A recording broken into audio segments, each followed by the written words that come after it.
And welcome, and now call to order the August 11th, 2021 Community and Public Services Committee. We'll do a quick roll call. Councillor Zadek. I'm present. Good morning. Councillor Nickel. Good morning. Good morning. And Councillor Knack. Good morning. Good morning. And as I understand, Councillor Knack is joining us mobile as he's heading off to attend to city business at the AUMA. So he may drop in and out depending on his signal. Is that correct, Councillor Knack? That is correct. Thank you for clarifying. I'll do my best to stay on. All right. Thank you for that. So since I got you there, Councillor Knack, do you mind moving the adoption of the agenda? I would be happy to move the adoption of the agenda, and I just don't know. I think we had a replacement report for item 6.1, and I believe that's it. That's correct. That is the only replacement report.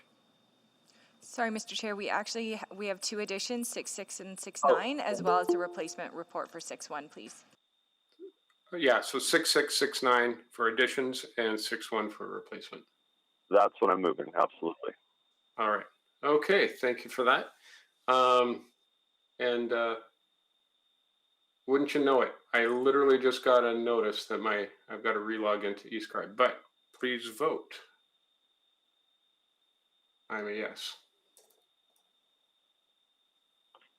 I'll say yes. Oh, it is coming up in eScribe for me. So. Okay. And Councillor Zadek, please. Yes. Thank you. That's all the votes. All right, display the vote. And that is carried. Okay. Again, Councillor Knack, since we got you before you drop off, Sure.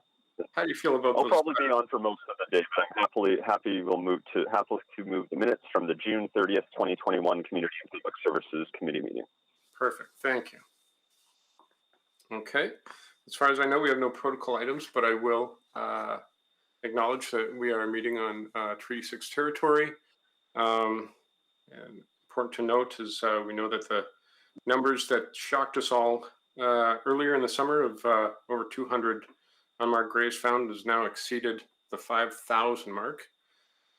So acknowledge that we are on Treaty 6 territory, traditional homelands of various wonderful Indigenous groups, and also the Inuit and the Métis, and now all of us. Okay, so point of order, Mr. Chair. We need to. I don't think we voted on the minutes. We didn't vote on the minutes, so let's also vote on the minutes. Just giving everyone time to log into eScribe.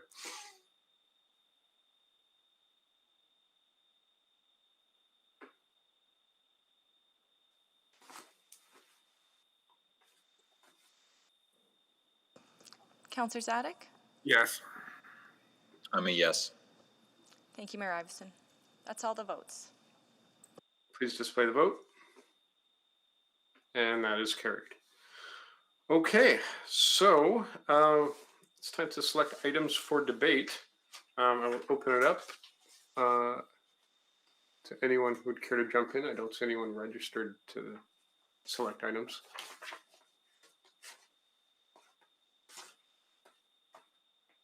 Going once. Sorry, Mr. Chairman, I Mr. can't Chair. log in here. Item 6.1, snow and ice control. Okay, thank you. Okay, I will also select item 6.2, and I will select item 6.3. And do we have speakers on anything else? I will select item 6.6.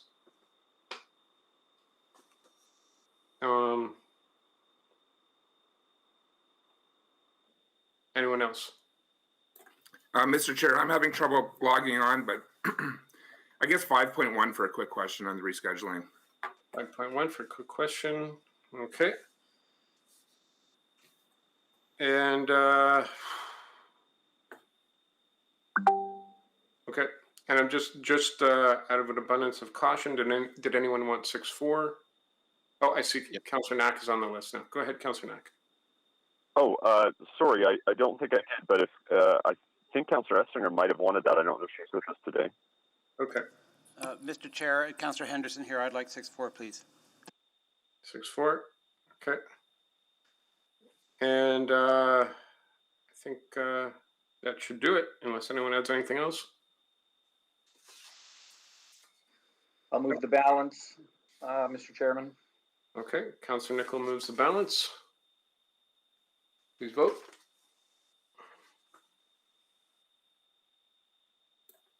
Yes. The vote's just being opened now.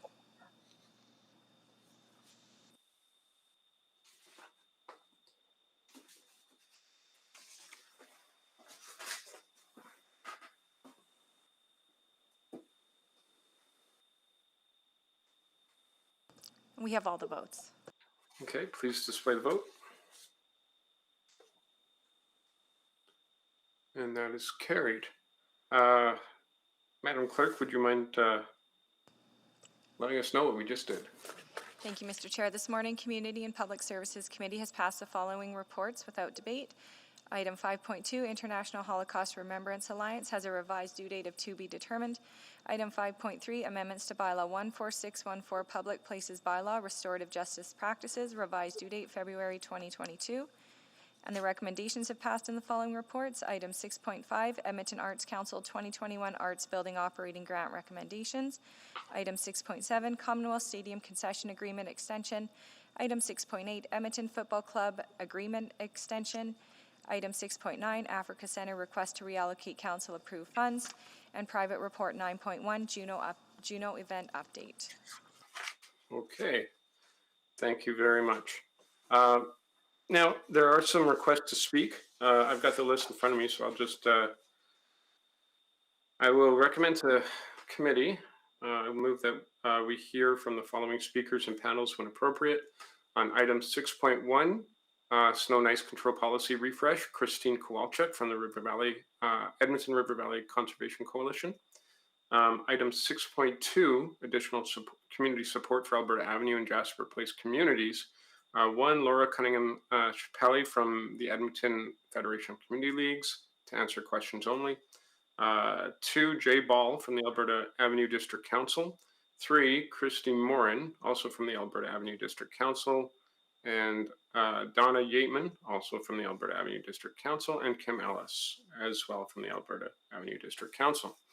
And on item 6.3, End Poverty Edmonton, is 1, Jeff Bizantz on behalf of Maria Mayan, and 2, Karen Bruno from the Indigenous Circle. And on item 6, oh, I think we passed it. Yeah, on item 6.6, Kathleen Lowry from the Women's Human Rights Campaign, and 2, Dunya Nur from the African Canadian Civic Engagement Council. Please vote to hear from these speakers.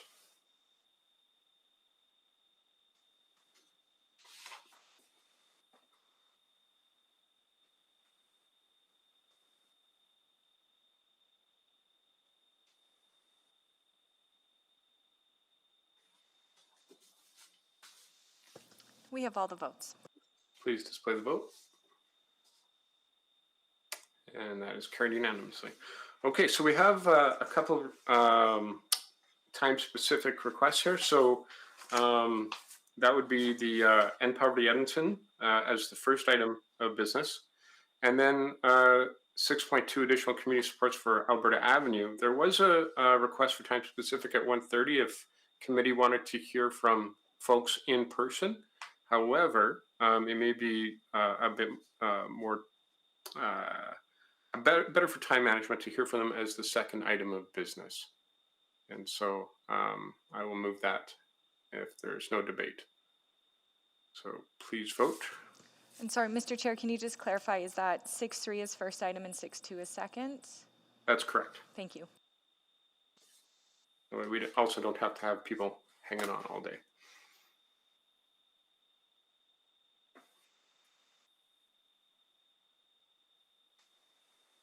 We have all the votes. please display the vote. And that is carried unanimously. Okay. So I was not made aware of any councillor inquiries. And we've already got all of our administrative work here done. So without further ado, we would be pleased to move to item 6. Oh, am I missing Yes. something? Sorry, just in anticipation, Mr. Chair, my quick question on 5.1 probably comes Oh, first. you're right. Thank you. I always miss the 5s. Go ahead, Councillor Zadick. Yeah, no problem. And I'll be quick. I understand that due dates need to change from time to time, and that's often what happens. But with this one, having the information on the bus network redesign and on-demand system coming in for Q4 of this year might be very well with the new council. And I have a motion pending for our council at our next meeting, and I would have liked some of this information for that, but you know, that's okay, I suppose. I'm just wondering though, what's the reason for this delay here? Thank you, Councillor, for the question. So we had a motion that Council approved in April. I believe Councillor Paquette had made the motion. It had multiple parts and it referenced similar things. So asking us to report back about bus network redesign, et cetera. So what we're proposing is we merge all of the motions into one report and bring that back. So the timing that was in that motion that was made in April referenced Q1. When we think about our annual service plan cycles, our plan is to bring everything together and bring it to council no later than most likely, I'm thinking it'll be early February, to talk about how it went, what we're proposing in terms of changes, and the plan that we want to outline for 2022 service. So you're saying that this postponement to Q4 2021 is likely going to be postponed again until Q1 2022? So what we're going to propose, and my understanding from clerks is we had to request a deferral of this date, then it'll be a consideration of bringing all the motions together. Because So there which- was a motion approved in April.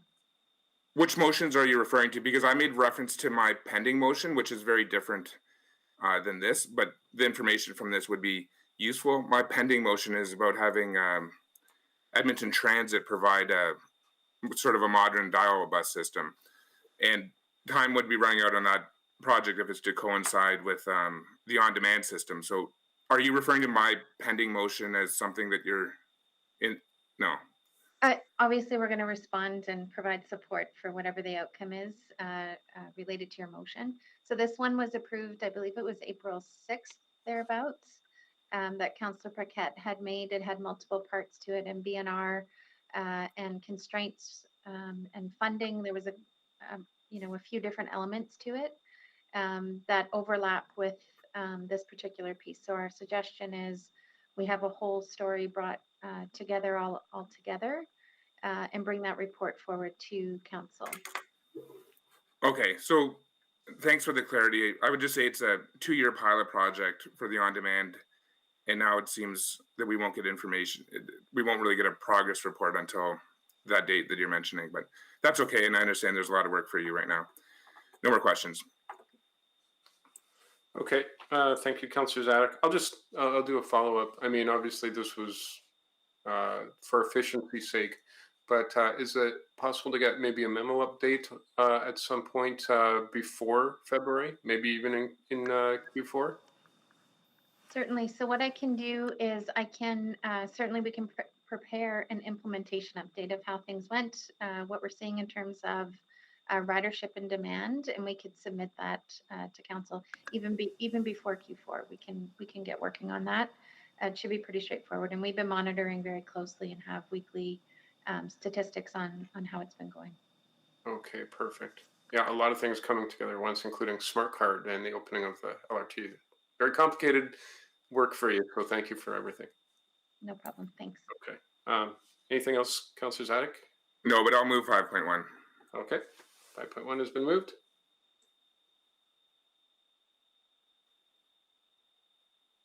Please vote.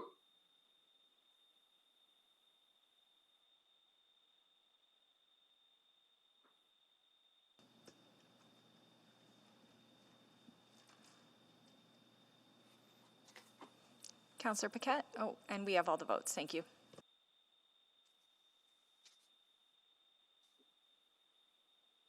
Please display the vote.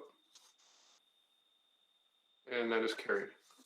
I think I'm the furthest away from the core, so maybe that's why it takes a while to get to my machine. Okay, so we will now move to item 6.3 in Poverty Edmonton. I believe there's a presentation available. Mr. Chair, I'll introduce this item as the slide deck gets loaded. I'd like to introduce our presenters. Eric Atman is the Executive Director of End Poverty Edmonton. We also have in chambers with Eric, Michael Fair, Co-Chair, End Poverty Edmonton. We also have online Cheryl Whiskey-Jack, Co-Chair of End Poverty Edmonton. And for this item, also joined from the administration, we have Jackie Ford and Judy Smith from our Social Development Branch.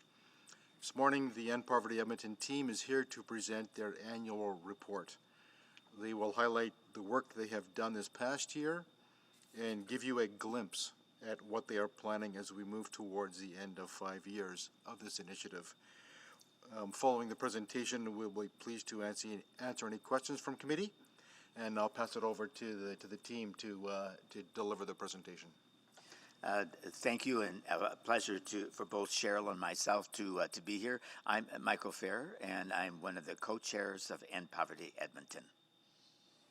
And I'm also pleased to be here, even if it's virtually. Cheryl Whiskey-Jack, and I'm Michael's fellow co-chair. Thank you.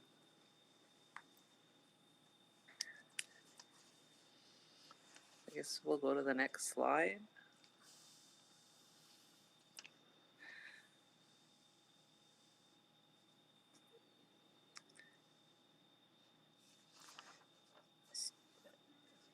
Are we starting? Okay, I can't hear anything, so I guess I'll just start. I just want to greet council members and supporters again, and we just want to say thanks and acknowledge the help of the Social Development Department in getting us here today to report back on the great work that's been happening with End Poverty Edmonton and its sphere.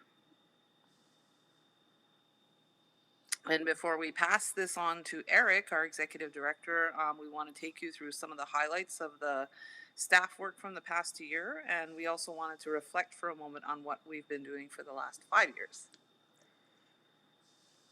And then that's slide 2.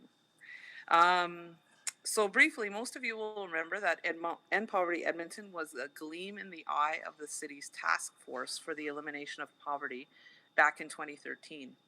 Which was elevated and expanded with Mayor Iveson's first term. Through the task force, hundreds of people were brought together in detail to truly understand what poverty in Edmonton really looks like. Those conversations, with the input of thousands of Edmontonians, resulted in the End Poverty Edmonton in a Generation strategy that was approved by this council in 2015 and was followed very quickly by an initial implementation plan, the roadmap to guide our journey in 2016, which was set in motion with the creation of the End Poverty Edmonton Secretariat to support the work in 2017. This community will be forever thankful for that active vision and courage. It has allowed us to build a stronger connection and collective vision for what a community without poverty, and one in which poverty can't exist, would look like.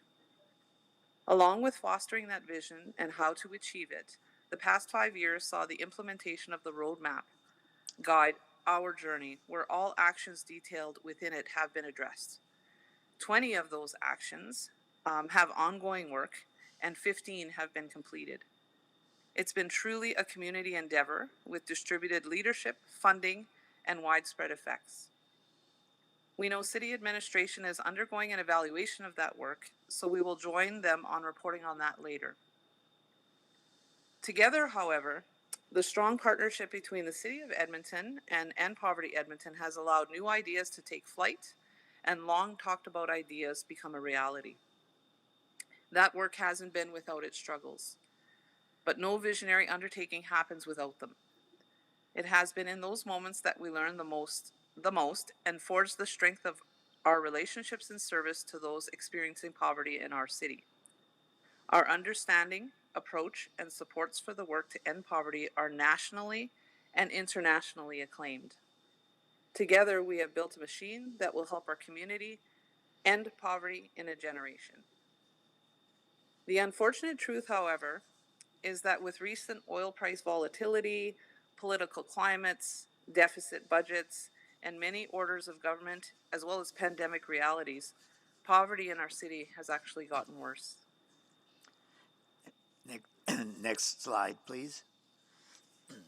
We now list over 175,000 people in the Edmonton area as living in poverty, raising us from 1 in 10 for the metro region to 1 in 8 who are experiencing hardship.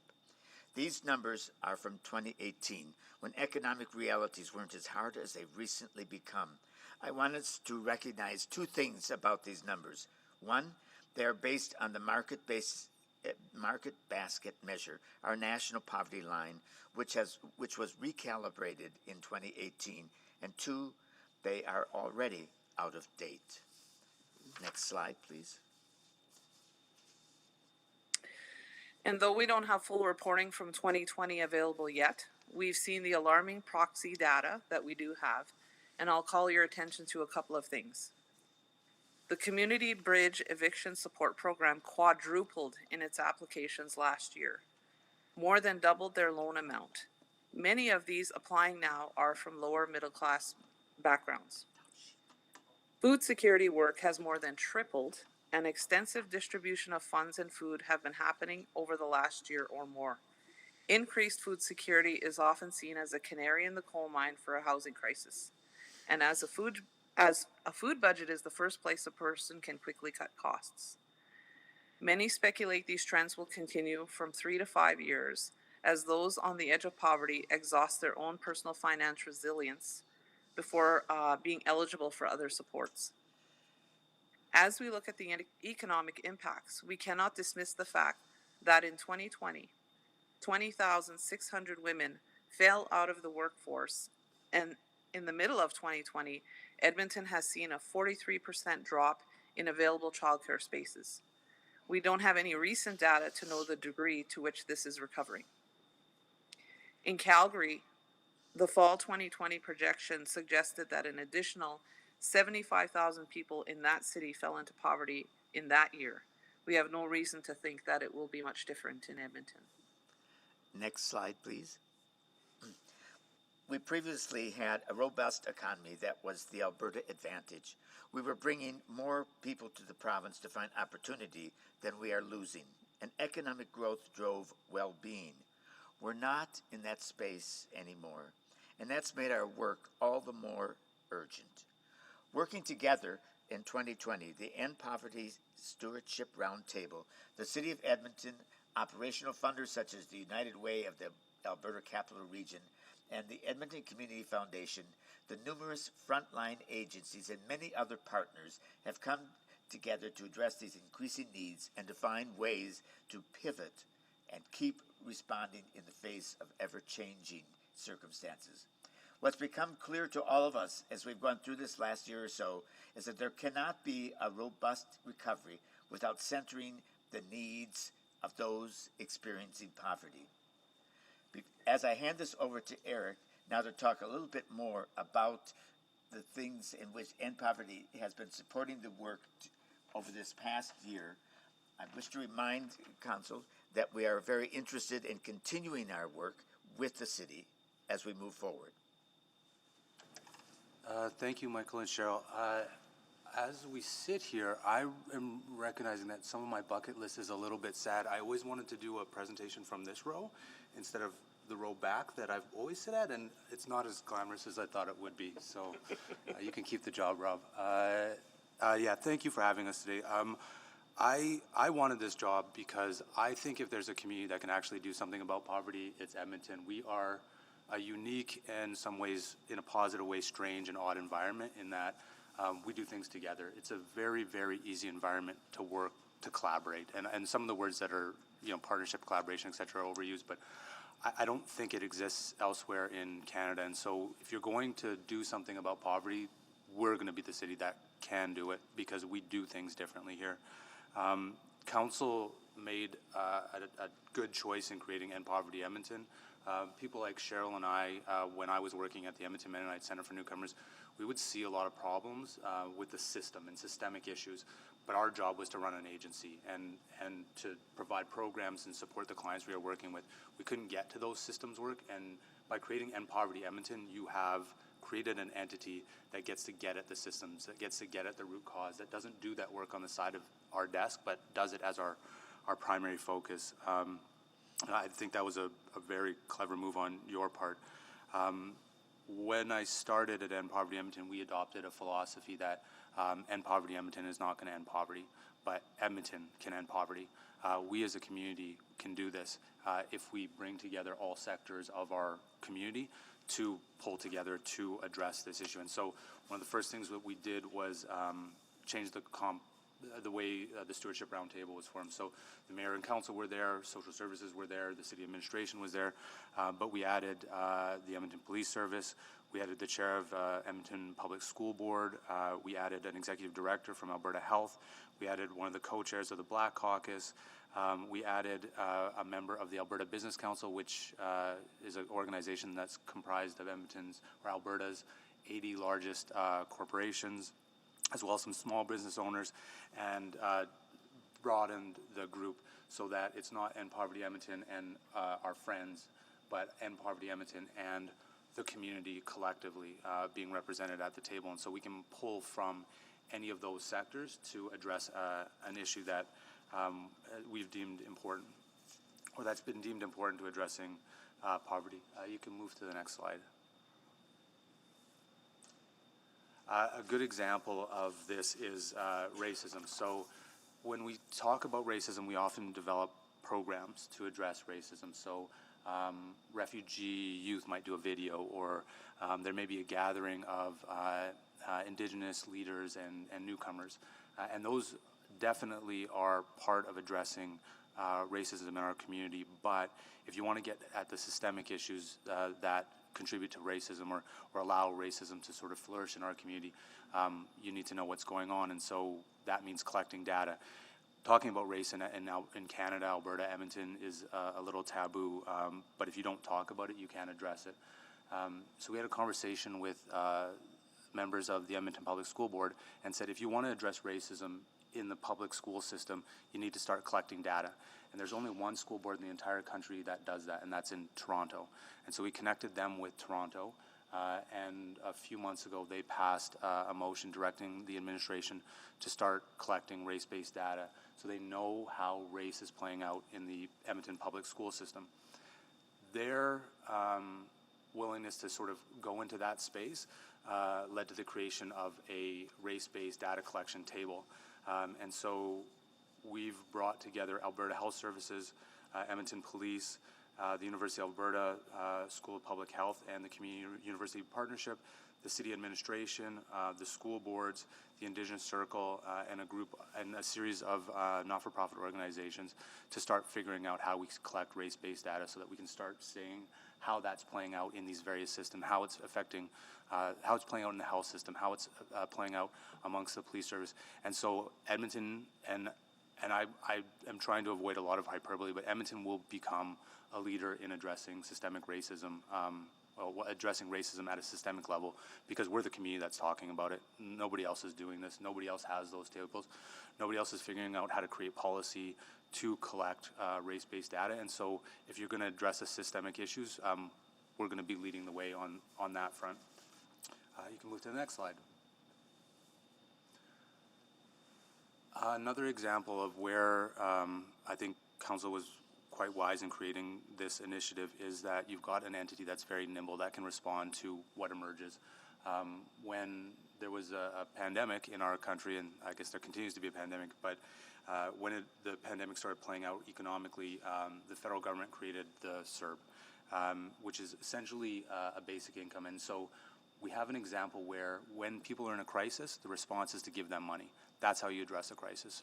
And so we were able to parlay that into essentially work around basic income And you'll see a bit of a theme in us working with our counterparts in Calgary, Vibrant Communities Calgary, to sort of take leadership in initiatives like this.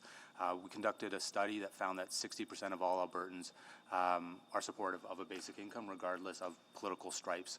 And so that allowed us to have conversations with the NDP caucus, with the Minister of Red Tape in Alberta, to talk about how basic income can affect citizens of Alberta and make a meaningful difference.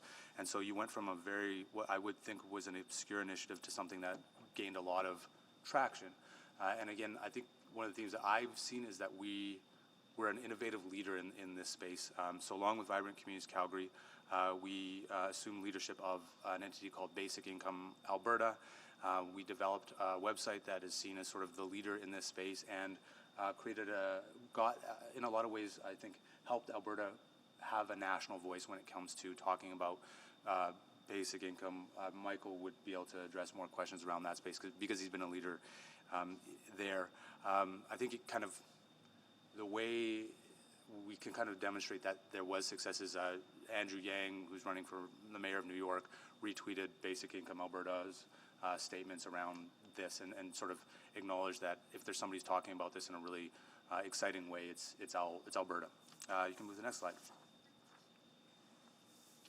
We've put a lot of emphasis on wages. So while poverty isn't only about income, it's always about income.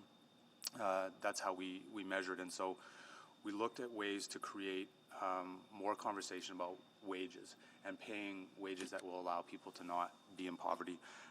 The City of Edmonton passed a living wage policy, and out of that, we leveraged that idea to spawn something called the Alberta Living Wage Network, which is meant to be a collection of municipalities that are going to be working on creating living wages within their own communities. And so from a very small group of 4 or 5 municipalities, we've grown to 20. And the leadership is being provided by End Poverty Edmonton, Vibrant Communities Calgary, and the Edmonton Social Planning Council. The natural evolution of this will be to start accrediting businesses who provide a living wage so that us as consumers are going to be able to make different choices for how we do things. In talking to restaurants who have a difficulty moving beyond minimum wage, they very much want to pay a minimum wage, but if they charge an extra 25 cents for a hamburger, their consumers are going to make different choices. And so they need an entity like this to bring about public awareness so that when you pay that extra 25 cents, you know why you're doing it. You're doing it so that the server who brings you that hamburger is not going to be going to the food bank in the afternoon. Next slide, please. We've also put a strong emphasis on indigenizing End Poverty Edmonton. You would be very familiar with the statistics around Indigenous people in our community being overrepresented in far too many systems, from child welfare to the legal system. Homelessness. There's a statistic that I bring up often, which is in Edmonton, you are more likely to be homeless than you are to be over the age of 70 if you're Indigenous. And so the likelihood of you being homeless versus old if you're Indigenous isn't good. And so we've taken indigenizing this initiative to heart. One of the things that the city has been very supportive about is indigenizing or making the Indigenous Community Wellness Center Indigenous-led. And so they've transferred leadership of that initiative from the city to the Indigenous community, and I think are very much supportive of that and ensuring that it will flourish in that environment as opposed to struggling, and so continues to be very much propping up or supporting the work of the Indigenous Circle and the Indigenous Cultural Wellness Center being Indigenous-led. For us, we've really tried to indigenize ourselves. We end our weekly meetings with Indigenous teachings by Karen Bruno, who's going to be speaking later, and have really asked the Indigenous Circle to help provide leadership in indigenizing this initiative so that Indigenous concerns, issues, and accomplishments are front and center of what we're doing. Next slide, please. So to that end, we've taken on economic reconciliation as a priority for ourselves. I'll go back to this this idea of we can't do it alone, so we can't do economic reconciliation ourselves, but by engaging with groups like the Chamber of Commerce to work with them to figure out how to do economic reconciliation amongst their members, we can get closer. And that means supporting Indigenous-owned businesses, looking for opportunities to engage with Indigenous-owned businesses to provide opportunities that may not exist for them currently. And the Chamber's been a big supporter of helping us get to that space because it's something that they know and we're obviously unfamiliar with. Next slide, please. Going back to that theme of it being about wages, so there's one thing that correlates really well with poverty reduction, and that's economic growth. And so if you don't have an economy that's thriving and growing, poverty will increase. If you do, poverty will decrease because there's more opportunity for people. One of the challenges, though, is creating an economy that benefits everybody, because a thriving economy tends to benefit most of us, but not all of us. And so where we're trying to operate is a space where it benefits more people. So the 20% that may not benefit traditionally from most economic growth are going to benefit in Edmonton if we do things a little bit differently. The city passed a sustainable procurement policy, which means essentially whatever money you spend as a city, there needs to be some social return on that. There needs to be social good that's done there. A year and a half ago, there was one RFP that the city had put out that had a social procurement component. Now there are 27 at last count. You are also the first municipality to ever name an organization like End Poverty Edmonton to support the development of the social procurement component of a bid. And so you have companies that are really good at, say, building a bridge, but they don't know how to do social good. And 10% of their scoring is going to be on social good.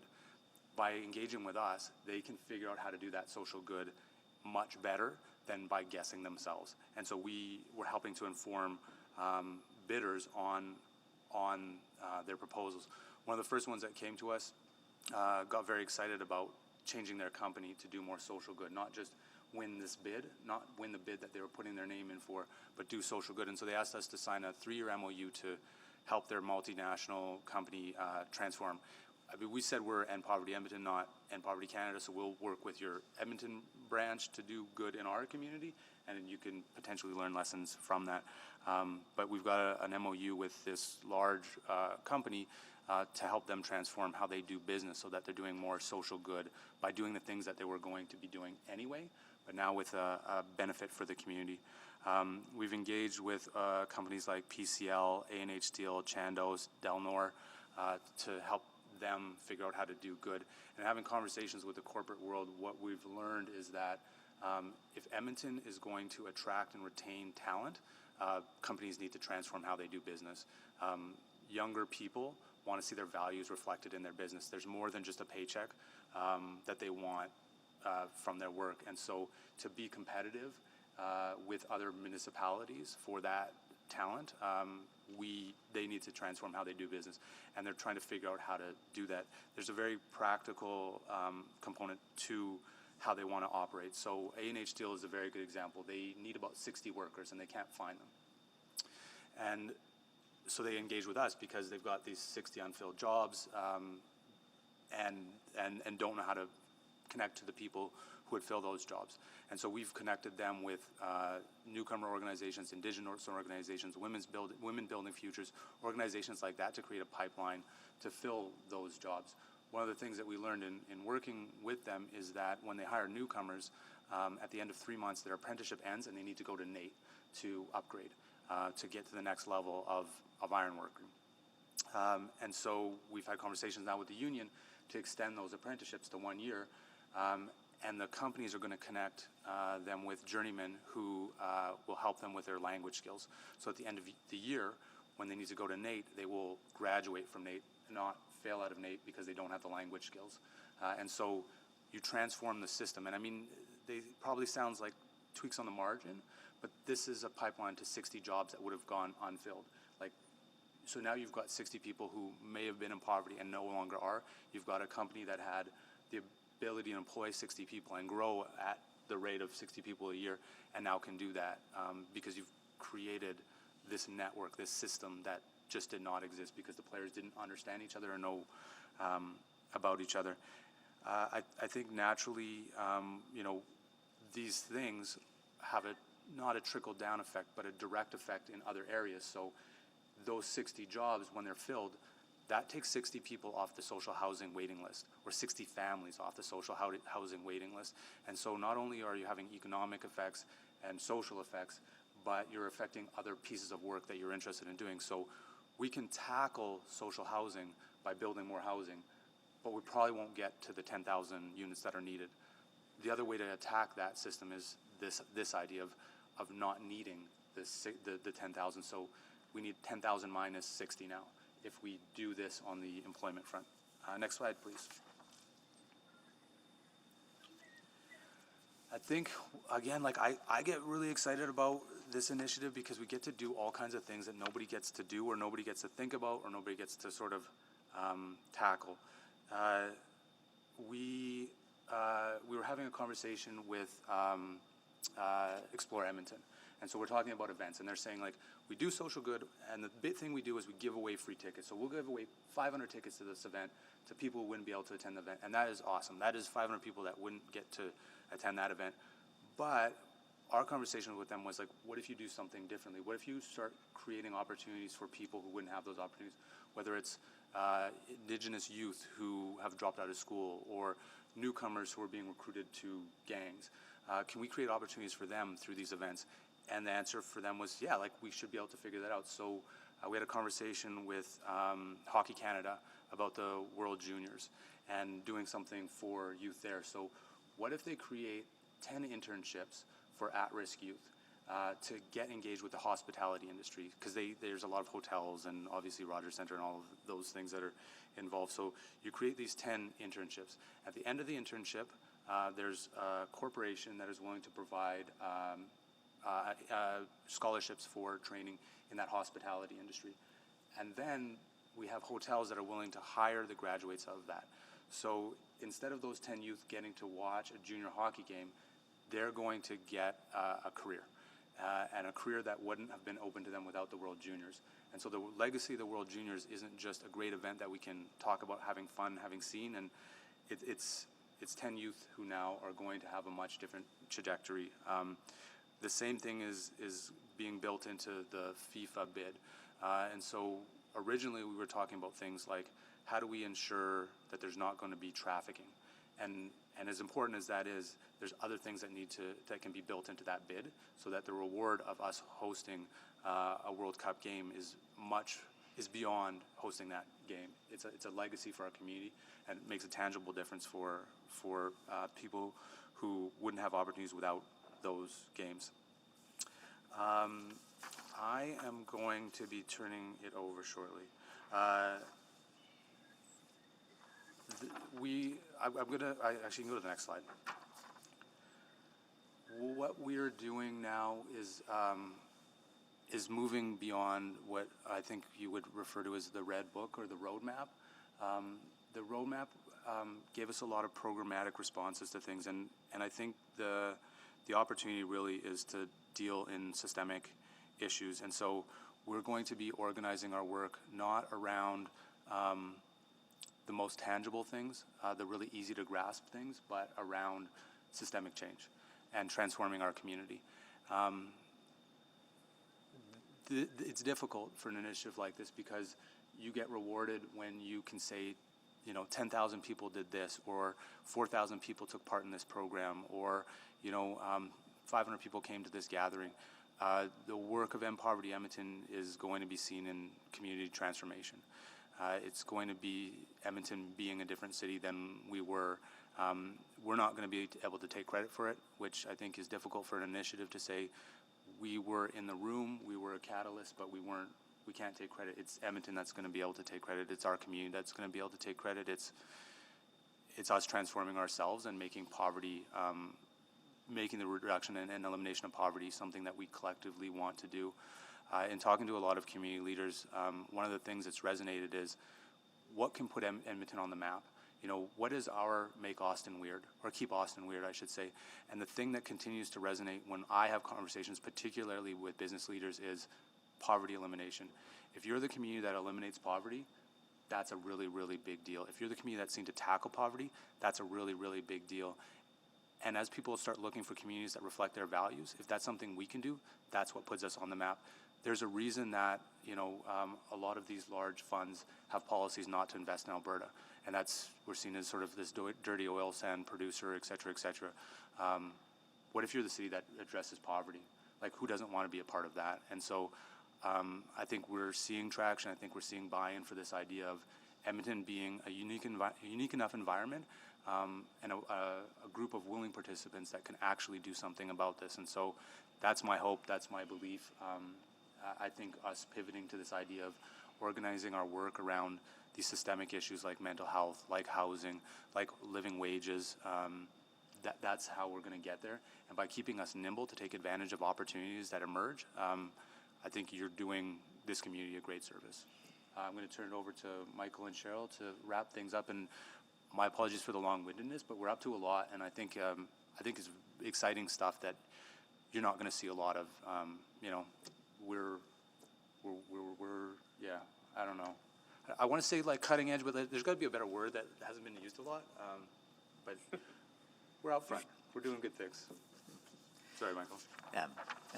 Thank you, Eric, and I think both Cheryl and I want to just leave you with the notion that as an organization, we are moving ahead and quite aggressive with that. With the pandemic kind of ending, it looks like, we'll be able to do even more. We will also need financial support from the city. And I think that's one of the realities. The funding that was provided is there for this current year, but beyond this current year, we are looking for funding again. We have partners that are helping a bit, but certainly need a significant support from the City of Edmonton.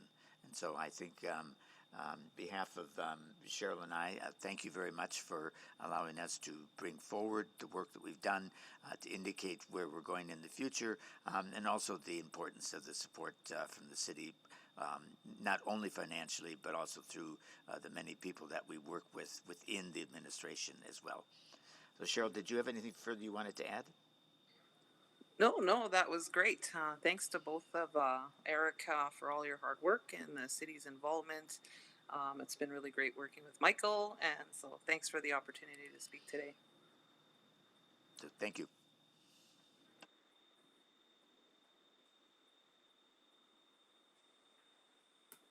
Okay, and thank you for that. We will now move to our speakers on this item. That's it. You were the speakers, I think, so that's great. Okay. Oh no, we do have Jeff Bezantz on behalf of Maria Mayan. You have 5 minutes, and if you can keep a timer, that would be great. We'll also keep time. And as everyone knows, please don't use the Google chat. So please go ahead. You have 5 minutes. Okay, thank you, Aaron. I hope everyone can hear me.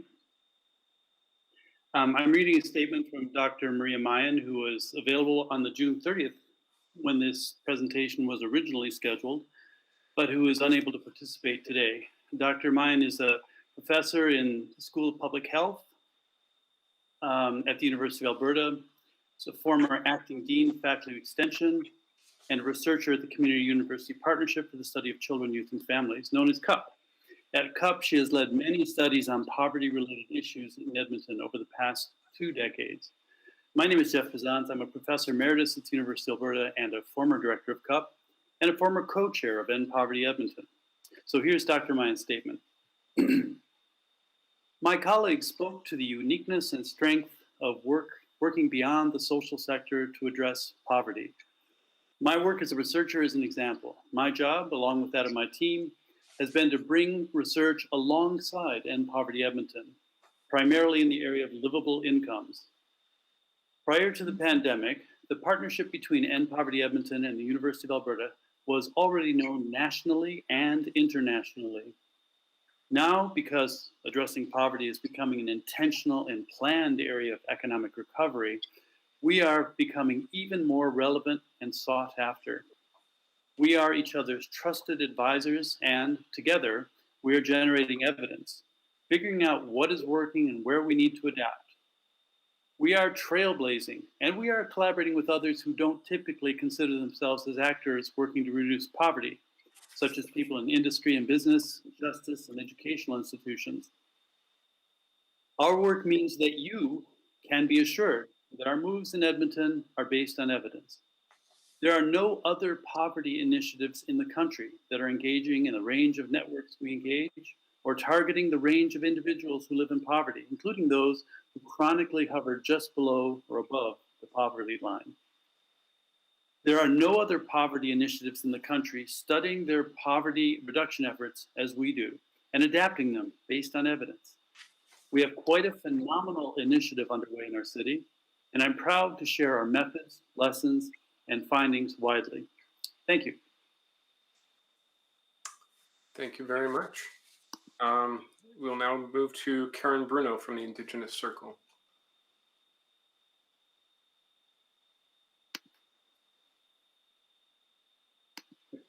Do we have Karen on the line? Karen, if you just, there's a button there if you press it. Hi, good morning. I wanted Morning. to thank everybody for being here today, and I want to thank you, Aaron, for the land acknowledgement. I'd like to also address myself as Peace Musqueam. That's my Indian name. Karen Bruno is my English name. I'm from Treaty 6 territory, and at the time of the report, I was the co-chair. I wanted to also acknowledge Creator for us all being here today and giving us another day. I wanted to talk about some of the things more specifically. I think Eric was being a little bit humble when he was speaking about the Indigenous Circle and the support that we receive in terms of the Indigenous Circle and Poverty Edmonton. End Poverty Edmonton has given us the space to really express ourselves in a way that's safe and allow us to be who we are as Indigenous people. And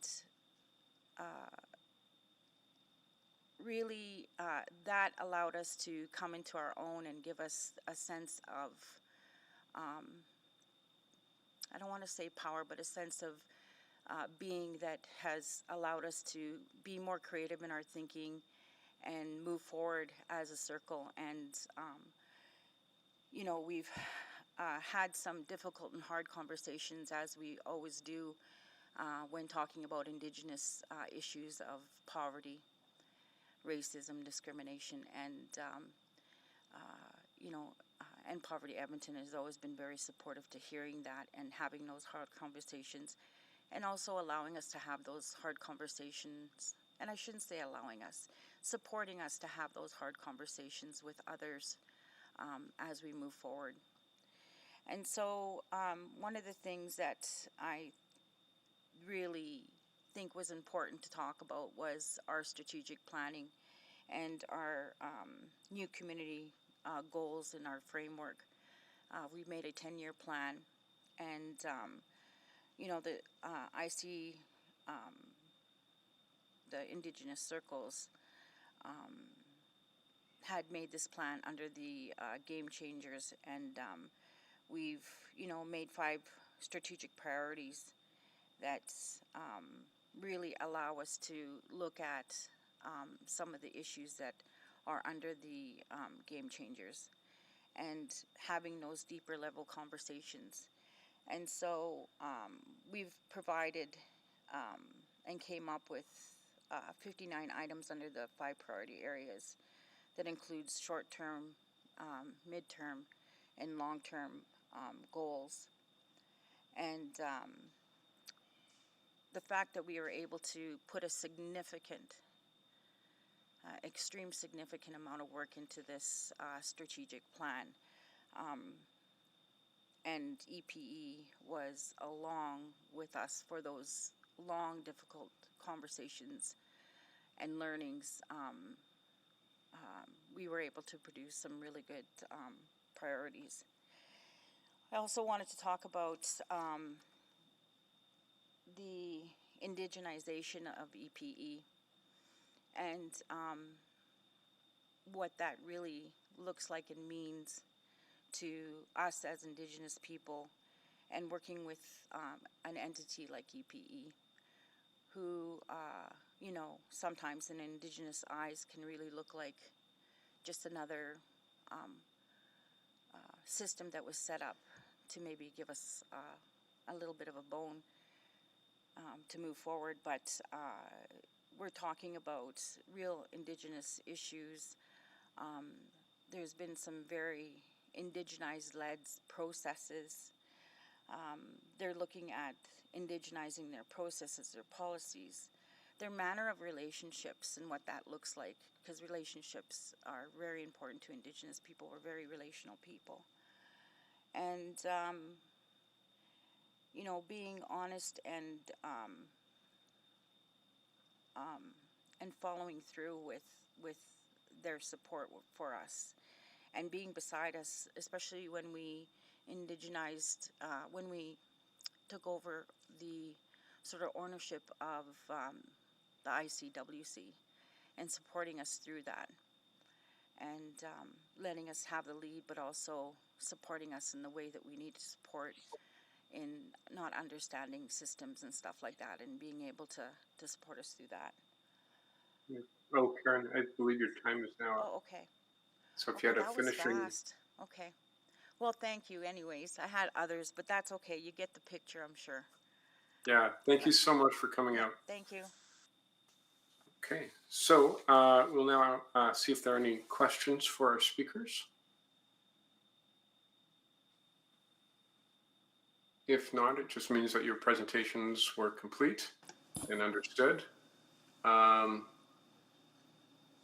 I'm not seeing any. So I clicked on. Oscar Henderson. Yeah, just quickly, because I think there's some things that I'm just curious about. I suspect, and it'll lead into the questions I'll ask of the presenters later. Mr. Bazans, maybe to you first. You know, I think one of the really, and I'll ask you to channel Maya right now, or Maria. You know, one of the things that I think is an interesting challenge of this, and I think, you know, understanding that this was always a long-term project. I know that there's been a huge amount of work that's gone into the data and the measurement and how to look at that.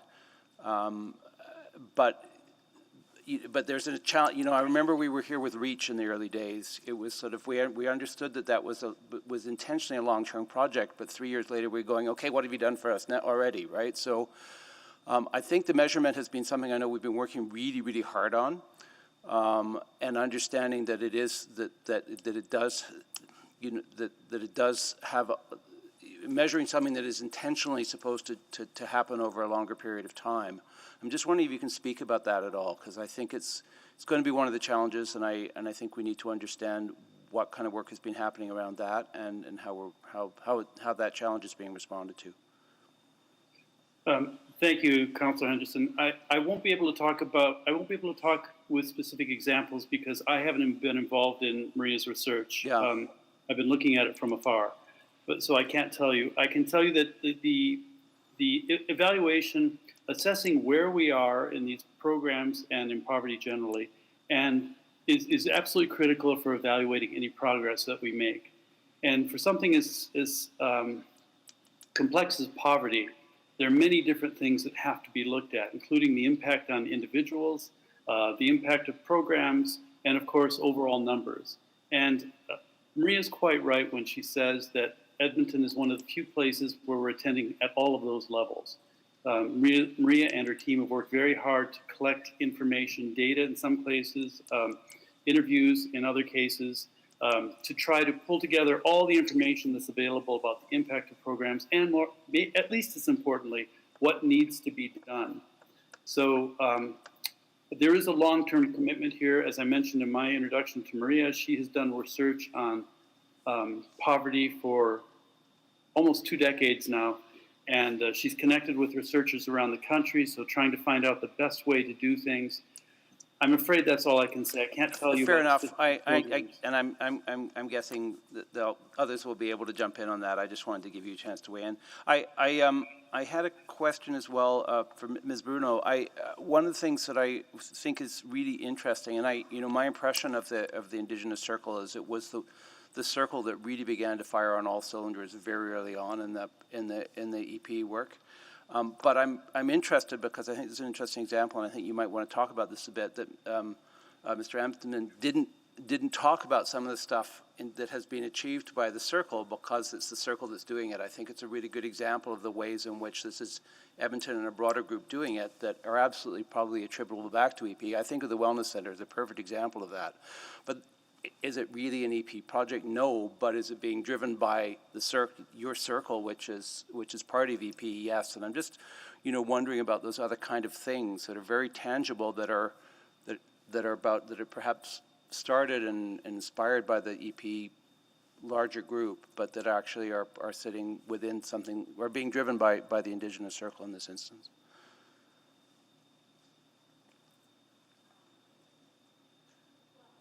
Oh, you got to press your button again there. Yeah. Okay. Is that better? Yeah. Okay. So I guess, well, it wasn't started by the Indigenous Circle, but we did participate a lot in the Indigenous framework that the city has developed. We were able to connect with them a few times, and some of our members were in some of the community consultations. The economic reconciliation is another huge part. The design that you had seen earlier was something that we participated in and had those conversations about economic reconciliation, and we continue to have those conversations in terms of economic reconciliation. We've connected with the Aboriginal business community, mostly around construction, on how we can support them. What does economic reconciliation mean to them, and how can we support them in applying for RFPs with the city? How do we get them more get them involved in doing that? And then, developing sort of processes and I know this is simple, but our terms of reference is very indigenized, and how we vote, how we process, how we communicate, and it's something that the SRT and the ICWC has followed up and also continue to participate in those ways, like our 7 sacred teachings and other things that we have processes involved. And I think the other thing that I think is really important that we're really looking forward to is down the road, and has already started, but down the road I know will be even more of a benefit to the city, is continuing to be able to consult and being that voice for the Indigenous community. And EPE has, Eric has told us about how many people are sort of knocking on their door and saying, we'd love to sit down and consult with them and get some advice and, that kind of thing. And I truly believe that eventually the Indigenous Circle will become sort of a place where people can come and have a full representation of Indigenous people, organizations, businesses, whatever it is, to come over and have those conversations around things like social procurement and Indigenous frameworks and that kind of stuff. So that's just some of them. Great. Well, thank you very much. I'm Yeah. seriously out of time. I'll stop asking questions. All right, thank you. Councillor Caterina. Thank you, Mr. Chair, and good morning, everyone. Thanks for the presentation. Eric, you had mentioned Indigenous business support, and I'd like to know if you've reached out to Axis. They're the business association that was stood up with the help of the City of Edmonton with seed money. I think in 14 or 15, I was part of that with Mayor Mandel at that time, was to highlight the Indigenous businesses in the area, and to all our surprise, it was discovered that there's 1,700 owned or operated businesses in the city of Edmonton. Example, Peace Hills and others that go about their business and requested some help from the city in expanding their organization based on the Wood Buffalo model that exists up in Fort McMurray. So I didn't hear anything about them because they are a resource already in business doing what they do with little fanfare, and I just thought that that would be a good opportunity for you to reach out to them or have them involved. So if you could maybe, if you have or haven't. Yeah, we have. Just sorry. I hate to interrupt, Eric. If you can keep your thoughts on that question. We're still on questions for speakers at this point, and then we'll okay. Hop back over. My It's a great question, and I'm really interested in hearing the response. And we'll hop back, Councillor Caterina, if that's okay. Yep, that's fine. Thanks. Yep, Sorry okay. for that. Okay, and so I just had a quick question for Karen. Now, you used the word indigenized, and that might be a little bit foreign for some people, that concept. They may feel that this is a concept that sort of pushes them out, that this is an indigenous thing, and so, you know, maybe they might feel like they're not welcome. And I'm just wondering if you could sort of unpack that word for folks so that they understand what it actually means. Sure. So what I mean by indigenizing is just a worldview, understanding that we are a multicultural country, and that when we talk about indigenization, doesn't necessarily mean indigenous-led and indigenous-only processes. It means a worldview to discussions, solving problems, viewing things. It's that bigger universal look at things. And, it's sort of a more of a, if I could use this word, natural law look at things, and having sort of hybrid models that fits everyone and everything in terms of who we are at that time and at that moment. One of the thing about indigenizing things is that they tend to be a little more fluid, a little more in the now, and a little more relevant to who we are in today's society. I think that's the best I can explain it. Right. Yeah, I just think that's important to put on the table that, some people might feel in some ways intimidated by that word if they didn't understand that behind that word is actually, when you indigenize something, you're opening it up to everyone. I like to call it something different for sure.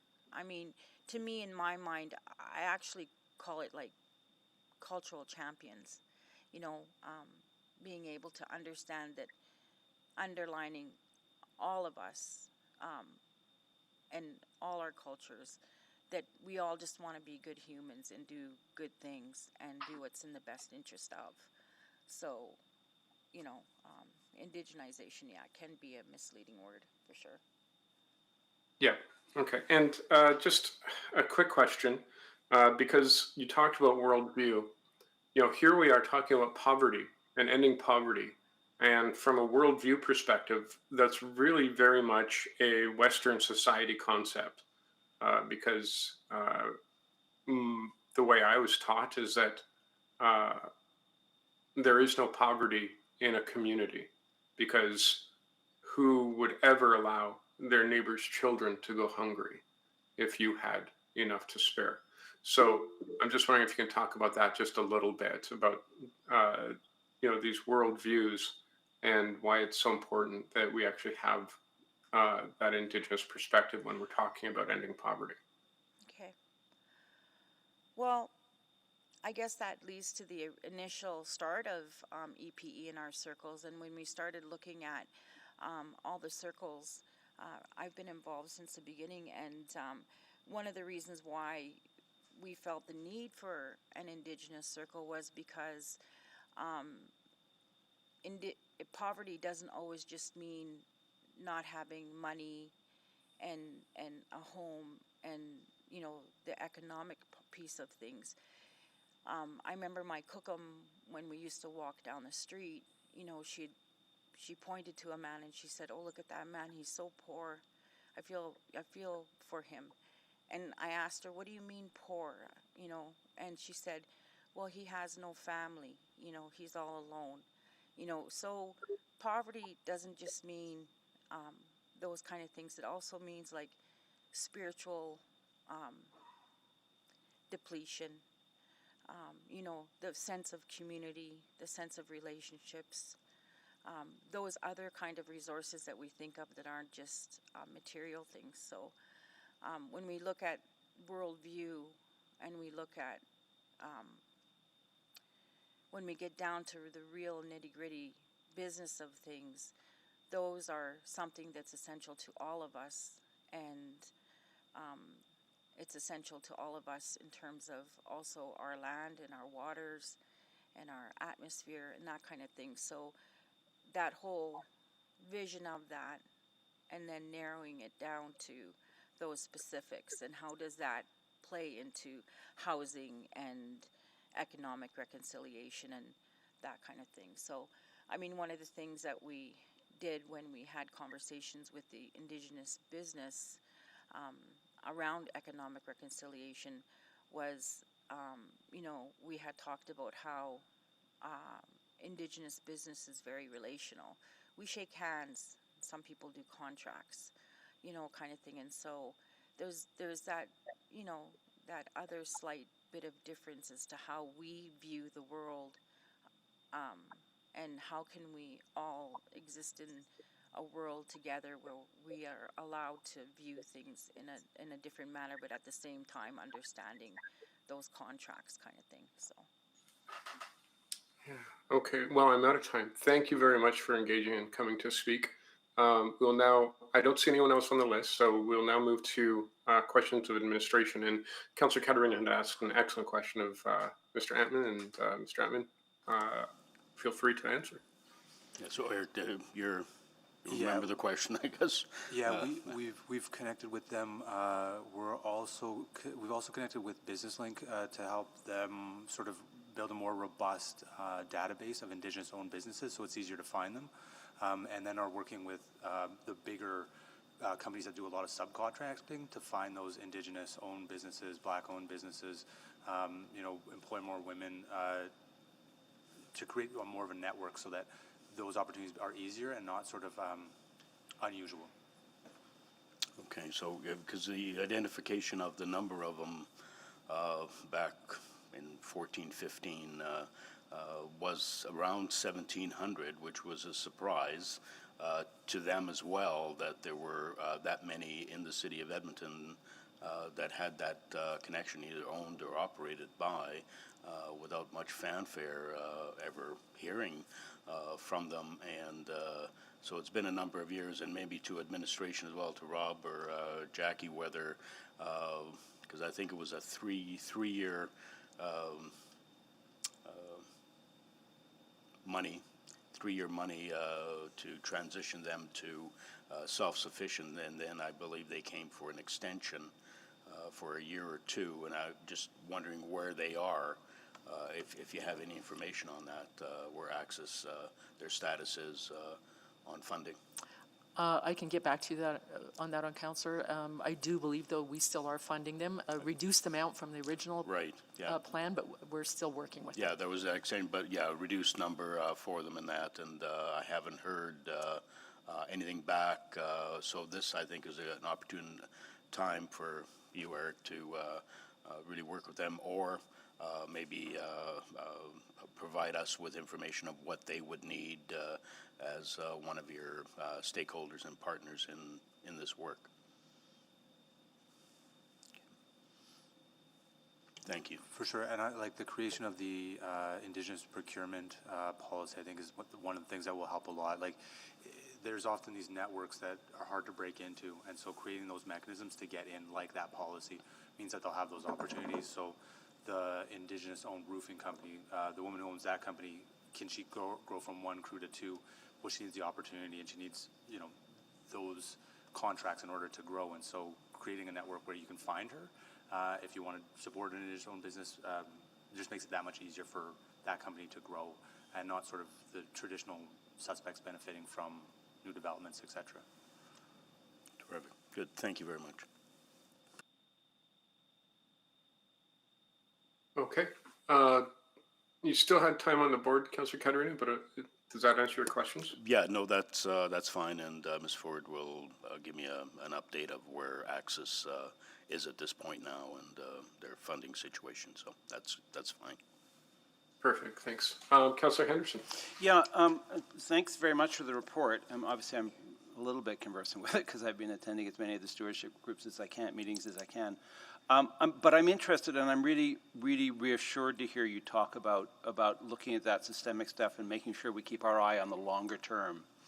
Because I think that's really important. I mean, that was part of the instinct that got us here, that we keep on putting Band-Aids on things and wondering why the long-term picture never changes. So I wanted to just ask that, and you heard my question about that measurement piece, which I think also will often lead us to make rash short-term decisions and lose the eye on the long term. And right now, you know, the numbers, Mr. Fair, that Ms. Weskijak, that you brought forward about the fact that it feels like we've slipped because of things that are totally outside of the control of that systemic piece. I just worry a little bit that we will get dragged back into that short term. So I'm wondering if you can just talk a little bit more about that in terms of how that fits and that measurement piece, and right. Yeah, whichever one, if you'd like to take that on. So thank you for the question. I'll start with that a bit. First of all, we do have a long-term commitment for research in the area, and we'll have a better answer for you and for everyone in another 6 or 8 months. Yeah, my memory is sweet. Yeah, and that's we'll have that a bit. Also, though, when the round table had an opportunity to look at its future, and I will say this was like 2 days before the pandemic hit, we did identify and did spend time looking at what would be both systemic and longer term, and trying to keep our eye on that. I think that the roundtable has been pretty good at keeping that focus. Like any group, we have lots of opinion, lots of ideas, et cetera, and that, but I think we go back a fair bit to that long term. I think part of one of the other realities is that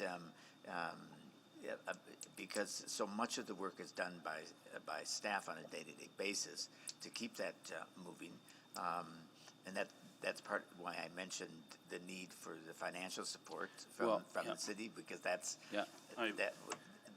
without that, short term will be what it's all about, kind of thing. So I'll just mention that, and Eric may wish to. Well, maybe before I run out of time, and maybe we can come back to this, because I don't want to lose time, you know, to jump in on that more prosaic question, because my memory is that the strategy was a 5-year strategy, timelines. It wasn't a 5-year strategy, but we thought of it in 5 years. So we thought of the funding in 5 years, which doesn't line up with our 4-year cycles right now. So we're out of sync here.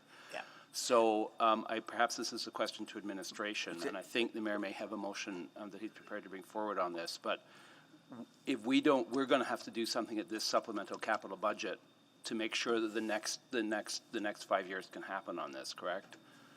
Yeah, Councillor, we are currently with the delegates who are speaking this morning doing an evaluation of the program, so that will inform sort of next steps and the funding amounts. But we can't wait for the next 4-year cycle, is what I'm saying. No, that's right. Yeah. We have a 1-year, 2022. Resources will have to be secured. Okay. So and a motion today to encourage that and to bring it back at supplemental in the fall probably would be a wise thing to do, so council can consider it in the fall. And I think we have to just with the work with the individuals here, it could be a 1-year funding commitment, or it could be Okay. a 5-year funding commitment. Right.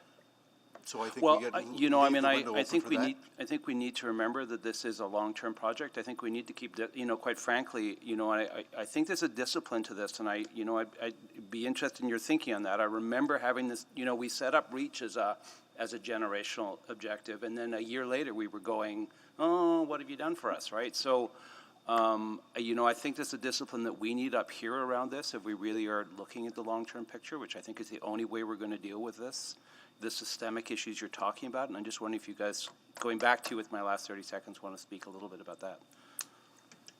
That's 100% accurate in my mind. There's thousands of organizations that are working on programmatic short-term responses supports. This is one of the very few entities that exists in the country that gets to work in this space. You know, you can't police your way to safety. You can't program your way out of poverty. And it's also designed to bring everybody together. I mean, that's the very principle of it, to bring the community together. We're not going to get quality, affordable childcare unless the community as a whole demands it. You know, those are societal changes. Those are shifts. That's a different view of women in the workforce, like, frankly. So if you don't look at that, then this entity doesn't make sense if we're in the short term. If we're not worried about housing regulations as a means of addressing the housing crisis in this city, then I don't know why we would exist if not for the long term. There's just, in my mind, not a lot of point. If we need to justify what did you do today, then we could do that, but that defeats the point of End Poverty Edmonton. We won't end poverty in Edmonton if we have that view. Great, thanks. I'm seriously out of time again. Thank you very much. One quick final point, Yep. Councillor, and another option that we need to explore as well is maybe it is base funding.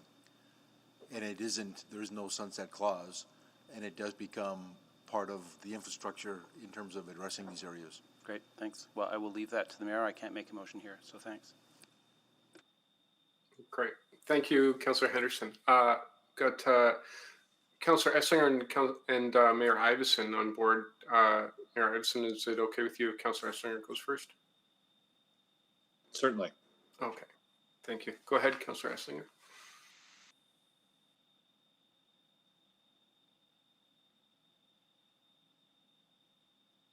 And you may still be on mute, Councillor Esslinger. We still haven't learned the mute button. Thank you.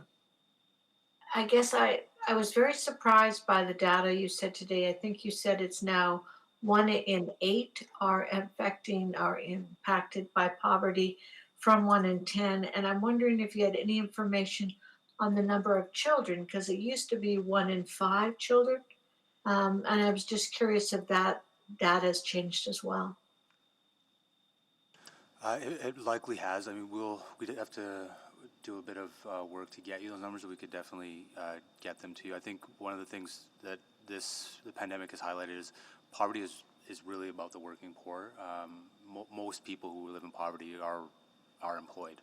And so, you know, the pandemic also showed how precarious that situation is, where, you know, a slight change in employment status has a pretty devastating effect in terms of moving you from not being in poverty to being in poverty, and sort of how precarious a lot of people are in our community, which is why, again, like, we're focusing on those quality, well-paying jobs as a means to address poverty, or one of the major means with which we address poverty. But we can get you some statistics very soon, I would think. No, and I really appreciate that. Yeah, Councillor, I would just project as well that with the pandemic have affected women so strongly in particular, and oftentimes the status of women in terms of poverty is a way to look at what's happening with children, and with children, so many children without decent childcare or the availability, as well as not being in school, it's likely that we will see that there have been perhaps more children in poverty than in the past. And I think that as the status of and the workforce in terms of women increases, that we may see that start to reverse, going the other direction. But certainly that has been something that we've seen in the past. And I certainly, that was kind of what's concerned me, as we know how women have been impacted. So I just haven't seen the data yet in the number of children. I'm also wondering how or if you're looking at mental health, because as families are facing increased challenges, how do we help their mental health? And I'm sure that's a greater need now more than ever. And do you have any sense of that, or do we have enough programs or anything about that? It's one of the 6 sort of pillars, game changers we call them, of End Poverty Edmonton is mental health and health generally. There needs to be a lot of systemic reform of our mental health system if we're going to actually have an impact. We're working closely with the Canadian Mental Health Association, Boyle Street and Bissell, on essentially developing a program that would dramatically reform how mental health services are delivered in Edmonton. But obviously it's a provincial jurisdiction, so you know, we'll see what sort of traction we get. But the idea is to essentially create a plan for Edmonton, a mental health plan for Edmonton where we could go to Alberta Health Services and say, this is what we want in our community. This is how we want to address mental health in our community. If you think you know better, great, but this is what we believe our community needs, and hopefully that gives us sufficient traction to and like I said, Edmonton's a different environment, so a unique space to sort of experiment and show, if you let a community drive its system, what the results would be, as opposed to a system that's imposed on us from sort of up high. I really appreciate that, and just thank you for all the work that you do. I'll have other questions when we have the report on childcare. So thank you very much. All right, thank you, Councillor Esslinger. Mayor Iveson. Thanks. No questions. Comprehensive presentation and really good discussion. I think I'll throw a motion out there further to what's been alluded to. Wording's adjusted a bit. I've just sent it to the clerks, and it would be that administration work with End Poverty Edmonton and the Edmonton Community Development Corporation to develop an ongoing funding package for council's consideration at the 2021 fall supplemental operating budget, and consider drawing on the $11 million in ongoing funding set aside for community safety and well-being and anti-racism efforts to cover operations and initiatives to end poverty. Okay, the motion is on the floor. We'll see if there are any questions. Any further questions for administration? Not seeing any. So this is the motion on the floor. Would you like to introduce this, or Mayor Iveson? You know, I'll wait to close. Okay, so we've got Councillor Henderson on the board. Yeah, maybe just to speak to it. I think this is really important. But one of the things I want to remind everybody is we're not the sole funder of EPE.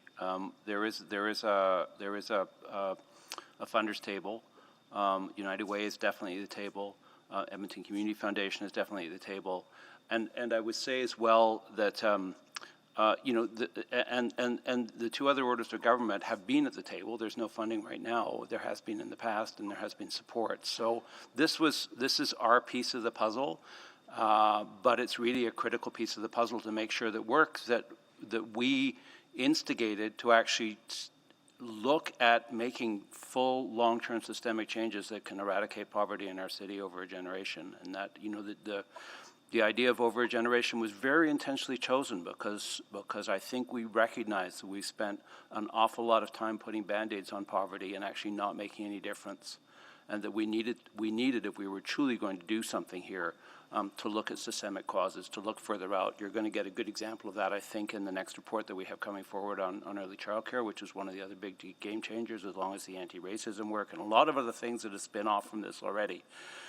So if we don't have this here, if we can't keep that focus, though, we'll once again drop the ball, and somebody will be sitting here 20 years from now trying all over again. So I recognize that we can't today make sure this funding happens, but I think it's really important, you know, and I think it would be a very much easier conversation if we were actually in the 4-year cycle, but we're not.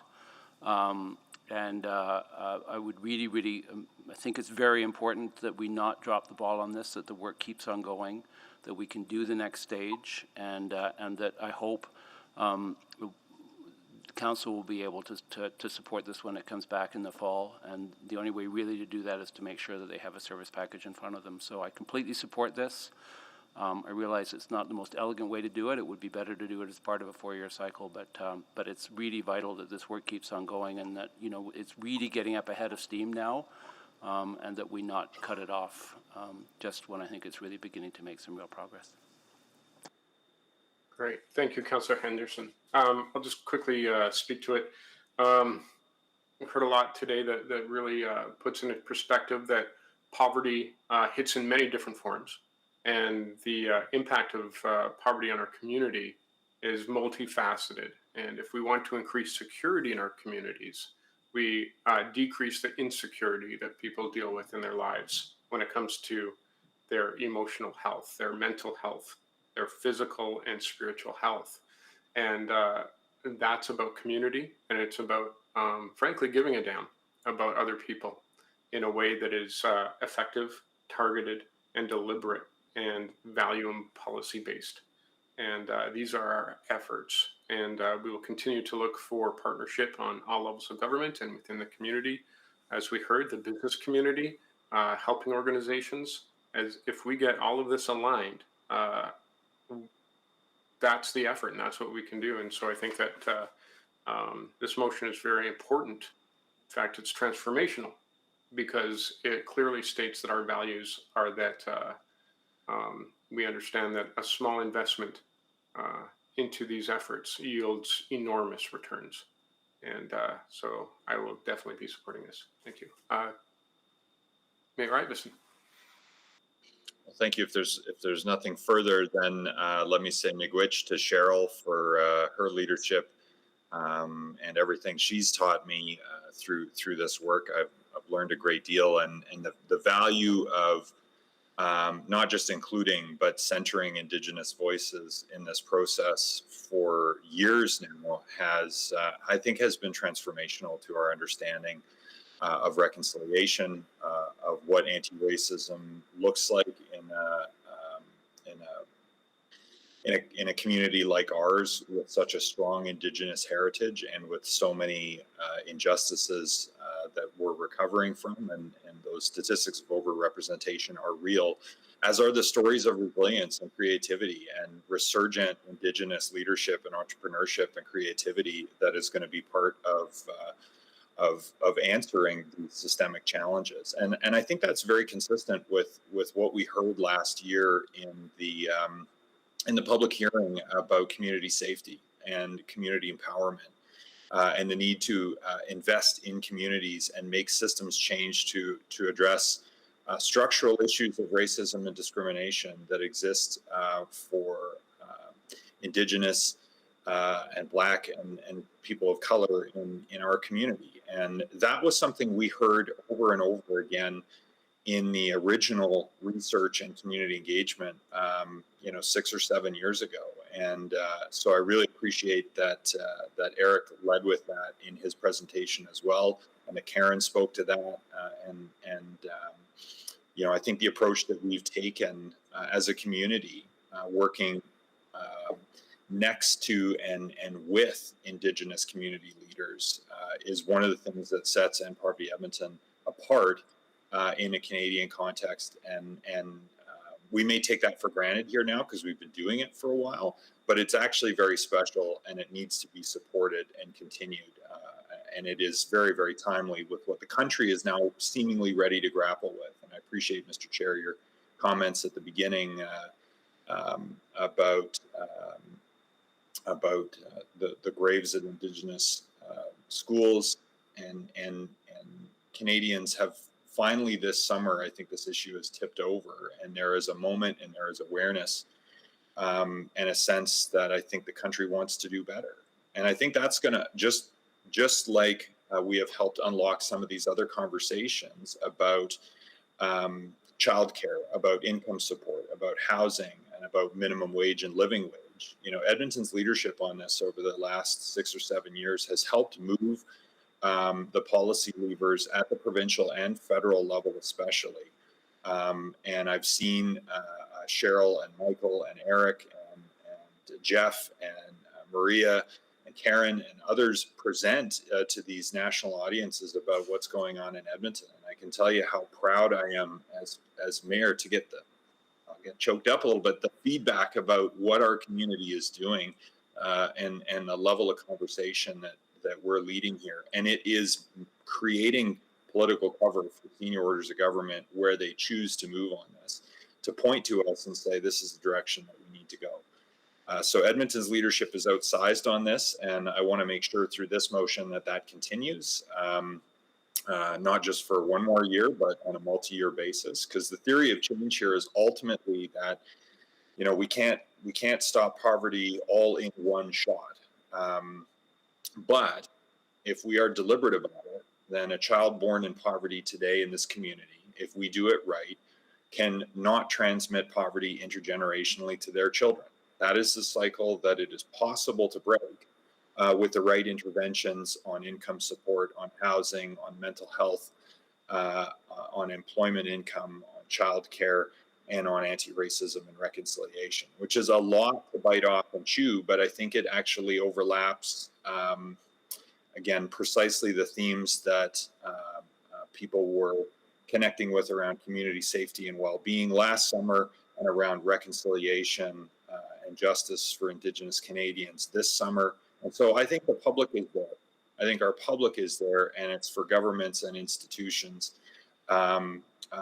to help rally civil society, which End Poverty Edmonton also does very effectively by connecting with the United Way and the Community Foundation.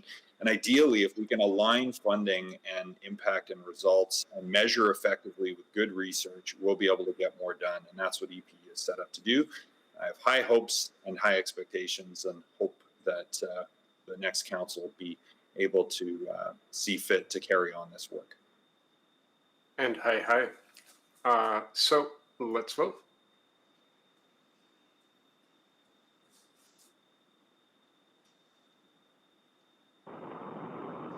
I'm going to vote verbally yes. Thank you, Councillor Knack. Oh, I'm having trouble inputting. Hopefully you're getting it. Yours has not come through, Councillor Paquette. All right, I'm a yes. Thank you. And Councillor Nickel?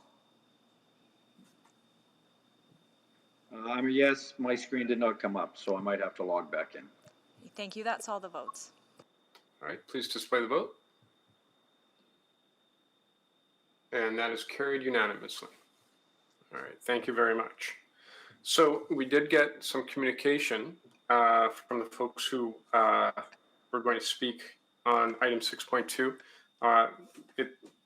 Circumstances arose where many of the speakers now won't be able to make it for this morning, so we'll have to bump them up to the afternoon. Is there any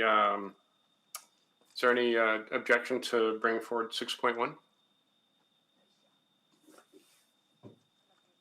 Do we have to make a motion to that regard, or can we just move forward?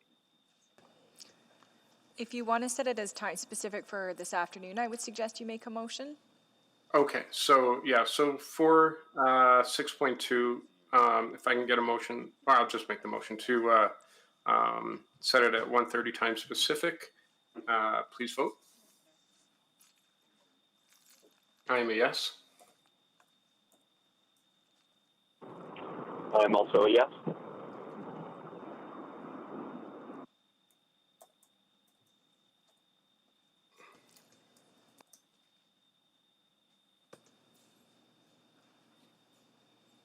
Yes.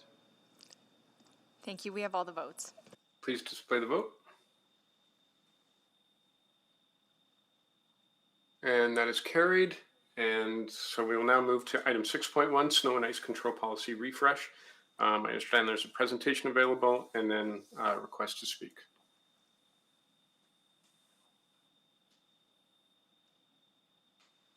And we'll just take a moment because I'm sure folks weren't exactly expecting to speak right away.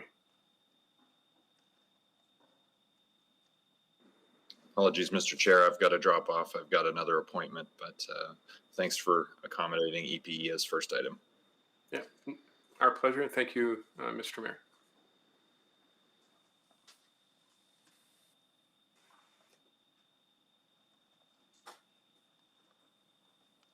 So whenever the presentation is ready for snow and ice control, feel free.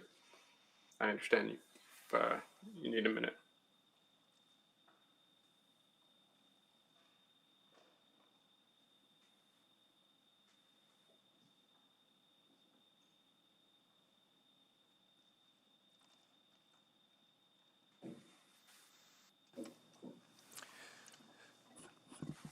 Good morning, Mr. Chairperson, committee members, members of council. With me this morning are Brian Simpson, our branch manager, Parks and Road Services, along with Phil Harrett, the Director of Infrastructure Operations, and Andrew Grant, the General Supervisor of Infrastructure Field Operations. We're here this morning to share with committee the updated snow and ice control policy, along with the accompanying new administrative procedure, and outline the approach that was taken to make these updates that are being presented this morning. Next slide, please. The City of Edmonton strives to deliver a robust snow and ice control program that meets the diverse needs of Edmontonians as well as the complexities of changing climate and conditions. The COVID-19 pandemic is one example of how an unforeseen event changed the way Edmontonians move around the city, impacting traffic volume, transit ridership, and how streets and active pathways are shared and used. The Snow and Ice Control Program plays a key role in supporting Connect Edmonton's strategic goals of creating a healthy city that embraces equity for all with vibrant urban places where mobility options are plentiful. The city plan also emphasizes the need to build a community of communities where the use of transit and active transportation modes are promoted. Providing a safe and reliable winter mobility network is also an essential part of achieving Vision Zero's long-term goals of zero traffic fatalities and serious injuries, along with realizing the goals of the Safe Mobility Strategy. With that in mind, administration conducted a review of the current snow and ice control policy.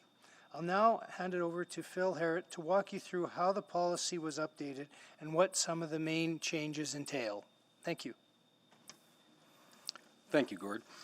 A strong snow and ice control program enables Edmontonians to connect to their city, move and live safely during the winter season. Edmonton's snow and ice control policy has been updated several times. It was first established in 1978, with the last update being approved in October of 2018. Over the last 2 years, conversations with council, the public, stakeholders have emphasized the need for the policy to better reflect current processes and public expectations. At the August 17, 2020 City Council meeting, administration committed to developing a modernized outcome-based snow and ice policy. This was an opportunity for an administration to do a complete 360-degree review of the policy rather than look at a specific tool, tactic, or operation, which has been the approach in the past. We used a collaborative approach to propose updates to the policies and procedures. Input was collected from frontline snow and ice staff, as well as cross-functional teams, such as the Edmonton Transit Service, Safe Mobility, Building Great Neighborhoods, Envisio, City Planning, Community Standards, and Social Development. We've also aligned the outcomes, terminologies, and definitions with corporate goals and plans, like the City Plan and Design and Construction Standards. Clarity has been added based on public and stakeholder feedback, as well as the Snow and Ice Control Audit Report, which was presented to Audit Committee on February 11th, 2021. Additionally, snow and ice policies and guidelines of other winter cities like Calgary, Toronto, Ottawa, and Winnipeg, as well as organizations like the Transportation Association of Canada, were also referred to. Next slide, please. We want our operations to be clear and easy to understand. We heard there was a lack of clarity in our previous policy around items like active pathways and windrows, and some specific road types or areas like cul-de-sacs were missing entirely. This refreshed policy brings clarity to our services and our processes and how and where we control snow and ice. The refreshed policy draft is consistent with the new corporate policy framework. It includes key outcomes and guiding principles based on which the program decisions will be taken. The goal of the proposed new snow and ice policy is to achieve 3 outcomes for Edmontonians: safety, reliability, and connectivity. The 5 principles that will guide how we achieve these outcomes are operational excellence, environmental stewardship, equity, shared responsibility, and public awareness and understanding. We've also proposed updating the policy statement to emphasize accessibility for all modes of travel and expand the goal of preventing accident and injury to include collisions, slips, and falls. Operational content has been moved from the policy to supporting administrative procedural document to enable administration to be more agile and responsive to challenging conditions and the needs of the public. In 2020, some enhancements were made to the snow and ice program that included more frequent winter maintenance of residential areas, the introduction of a citywide parking ban, the implementation of 12-hour operational shifts to improve service levels. Given the mild winter season in 2020-21, the benefits associated with these changes were not fully realized, and additional service level changes are not included in this policy update. However, changes could be considered with I've lost council sound, direction. Mr. Chairman. Do you still have it? I do not. I thought it was just me. Okay, so we lost the audio for the presentation. I'm just wondering if we're waiting to reconnect or if there's anyone wants to hop in. Mr. Chair, can you hear any of us from chamber?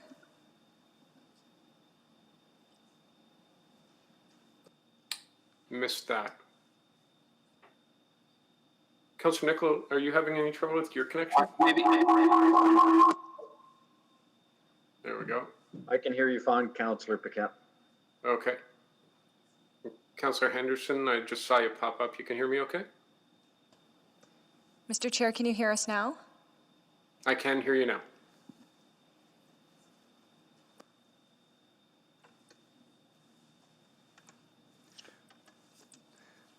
Counselor, where did you lose sound, and we'll go back?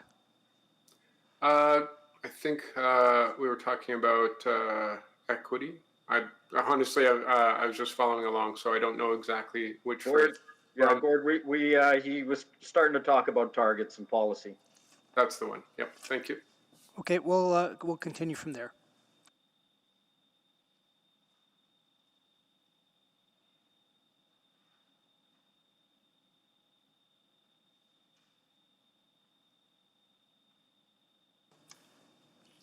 Okay, I guess we'll go back one slide.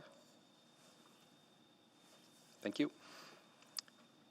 At the August 17th, 2020 City Council meeting, administration committed to developing a modernized outcome-based snow and ice policy. This was an opportunity for administration to complete a 360-degree review of the policy rather than to look at a specific tool, tactic, or operation, as has been the approach over the last several policy updates.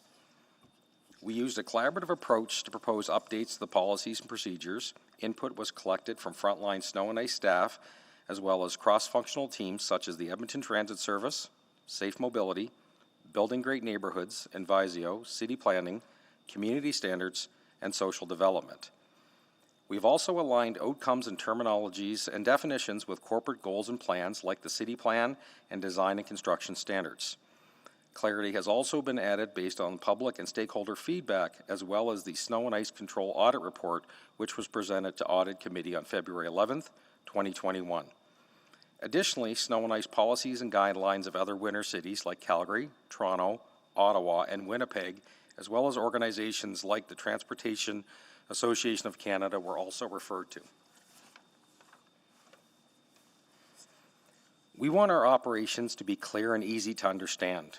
We heard there was lack of clarity in our previous policy around items like active pathways and windrows, and some specific road types or areas like cul-de-sacs were missing entirely. The refreshed policy brings clarity to our services, our processes, and how and where we control snow and ice.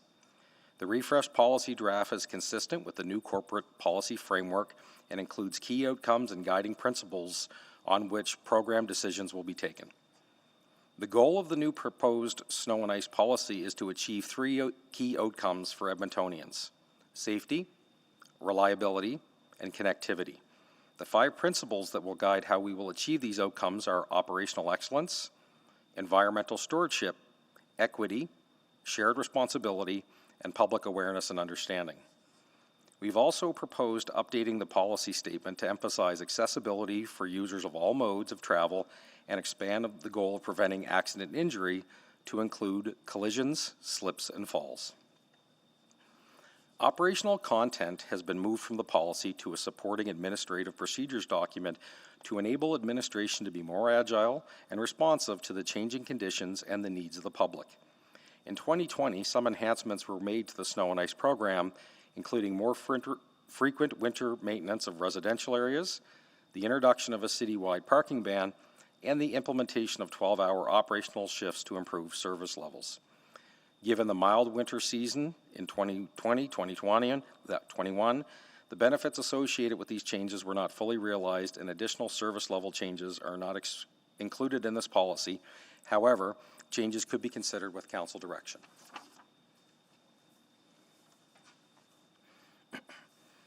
The draft Snow and Ice Administrative Procedure provides a detailed overview of the procedures, service levels, and definitions associated with the Snow and Ice program.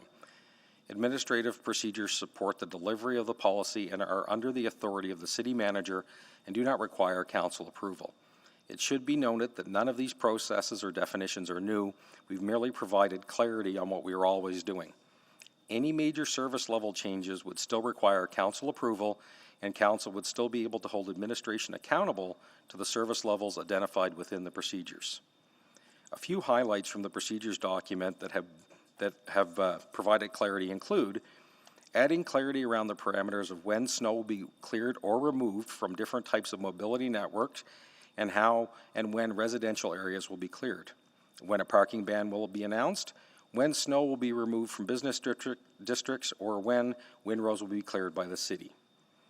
Ensuring service levels for inventory which were not previously stated in the policy, such as cul-de-sacs, shared streets, or pedestrian-only streets, were added to the procedures, and clearly defining operational terms like windrows, bare pavement, shared pathways, or the differences in service between protected and painted bike lanes.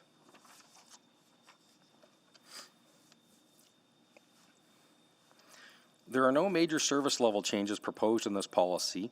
Administration used a focused approach to get insights on the revised policy and administrative procedures. Input was collected from key stakeholder groups such as the Edmonton Federation of Community Leagues, the Urban Development Institute, Canadian Home Builders Association, Business Improvement Areas, and the Accessibility Advisory Committee. We were able to get great feedback and insight through these discussions.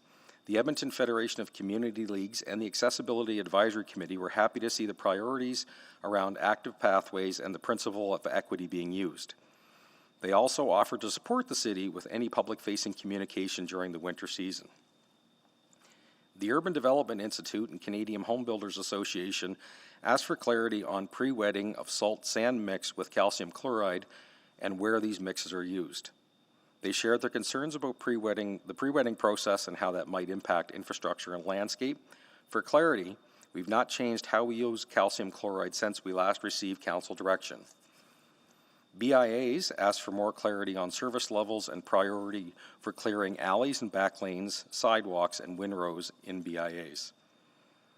Public feedback was also leveraged from past engagements conducted in 2019 and 2020 when the public was heavily engaged in a variety of snow and ice control elements. This includes residential snow and ice control, public engagement, winter walkways symposium, and the parking ban survey. In addition to the final policy approval, we remain hard at work at several other important initiatives for the program, including continue working on addressing the recommendations from the snow and ice control audit with collaborations from teams across the city as well as frontline staff, completing a public-facing map for active pathways similar to the interactive map for roadways that's currently on our website, continue to explore new ways to educate and inform citizens, completing the development of a temporary location at the Ellerslie Integrated Facility to support snow and ice operations starting next winter season. Once revised, the snow and ice policy has been approved. Our teams will be updating internal guidelines and manuals to ensure consistency with revised snow and ice policy and administrative procedures once approved by council. ensuring Edmontonians are informed about what service levels will be on the road and pathways as identified in the updated snow and ice control policy, as well as the requirements for moving vehicles during a citywide parking ban through a robust communications plan. Residents need to know what to expect when the snow flies and what has been laid out in this updated policy. Like the bus network redesign and the waste cart rollout, we will leverage extensive channels as part of a comprehensive communications plan to deliver timely information where people are and when they need it, such as geographical and weather-triggered in-app ads, dynamic billboards, and other ads in weather apps and other popular winter apps. As the winter approaches, we'll also be gearing up our other channels that we improved last year, including ensuring that neighborhood entrance signs are equipped and ready to deploy, and continue to work on our snow and ice services and parking ban map and notification tools. We understand how critical snow and ice operations are for the safety and accessibility of our residents. We are constantly working towards strengthening and improving our snow and ice control program to enable a better life for all Edmontonians, regardless of how they choose to travel. Thank you, and we're pleased to answer your questions. All right, thank you very much. Before we move to questions of administration, we do have a speaker, and that is Christine Kowalchuk. And Christine, I believe you know the drill. You've got 5 minutes, and then we may have questions for you afterward. Okay, thank you so much, Councillor Paquette. So I am speaking today on behalf of the Edmonton River Valley Conservation Coalition. We understand the city's goals in ensuring safety, reliability, and connectivity for Edmontonians on winter roads. However, just as important and listed only as a vague guiding principle by this snow and ice control policy refresh is environmental stewardship. While a number of environmental concerns have been raised in the past about the city's snow and ice removal methods, the report makes no mention of those concerns. Environmental stewardship is not listed as a key outcome, and a number of statements seem to directly contradict the city's environmental policy, which states, the City of Edmonton will exercise environmental stewardship of its operations, products, and services based on its commitment to A, prevent pollution, B, continually improve its environmental performance by setting and reviewing environmental objectives and targets, and C, meet or exceed applicable environmental legal requirements and other requirements to which it subscribes. In particular, ERVCC has the following concerns with the report. First of all, the report references continued use of calcium chloride brine, even though City Council voted against using this controversial chemical, which is known to have negative impacts on aquatic life, vegetation, and soils in 2019. It's important to recall that shortly before the 2019 vote, Global News discovered through a FOIP request the city's use of calcium chloride exceeded levels allowed by the city's bylaws. As the global coverage stated, a sample showed various chemical levels 32 times, 500 times, and 700 times the allowable limits. The ammonia level was more than 1,000 times the allowable limit, classifying the brine as a hazardous waste. This information had not been provided to councillors. How did that use reach those levels align with the city's environmental policy, which states that the city will meet or exceed applicable environmental legal requirements and other requirements to which it subscribes? Where does the report outline how things will be done differently? Well, Admin's presentation just mentioned a 360-degree review of processes. Very little in the processes has changed. Why does the report still reference calcium chloride use at all? Besides negative impacts on the environment, calcium chloride brine is also known to seriously corrode infrastructure like bridges and asphalt, as well as bikes and vehicles. Number two, the report states that it will undertake river monitoring without acknowledging that such monitoring should have already happened. Section 2.10.1.1 of the report states, the City of Edmonton will monitor the safety impacts of using the various snow and ice control activities in consideration with impacts on the environment and infrastructure through studies, including but not limited to traction, collisions, river water, soil and vegetation, corrosion, concrete, and asphalt. Where is the data, including from the FOIPed calcium chloride brine solution study mentioned above, in this report? Where is any data at all on river water, soil and vegetation impacts, on infrastructure impacts, or on cost comparisons between blading and chemical removal? How does this statement align with the environmental policy goal to set and review environmental objectives and targets? And number three, the report makes no mention of the plastic bristles that fall off the sidewalk snow clearing machines, the same plastic bristles that litter our city and end up in the river and then as plastic garbage in the oceans. In the past year alone, ERVCC members have collected 5,857 plastic bristles without directly trying, i.e. we simply picked up what we encountered as we went about our daily lives. Some of these came from stormwater grates and others from along the river. In 2017, the Edmonton Journal ran an article about the thousands of blue bristles another citizen had collected. And in 2019, ERVCC partnered with Waste Free Edmonton, NATE, and the city's snow removal, planning and operations on a student project to explore alternatives to the bristles. How does the city's use of these bristles align with the environmental policy goal to prevent pollution? And why, if this is a known issue, is the report silent on the fact these bristles are a problem? ERVCC requests that this committee return the report to administration to ensure alignment of the city's snow and ice removal methods with the city's environmental policy. We want to see environmental stewardship as a key outcome, for the report to include data on the various measures and comparisons outlined above, and for methods outlined to resolve known environmental concerns.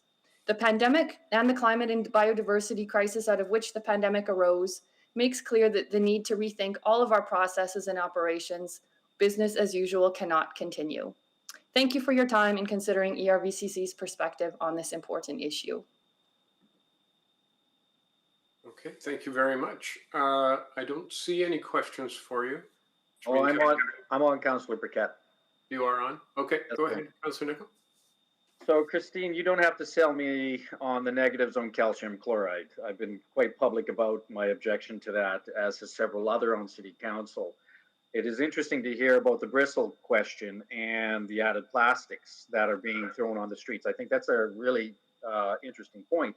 But the question becomes, you know, going forward, so we don't repeat these questions of the past where we get these proper metrics and measurements and holding systems accountable. You have talked about before the Office of Biodiversity. Is that where you'd like to see some of these other measures put into place so we can monitor our programs for environmental impacts? Yeah, absolutely. I mean, all of these things are interconnected. You know, the snow removal is an environmental issue.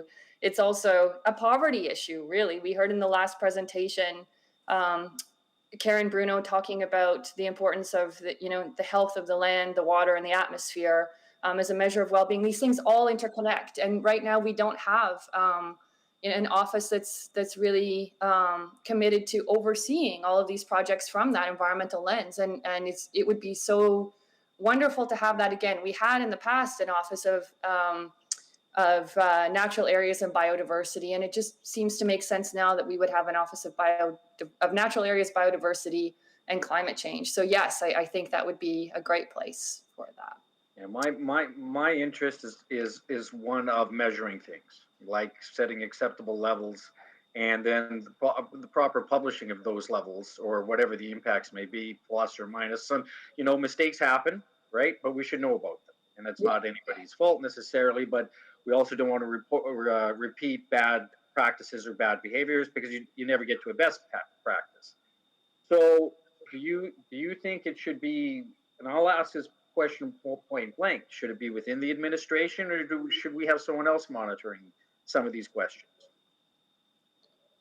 That's a good question. I think, if we had this Office of Natural Areas, Biodiversity, and Climate Change, there are a lot of good people working within the city. There's a lot of good research being done by the environmental planners, which ERVCC has seen in the past, and that information doesn't seem to be making its way to council, again and again. And I know a number of councillors have raised that concern. In this snow and ice issue, the calcium chloride brine data that was collected in 2019 was not shared with councillors. So I think maybe if that office is able to report directly to council, maybe that would be a good way of beginning that kind of office. I assume that would work. If it doesn't, then maybe an arm's length organization should be involved as well. I think it would make sense, though, to begin with keeping it within the city. Okay. Thank you very much. Okay, thank you, Councillor Nichol. I don't have any questions myself. Councillor Zadek? No, I don't. I'm having some technology issues here, but I'll probably have some questions for administration. Okay, do you feel like you are present enough that we don't need to bring someone in? Oh, yeah, of course. I'm on my, yeah, no question. Okay, all right, good. All right, so we will now, thank you, Christine. We'll now move to questions of administration. Councillor Nicol, you selected this item? Yes, thank you very much. And yeah, I was seeing 3 John Zydex on my screen there, John. Is that nice? There was at least 3, at least 2. So obviously, we're going to go to some of the questions that I have here. So let's just open up with the reality of this situation. Gord, how many times have your department, through the reorgs and everything, how many times have we changed this policy in the last 10 years? Quite a few, I believe, correct? We're constantly adjusting this, are we not? Council, you're correct. We've been in front of council a number of times over the past 10 years to make revisions to the policy. I guess what I want to ask you, Gordon, and in the defense of the department, given that last year was pretty kind of mild in terms of major snowfalls, we really haven't had a good bench test of our existing policy right now. I'm beginning to think, Gord, that to administration, we have some change fatigue going through the front line. What would you say to that question? So I think you raised a couple of really important points. Number one, we have had throughout the organization extensive change, both in structure as well as culture. So there has been a number of different change initiatives that have, definitely placed another level of stress on the whole workforce. In terms of last winter, we definitely didn't get a good test of the changes that we had made in response to the conversations we had with council. So we've got a new platform that we're waiting to test and see how that works based on a more regular winter. Okay, yeah, so I'm hearing you loud and clear. So before I get prepared, because I'm going to ask you about calcium chloride later, probably in the second round of questions. But what I'm hearing from this presentation is I'm hearing a lot of process and buzzwords, Gord. But, people want to know, when is it going to get picked up? Under what how high does this wind row have to be? Clear metrics. Where do we see this? How does this materialize? And do we have them already to everyone's satisfaction? I guess is the question. So, Councillor, I think you raised a really good point, and was one of the main intentions of updating this policy was, number one, to put clarity around many of the things that we were doing so that residents can understand, number one, what we do, and number two, what they can expect in terms of a level of service, because there was definite miscommunication or misunderstanding between us and the public. So number one was to get the definitions correct, and number two will be through the rollout of the public information that will happen this fall.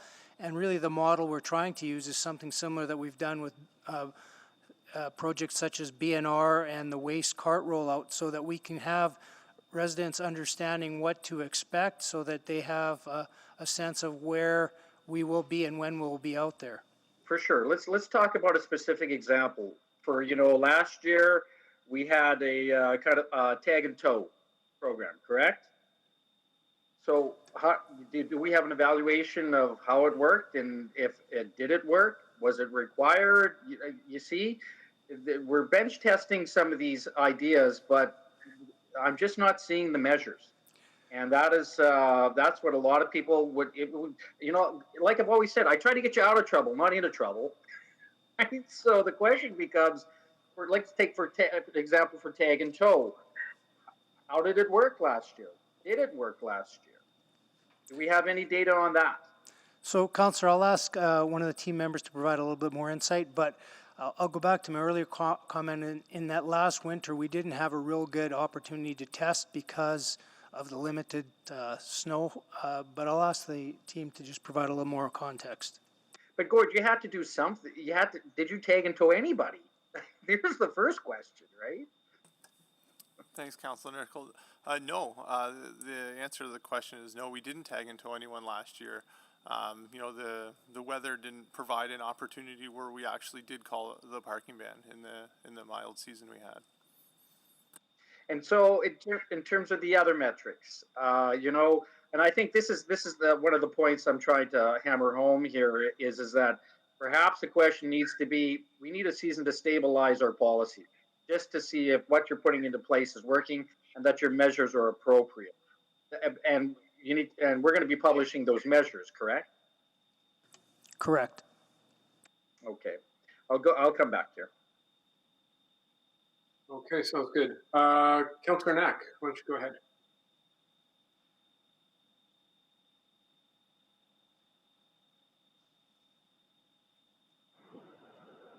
I think I'm unmuted now. Can you hear me? Yeah, we can hear you now. Thank you. First, I just want to double check on the question around the policy piece. My understanding is that if we separate out the calcium chloride discussion, where that did come back multiple times, there was a policy update in 2011 that added in the 5 centimeter requirement for residential blading. There was a separate amendment made in 2015 related to the width of the roadway and when we would remove windrows. But beyond that, I don't think there has been a major change in the policy. Part of why today, I'm not just understanding the history of this. Councillor, sorry, you broke up there. There have been a number of changes to the policy prior to 2015. I think there was one subsequent to 2015, but through that we've also had many ongoing discussions that were tied to the policy in relation to service levels as pilot projects. So so both yourself and Councillor Nicol are correct in that there have been changes. There haven't been as many in the last couple of years. It's been more responding to specific direction from council and the public in relation to service levels. Okay, thank you. Just wanted to make sure I understand that. Sorry, I might break from time to time here, so I'll do my best. I wanted to ask around the change to the policy and I guess more importantly, the procedures. Is the reason we're not changing service standards in the procedures really because we're not having a budget conversation? So I guess the intent of the question is, are you recommending these procedures because you're assuming you're going to continue to operate with your existing budget, or could there be a separate conversation about the standards we would require for roadway clearing, for active pathways, for all of that, if you knew there was going to be a different budget? That's correct, and I think by separating out the policy from the procedures, what we allow council to do is provide the ability to change service levels and service options without having to amend the policy on a continual basis. So we have a policy that gives us the overarching outcomes in line with council's direction and vision, but the procedures are where we actually have the different tools and service levels, and that of course is tied to resource requirements, which would include funding, which are steps that council would approve through the budget process. Okay. I want to make sure I understand. The reason I asked that question is that, so take city-owned sidewalks as an example.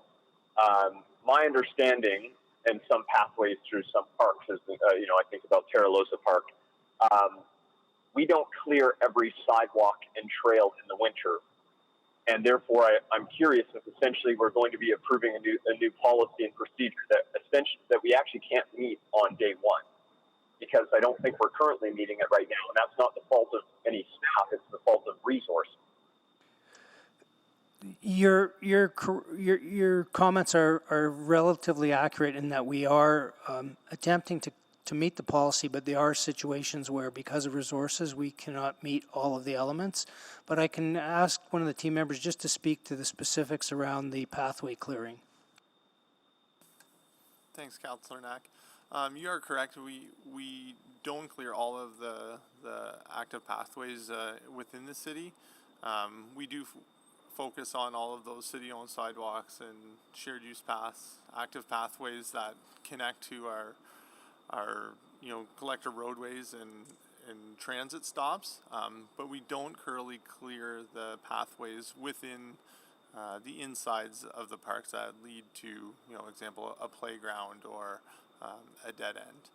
But we definitely have increased the amount of infrastructure that we clear within our active pathways program over the last couple of years. Absolutely. Sorry, and I don't, I'm trying to keep track of time, but I don't know how much I have left. You got 20 seconds left. I'll come back on a second round, so I don't abuse my time. Thank you. All right. Thank you, Councillor Knack. Just to follow up on a couple of the questions raised by Ms. Kowalczyk, I'm just wondering about these plastic bristles, because I get a lot of emails actually from my residents who wonder about these plastic bristles. Is this sort of just industry practice across the board? Would you find this in every other city, or are there other ways that, or other materials that other cities use? So it is an industry standard to use the brooms in clearing, minimal amounts of snow off hard surfaces. We have been in conversations about this specific topic over the past number of years. We have looked at alternatives, but it's about finding the balance of, how much inventory we need to clean, in what time frames it needs to be done.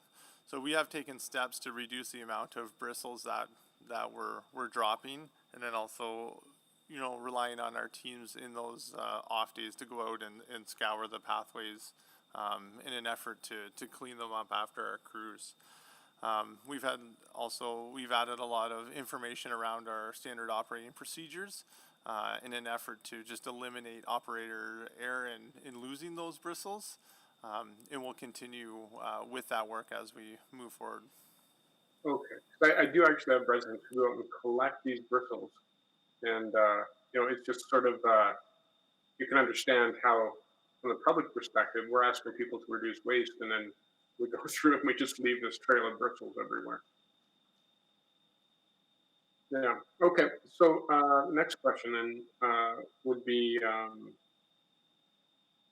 was just wondering about, picking up on Councillor Knack's question on pathways.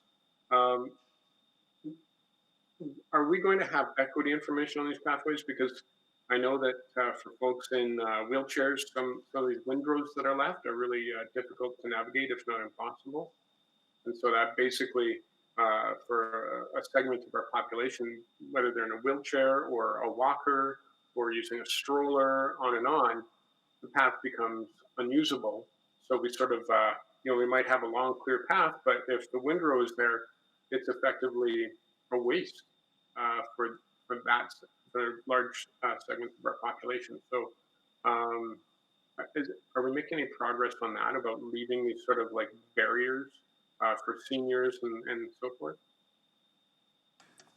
Councillor, I'll start and then I'll ask Mr. Grant to jump in. But I think in general, what we're trying to do with the whole snow and ice control program is use more of a GBA plus and an equity-based lens in terms of the service we provide.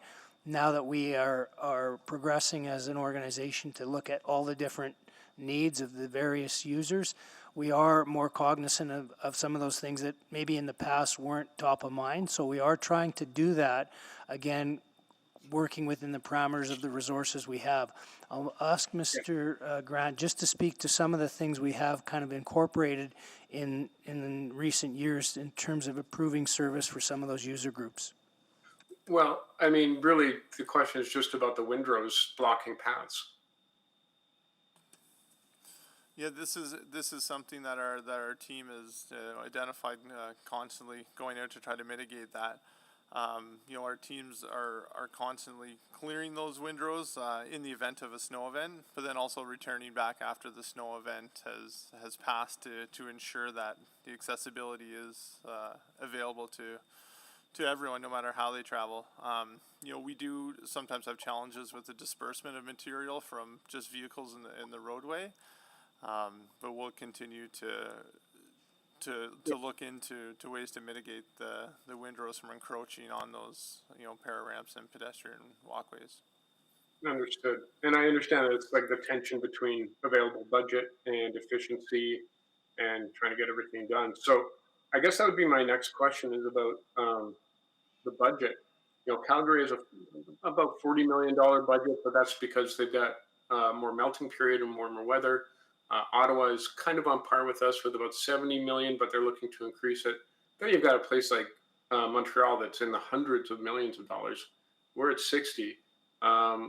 You know, and I think I would assume that we have stretched out our ability to serve, like our service levels, to the point where that's why things get dropped. Like, because I'm that's my assumption. But from your perspective, are there more efficiencies to be found? I mean, there always are, but are there any major efficiencies to be found that would substantially increase service levels for the public? So, Councillor, I don't know if there's any big savings that we could uncover. Certainly, on an ongoing basis, we're trying to find as many ongoing efficiencies as we can. But in terms of the biggest challenge is that we've pretty much pushed as far as we can to try and deliver the service with the existing resource levels, keeping in mind that there are years where we are positive, and we are positive in the variance this year, but again, it's because of the weather dependent. So we try and basically plan for a typical winter based on what we've seen. Yeah, okay. Yeah. We'll go to Councillor Nicoll now.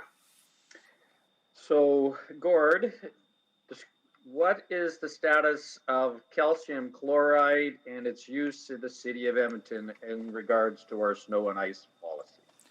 Or operations, now that they're given to their two separate documents? So, Councillor, in terms of the use of calcium chloride, we have not made any changes since the last direction provided by Council. We've continued to use it as a pre-wetting tool for our sanding operations, which we've been doing for a number of years now, I believe since about 2012-ish, I believe, but we haven't made any other changes. So it's really only used for pre-wetting and then on some of our active modes facilities. Okay, so Gord, okay, so I guess maybe I'm just slow today. How did you interpret that 7-6 vote that council passed about calcium chloride? How did you understand that? So the vote and the direction at the time was to not use calcium chloride or any other anti-icing or de-icing on vehicle travel paths. Was to use that anti-icing option for some of our active pathways, and then again for pre-wetting for sand mixture. Okay, thanks, Gord, because even sometimes I need a reminder, so I do appreciate that. Can you give me a sense, Gord, Councilor Paquette was talking about it a little bit, but I want to get to the question of capacity. How much of our work is in-house in terms of major snow clearing like arterials, and how much is contracted out-of-house as a percentage? I'll ask Andy to just provide that. For sure. Sure. So, we do rely on our contracted forces to come in and support our operation when we do see large snowfalls or snow events. We do a lot of our priority 1 networks, our priority 3s and 4s internally, and then we rely on those contractors to work with us on our priority 2. Andy, so I get that. How much is in-house? How much is out-of-house? Do you have a balance for me? When we look at that balance, I can get you that information. Okay.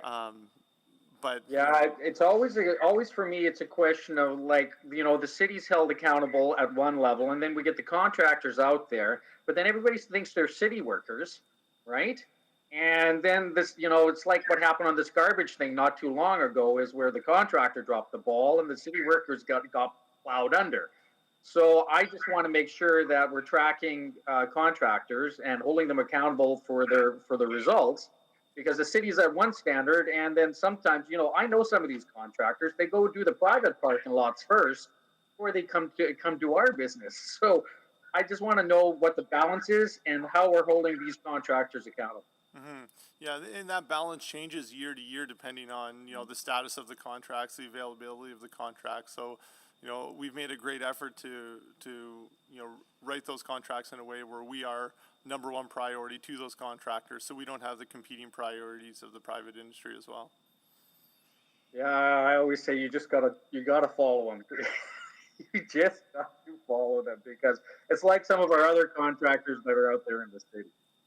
Councillor, we could get a little more detailed information for you and circulate that out to committee members if you'd like. Well, Gord, my question to you is, again, in that spirit of trying to get you out of trouble, right, is to track their performance like you would track city performance and then publish the two. And that strikes me as a way to give you that kind of balance between the right tools and in terms of costs and how much was cleared. And I would argue that a city worker tends to have higher quality. A private contractor tends to have lower price. And so it is a balancing act, Gord, I get that. But I don't know, have you thought about doing something like that? Because we talked about grass cutting a couple years ago about how to track grass cutting and how that delivered performance for you. Would not something similar here might work for you, Gord?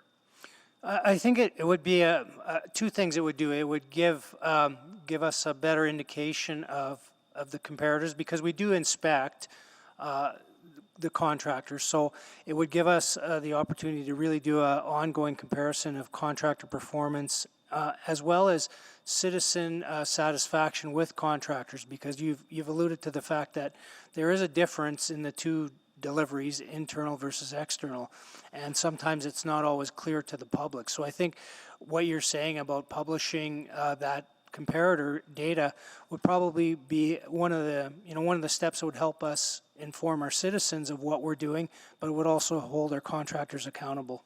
And let's be clear, there are some very, very good contractors that we use. Excellent contractors. Don't get me wrong. It's just, if we were not here today and in 10 years from now, it's just putting in a system to make sure that these good contractors stay in the pipe and that kind of thing. You're exactly right, Councillor. There, on both sides of the ledger, there's good and not as good on both private and internal, and it's just a matter of keeping an eye on both sides so that we are both doing our best work. Getting good value for the money we spend, and that's what it's all about. And clearly defining for the public, so we can manage customer expectations, what the service level is going to be when we're picking up a windrow, for example. When we're, So, thank you. All right, thank you, Councillor Nicoll. Councillor Knack, we've got 3 minutes left. Councillor Nicoll, are you going to have another round of questions or a motion at all? No. Gord knows what I'm getting at. So okay, so I'll leave it to him. I'll just ask if anyone has any objection to maybe spilling over by a minute or two into the lunch hour so we can finish this item. Not hearing any. Okay, go ahead, Councillor Knack.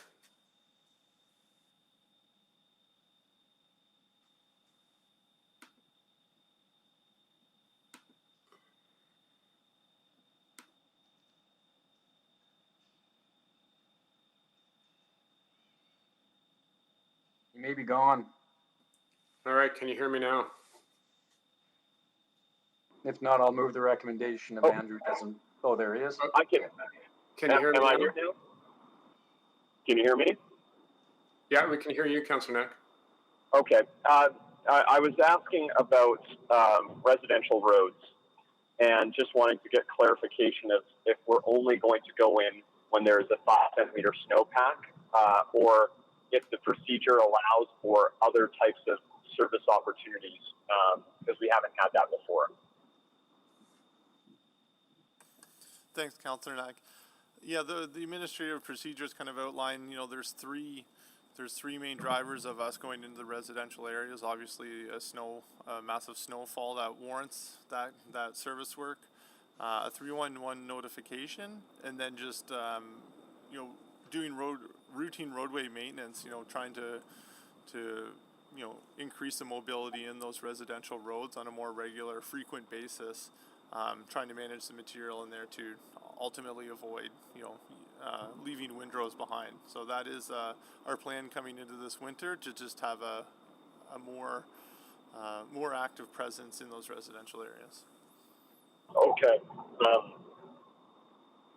Do we have the resources for that though? Well, when we look at the winter we had last winter, last winter we did. It's hard to say what this winter will bring. If we're out fighting against snowstorm after snowstorm, it might be problematic. But on an average winter, I believe that we do have the resources in our roadway districts to support that. But not okay. Great.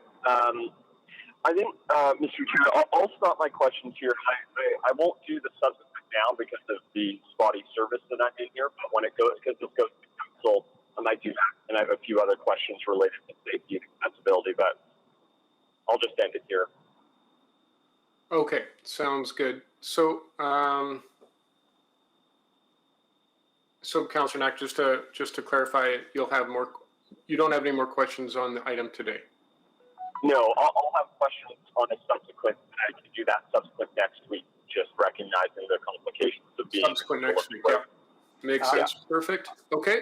I'll put the recommendation on the table, Councillor Paquette. Thank you, Councillor Nicol. If there's no debate, looking for any, I don't see any. Please vote. I'll vote yes verbally. Yes. Yes. And I am also a yes. And that takes us to the lunch hour. We'll be back at the time specific at 1:30. Enjoy your break.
roll call shortly.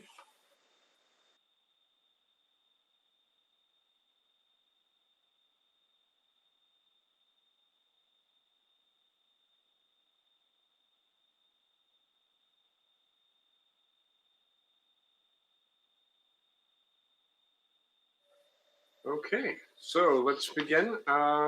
Councillor Nickel. Good afternoon. Good afternoon. Councillor Knack. Good afternoon. Can you hear me? Yeah, I can hear you loud and clear. Councillor Zadek. I'm here. All right, good to have you, and I'm here. And I will just mention that we are also joined by Councillor Henderson, Councillor Esslinger, Councillor McKean, and Councillor Katarina. So welcome and thank you for joining us. So we are now moving on to our time-specific item, which is item 6.2, additional community support for Alberta Avenue and Jasper Place communities.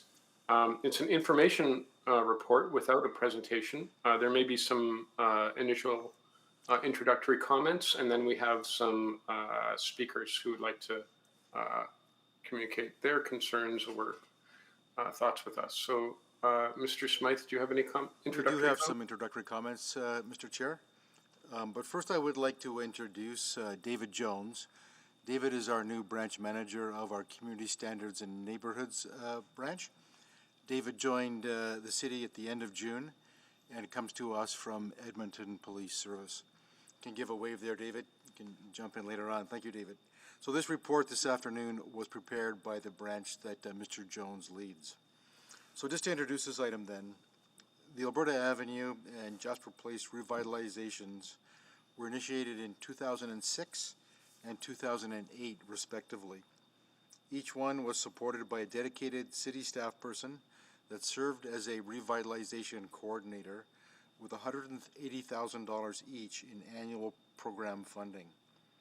In 2019, Council approved Inglewood and Baldwin Belvedere as the two new revitalization areas, which included transferring the dedicated city staffing from Alberta Ave and JP to the new areas, with program funding remaining in place for the two original revitalization areas. In December 2020, City Council approved further extending the program funding for Alberta Avenue and Jasper Place for 2021 and 2022. Criteria for the use of city program funds was adjusted to allow each area to potentially hire a person or organization to work with the community to continue revitalization priorities. The Edmonton Federation of Community Leagues and the BIAs in each of the areas were specifically noted as potential sources of additional support to the neighborhoods. Administration is supporting area stakeholders to decide how they will allocate the funds on projects and possibly hire their own coordinator. EFCL submitted proposals to coordinate revitalization efforts to both steering committees. The business associations in both areas continue to be active members of the revitalization steering committees, and depending on steering committee decisions, could access program funding to engage a coordinator on behalf of these steering committees. In Jasper Place, the stakeholder group is interested in engaging a person or organization to collaborate with area residents, businesses, and organizations to create a plan that will guide the community to sustain and enhance the gains made through the revitalization program. The Stony Plain Road and Area Business Association is spearheading this effort and has stepped up to be the fiscal agent for the project and to lead the recruitment process. The Alberta Avenue District Council, which is in fact the Revitalization Steering Committee, is going through a community planning process and evaluating options to use the available program funding to sustain and enhance gains made through the revitalization program in its neighborhoods. The District Council has already allocated $5,250 for Small Sparks, which is a micro grant funding initiatives, and will dedicate a portion to support projects through matching funds and then use the remaining funds for district-wide projects. So that concludes our introductory comments.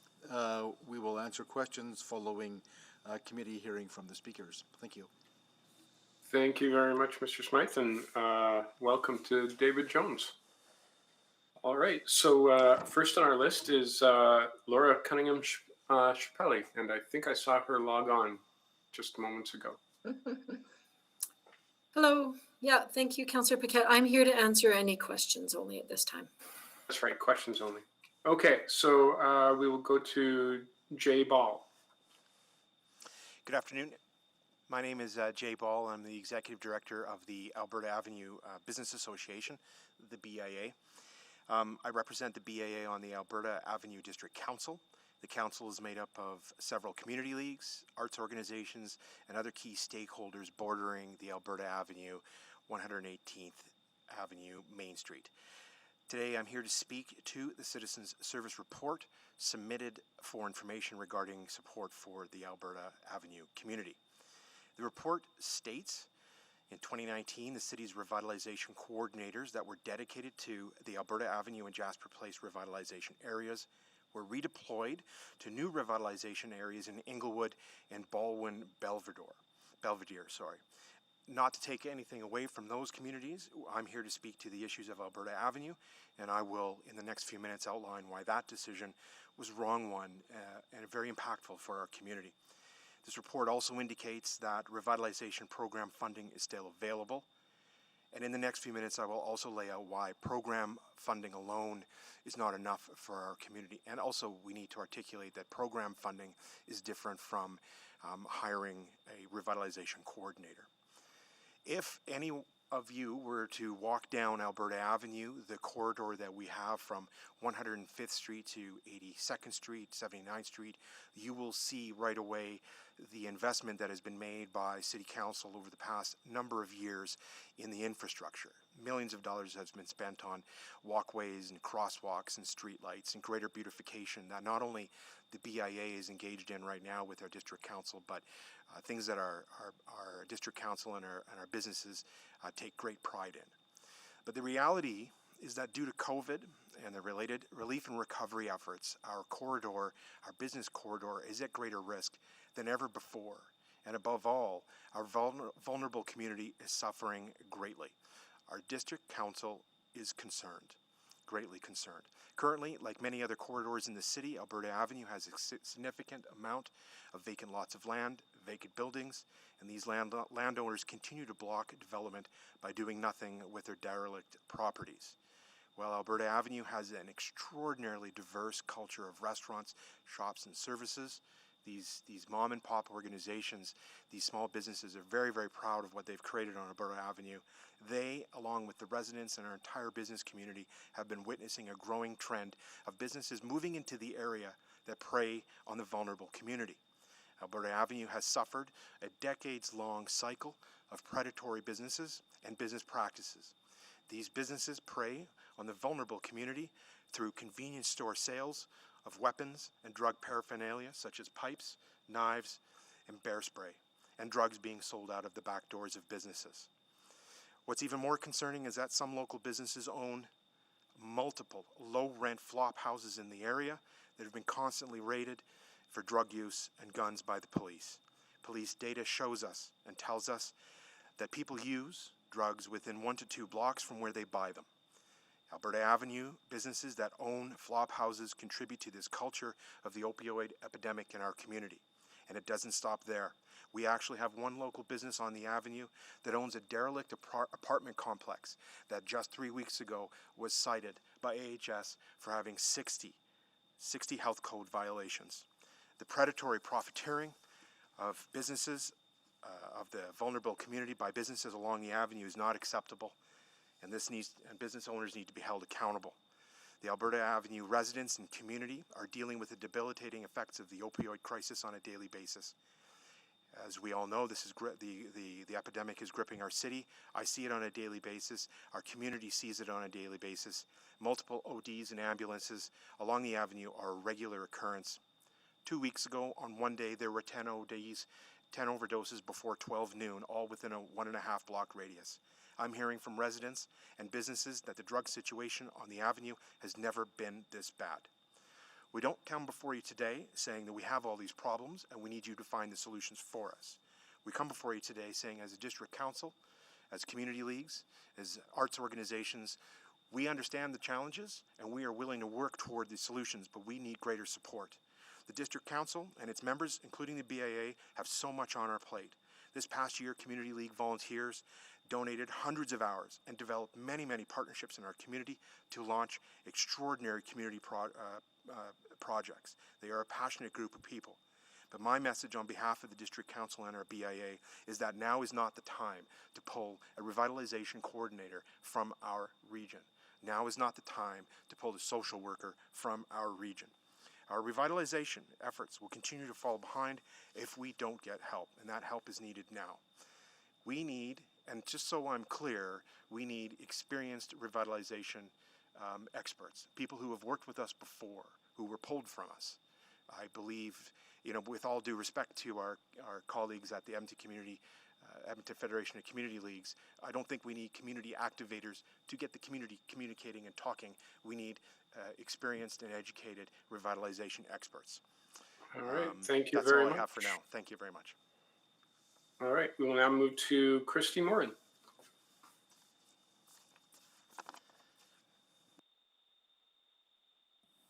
Good afternoon, councillors, and I don't know if our mayor is there, and David and Rob and team. Nice to see you all, and great to be back in August to be able to share without a mask a bit about our concerns in our neighborhood. First of all, always filled with gratitude with the city being our biggest partner, because we are your community and we definitely support you in all that we do and what we have done in the past. So we want to acknowledge the work that's been done, and we thank our councillor Katarina Bev Esslinger that work in this district for their tireless efforts to continue moving this project ahead and wanting to see change happen and also the city council. I mean, all of you have been incredible in doing what you have to move our needle forward. As Jay mentioned, COVID and all that came with it has really significantly put a real damper and a real pause on so much that's happened. And it's almost like a startup all over again is what we're saying in the community. The amount of overdoses I have never seen in 27 years. We are hearing about a 14-year-old that has been trained to use Naloxone kits because we're doing block parties, and part of the block party teaming time is teaching how to use those kits, which in 27 years we have never had to do. And seeing a 14-year-old youth go into his back alley going for a bike ride and grabbing the kit because there were 2 overdoses and he was able to revive the one. So these are things that really we shouldn't have to deal with. And when people are saying that, we're a normal neighborhood, well, we are normal in that we are part of the city and we're a community that's very vibrant and very networked and very connected. And that's because of the revitalization and the endless hours of the volunteer time and city council and the team from the city working with us. But right now is a time to not stop moving this forward. And to Jay's point, retracting a staff member is the glue that we need. We're trying just to stay afloat with the operations, plus all of these other concerns, and they are real concerns, and we are trying to find ways to do this without that extra support, and it is very, very difficult. We as a community have actually created a Green Alleys project I wanted to share with you, which is 4 tranches that we're working in. One is make that call to be able to call police. The other one, because we've had aggressive Johns. The Johns are extremely aggressive right now, which we didn't expect it would happen, but that is happening. Beautification piece, and also community rallying together to find ways to be able to have safe spaces for children in our community. We also are looking at working with District Council has been endless. We've had numerous meetings. We are also working with City Revite and have met with the other revitalization areas to be able to share our tips and tricks, even though right now they seem a little bit weak, to how do you build community? How do you gather? How do you make things happen? How do you create activation and commitment and loyalty to a neighborhood when there is so much beauty, but yet there's so much to work on. We've also looked at the suggestions, the 2 suggestions that came through council, and both of them were looked at and said, these aren't the right fit on the bus for us for Alberta Avenue. And so one is the risk management of how do we aren't a collective, we're not a third, we're not we're just basically a steering committee of the city. So how are we going to then actually hire staff? Who do they answer to? Who is their employer? How are we going to manage disciplinary action if we needed to, or exemplary action if we needed to. None of us are at the table able to do that and want to take on that risk. It's quite a large risk, and there is so much happening all at the same time. Insurance came up. The community league leaders went to their insurance providers and said that no, they would not be covered to have that kind of risk in making those kind of hiring solutions. The revitalization level also is a different level of expertise. A CRC is a different level than a revitalization coordinator, and it's a certain expertise that comes into the play working with communities are in those vulnerable places. And I have to say, without any hesitation, that the $180,000 is definitely has plans that are going to be used for great things, and it is always the seed money that does so much more work, and is going to continue progressing the work that we're doing. The staffing piece is something that we really are coming back to the table saying, is there a way to actually find revitalization staffing for Alberta Avenue? We are in a desperate place, and we definitely need that extra support at this time. So thank you very much for your time, and I look forward to any questions. Okay, thank you very much. Next on our speakers list, we have Donna Yateman.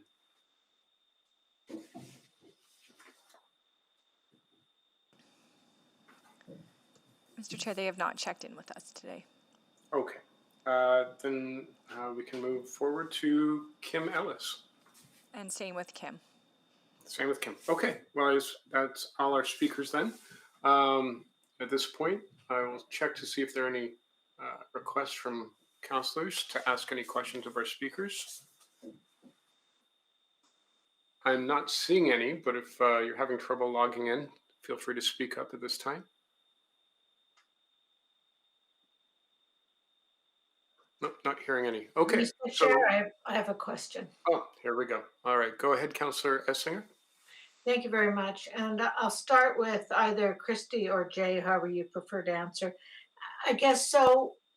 This is an information report. When you came to council, it was clear that you could afford to use your dollars to purchase a staff member to do this revitalization work. But from what I heard, you're finding a difficulty doing that and getting the right person on the job. I know you worked with the EFCL, but you didn't feel that was a good fit. So from today, what is your hope? Thank you, Councillor Esslinger. I think, our response is there is a significant difference between the salary of a revitalization coordinator and the program funding that's been set aside for revitalization. As Christy mentioned, the $180,000, which is spread over 24 months, will be used to seed specific projects within the community. And that is used those grants will be applied for through numerous different nonprofits and charitable organizations and community leagues within the district. So I think there's two different things at play here. The salary of a revitalization coordinator that we require is actually does not fit within the revitalization funding that's been set aside. I hope I answered your question. Yes, so you received 180,000. You don't think there's enough to do the programming and hire someone, if that's what I understand, correct? Correct. And the experience, I believe, and my colleague Christy can fill in the blanks, I think the experience we've received with having a revitalization coordinator from the city has been very, very impactful. And I think it's moved us forward greatly. And so we're simply asking for that to continue. Okay, and Christy, perhaps the question to you then is, as I don't think it was a full-time coordinator that you had, it was part-time. Could you just help me with that? When we had a coordinator prior, it was full-time. It was full-time. Yeah, it was full-time. So for us to go look for someone with that expertise and that level of seniority, I guess as someone that could do the job, it would be, truly, we'd be hard pressed to find someone for doing it less than 70, 80,000. Okay, and I'll just turn my last question over to Laura.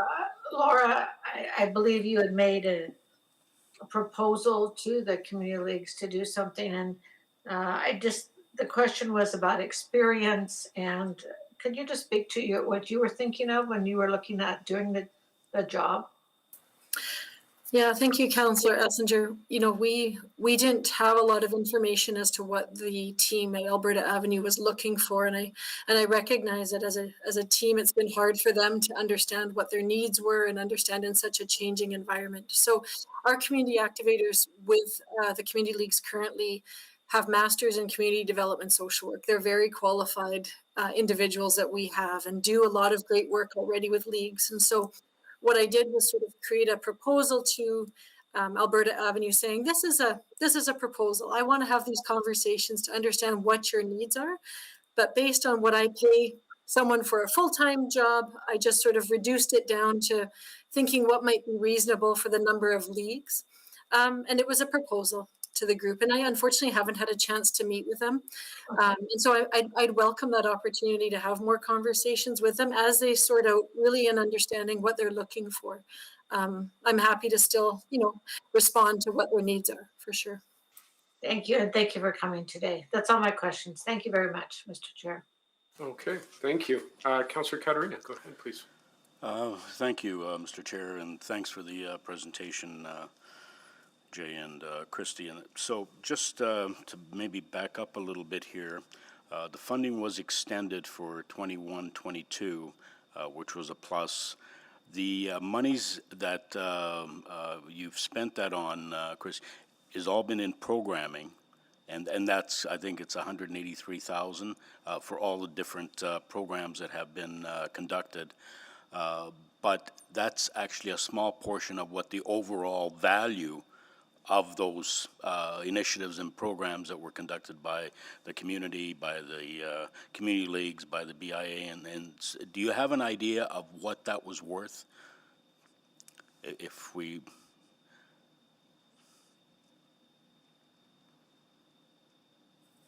So that is exactly right, Councillor. There has been the exponential growth because of the seed money.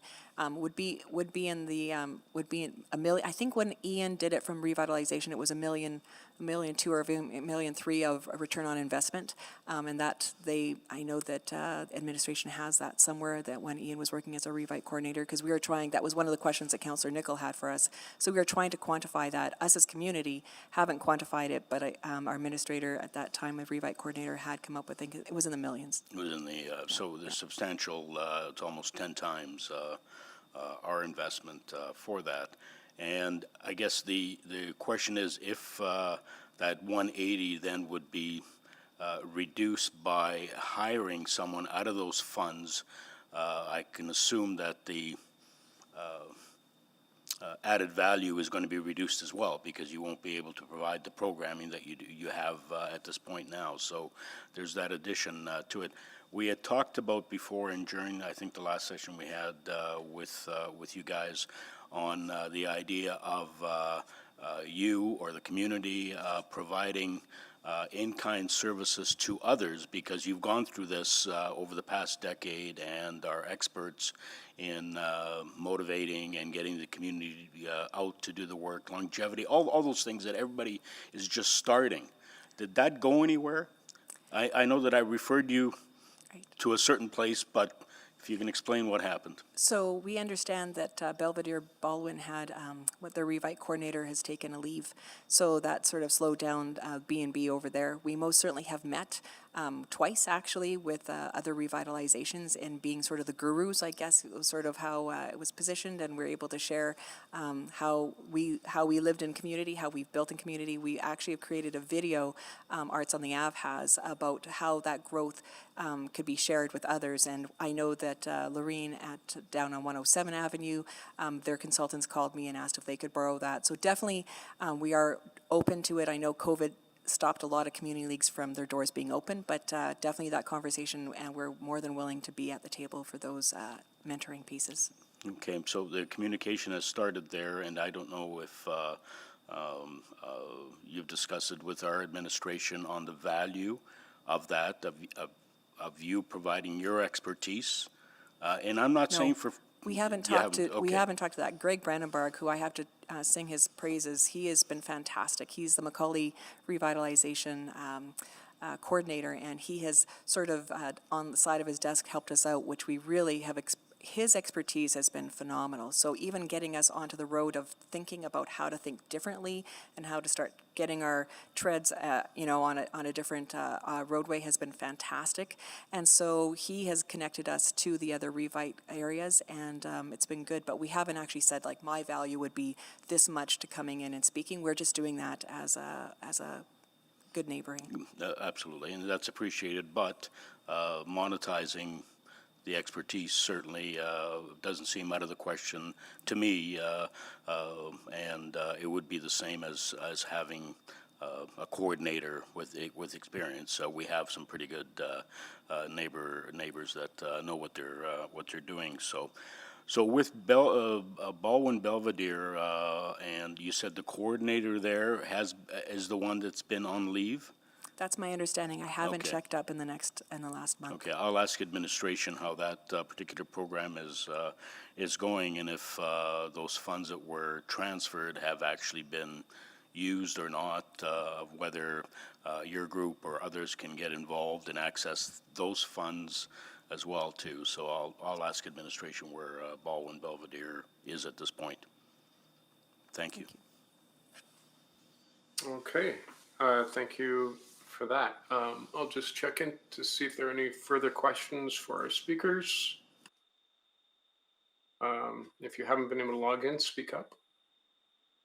No? Okay, so thank you to our speakers for coming and sharing your information and experience with us. You're free to stick around and listen to the rest of the discussion, and we'll now move to questions for administration. And I know that Councillor Katarina had some questions, so if you just want to continue, feel free. I see Bev is on there if she'd like to go, but Oh, is she on the list? Okay, I missed that. Go ahead, Councillor Esslinger. I think I'm on the list from before, but I do have questions, so I'm. Okay, go ahead. And I guess the question is, you've heard the comments from the community today, and I guess I'd just like some response. Our hope was we would be able to transition them into more program funding, but the need is more for a staff person. Could you just speak to that? Sure, Councillor. I'll certainly do my best. Really, we do try to take a citywide approach in terms of how we allocate our resources. And as you're well aware, all of Council's aware, our NRCs are geographically allocated. This specific program, our original proposal was that there would be a sunset clause in 2019, and we did extend it with the provision that the facilitation and the leadership would be based in community. I mean, certainly our NRCs provide that base level of service. Laura has talked from EFCL's perspective, so we are, staff challenged, quite frankly. As you're well aware, we did reduce staff in a number of lines of business across the corporation the last budget cycle, and we feel we're down to, the sort of the bare service level from a staffing perspective that we can afford to move towards. So we have no flexibility to reallocate staff other than to try to, provide our basic work with NRCs, working with other lines of business to see what other options might be. So that's where we have to still try to go in, like from administration's regard. Like, I'm not sure there's any other kind of strategy or expertise that we can bring to bear. We can try to, the consultation we can do internally with some people that know that are well aware of the program and how it could work or should work. But a full-time dedicated coordinator was not a proposal, at least that we were contemplating. No, I understand that, and the community obviously has identified capacity to get the right person as the greatest challenge, and even getting that right person, and even the time to find the right person is a challenge. And I'm wondering, and it's just way out there, if there was any way that if the city could hire someone and pay for them out of some of these funds, if that's a possibility, because I think they don't know how to find that expertise. or maybe there's former employees that we could refer to this group. Just some feedback on that. Yes, certainly, Councillor. Those are both relevant strategies to explore. We could look at that and have a further dialogue with the speakers today to see how that might be realized. And you're correct. There are some people who have retired or who might be available. We could play a middle person role in facilitating that, perhaps. But I think we have to, revisit sort of the original marching orders to see how we can build that capacity and expertise sort of in community.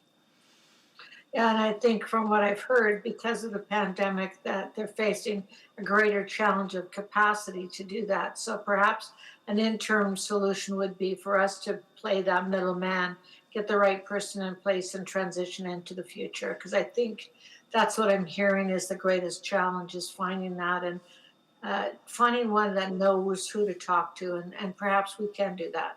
But I will leave that up for others. There might be some direction there. Thank you so much. And certainly, Councillor, we can explore the notion of, is it full-time or part-time, just to manage the dollars and look at those different options. If the right expertise is there, maybe it isn't, 5-day-a-week kind of work. They can set the wheels in motion and then step back a little bit, perhaps. Yeah, and I think we're going to have to get creative because obviously they're at risk and we need to find some support for them. And the budget does allow us the flexibility to look at that. So thank you. Thanks. All right, thank you, Councillor Esslinger. Councillor Knack, do you mind if Councillor Katarina goes ahead? Councillor Knack is on the committee, so he should go. I don't mind at all. Go ahead, Councillor Katarina. That's fine. Okay, thanks, Andrew. So, do you have a number, Mr. Smythe, on what the added value from all the programming that's taken place? It was mentioned that Ian had worked something out at about 1.3, so 180 leverage to 1.3. That sounds pretty significant, but just confirmation from your side. Maybe, Councillor, I'll ask Deanna Petzula, who's our coordinator of this program, to step in on that one. Do you have that kind of level of detail, Deanna? Hi, Councillor. We don't have that detail with us today, but as Christy had mentioned, the previous coordinator had done some work with the District Council on that, so we could certainly provide that information that we have.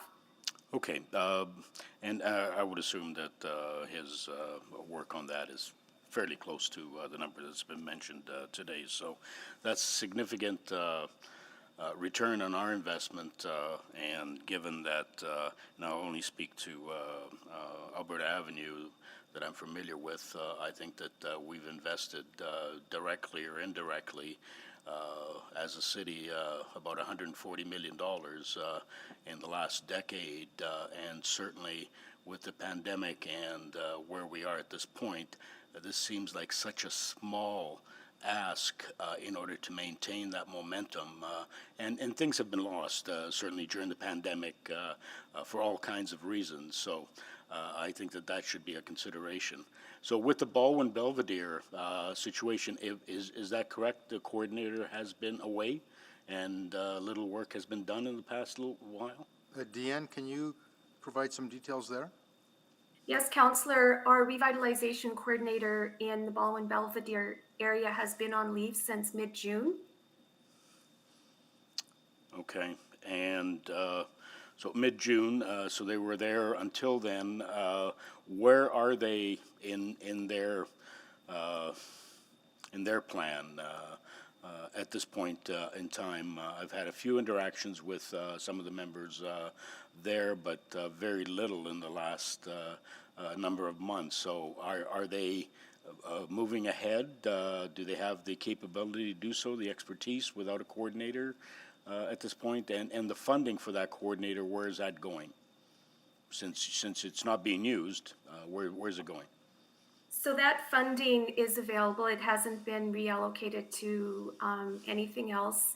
The coordinators in both our new areas, Baldwin-Belvedere and Inglewood, have focused very heavily right now on capital planning as part of our capital program for revitalization. So that work has been moving along really well. It progressed through the pandemic, and we have final reports for proposed capital projects in those areas.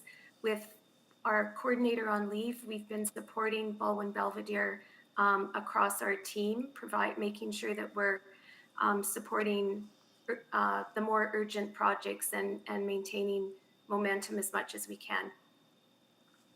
Okay.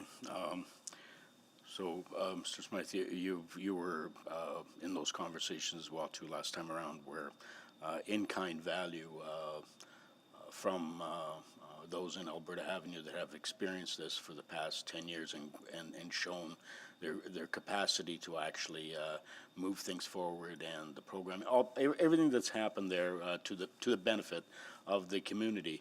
Has there been some thought of possible in-kind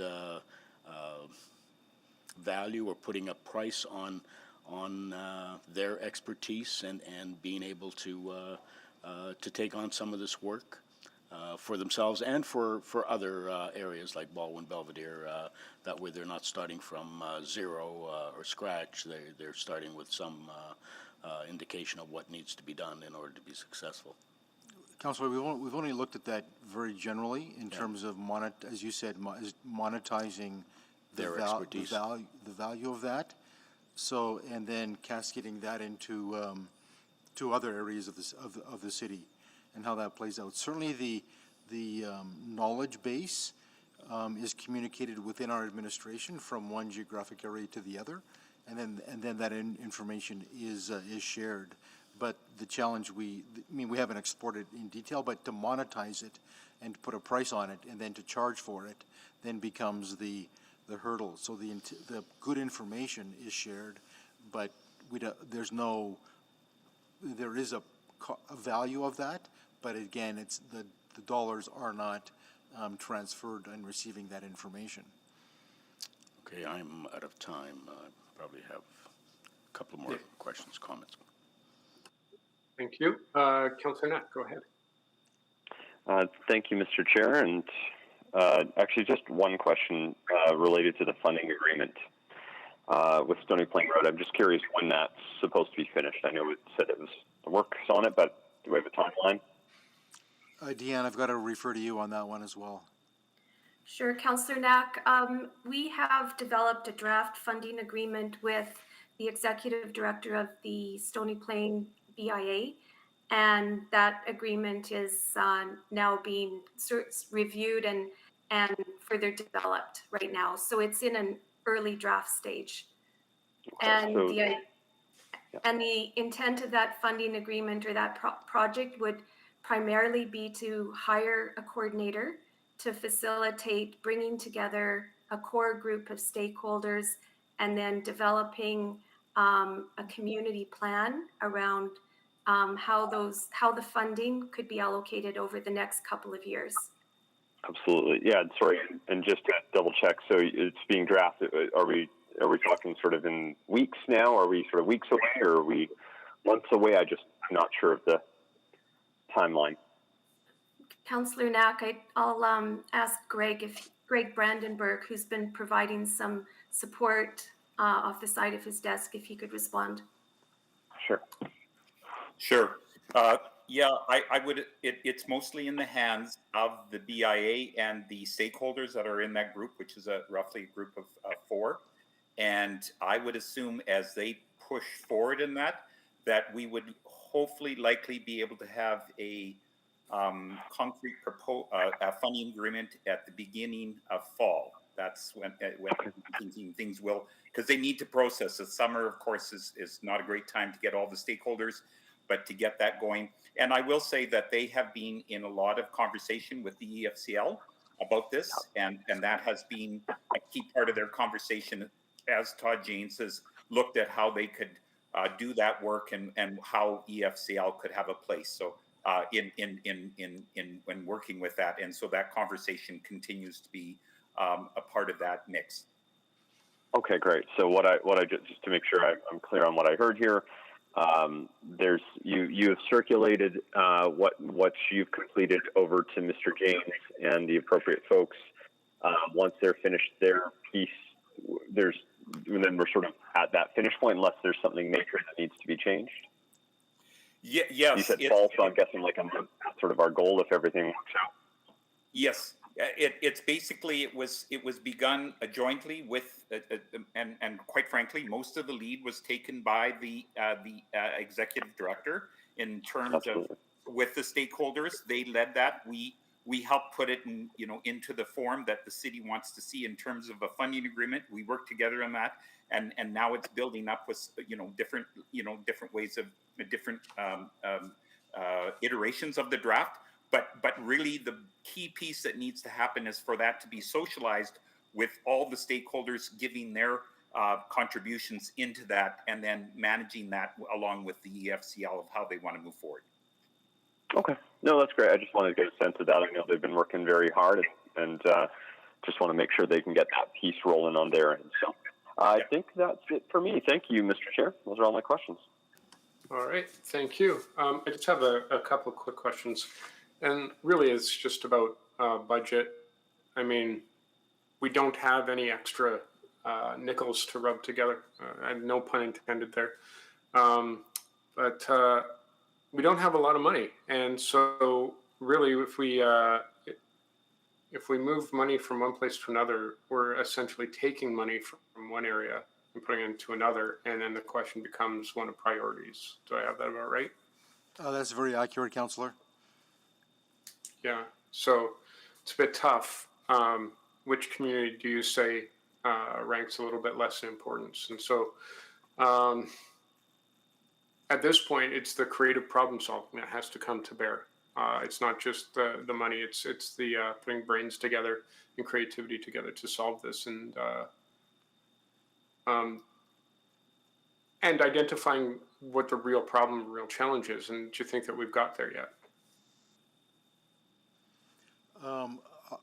Obviously, from the conversations and the information, the Jasper Place direction is getting a lot of traction.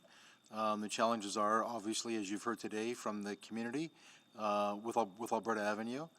I think we're still in the starting blocks and have not determined the best way forward. So there's still, and I certainly look to EFCL to help. I think they have a really good perspective on this from a citywide perspective.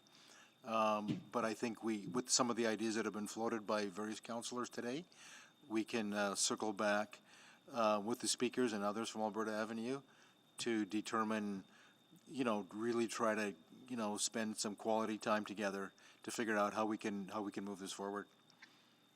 Yeah, so you don't need council direction for that. That's something that you can do without a motion. And we will do it.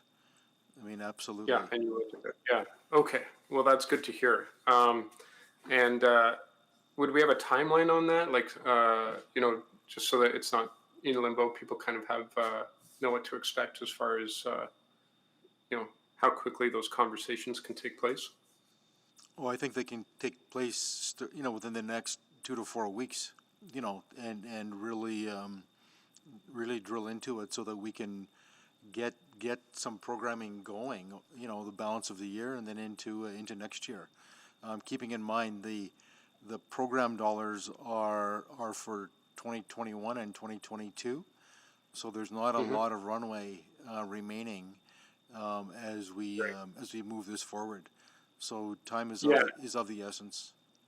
And I understand it due to the amount of infrastructure work going on right at the entrance to the Baldwin Belvedere area.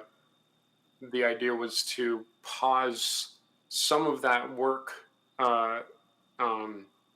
until we get a better idea of what the results of the infrastructure are going to be, and then pick up again from there so that the community has a better idea of the direction they want to go. Is that right? I believe that's the case, but maybe David or Deanne, can you clarify that as well? Sure, Councillor Paquette. in Baldwin Belvedere capital, we're coordinating with other capital projects such as the Fort Road widening and the 132nd renewal, Avenue renewal, as well as the community has identified a list of prioritized projects that are currently, they've come into our IIS department and are being reviewed. So I guess it's more fair to say that that work isn't paused. It's just it's proceeding along with the capital projects, and That's then correct. more funding will be released as we go along.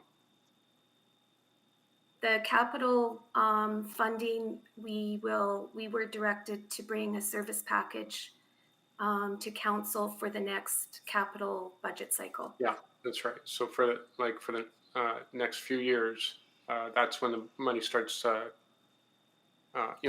Council willing, whatever the next council looks like, but all things considered, that's how it'll proceed. But still understanding that without some sort of change in how we budgeted, or how we set the tax rate, the money is the money, and the plan is the plan. Correct. We have planning dollars for Baldwin and Belvedere. Yeah. Okay. All right. Thank you. That clarifies things for me. And it's good to hear that we can start doing a little bit more focused problem solving to help Alberta Avenue as well. Okay. Thank you. Looks like Councillor Katarina has a second round of questions. Thank you, Mr. Chair. And so I just want to confirm, Mr. Smythe, so you have the opportunity, or you will take the opportunity to work with Alberta Avenue in getting to a point where a decision can be made on how they want to proceed, and that's imminent in the next couple of weeks, as you said in that. So this report today for information really doesn't change anything at this point. Once that is done, and certainly any money issue could come before our next or during our next supplemental budget adjustment in the fall. So that could be a place where if some decisions are made and some evaluations, that might be an opportunity. Certainly, Councillor, that is one sort of direction forward. Yeah. Certainly make the commitment that we will circle back and sit down and really roll up our sleeves with Alberta Avenue, and I try to tap Laura on the shoulder as well to join us in that work. And you're correct, but as you're well aware, and all the council's aware, the budget for next year will be challenged. So certainly the notion of, all council's decision, but that would certainly be one possibility if there is, an exceptional rationale as to why that, would be brought forward. We certainly put that on the table for council's consideration. Yeah, and I appreciate that.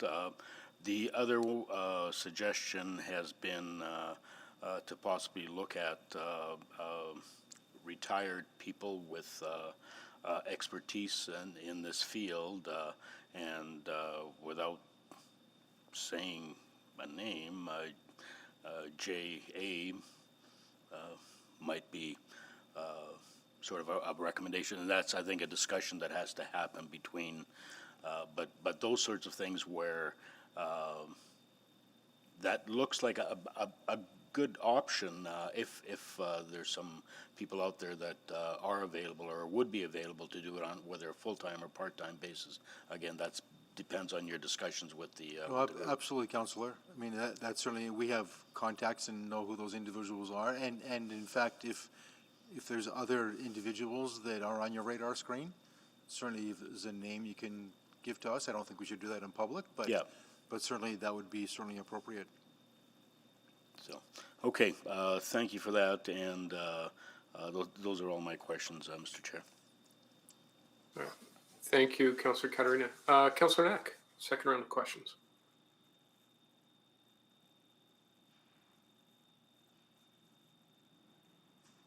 sorry, Mr. Chair. No, I didn't mean to be on for a second round, so I can just move the receipt of information. Okay, that has been moved. Any discussion? Not seeing any. Please vote. Yes.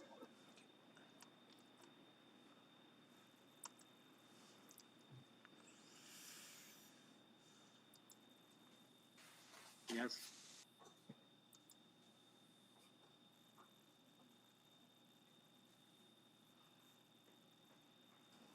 We have all the votes. All right, please display the vote. And that is carried unanimously. Thank you very much.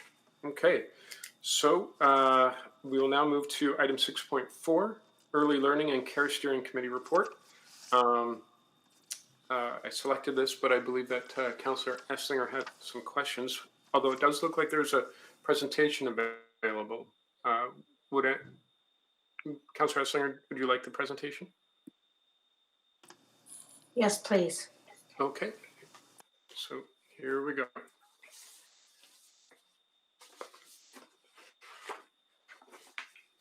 Okay. Yeah, I think you could just jump right in, Jeff. Okay, thank you. My name is Jeff Bizans. I'm the co-chair of the Edmonton Council for Early Learning and Care. That's the new name for this group. With me co-presenting today is Heather Raymond, and she is the coordinator of the Edmonton Council for Early Learning and Care. So thank you for the opportunity to speak with you today. We're here for the council.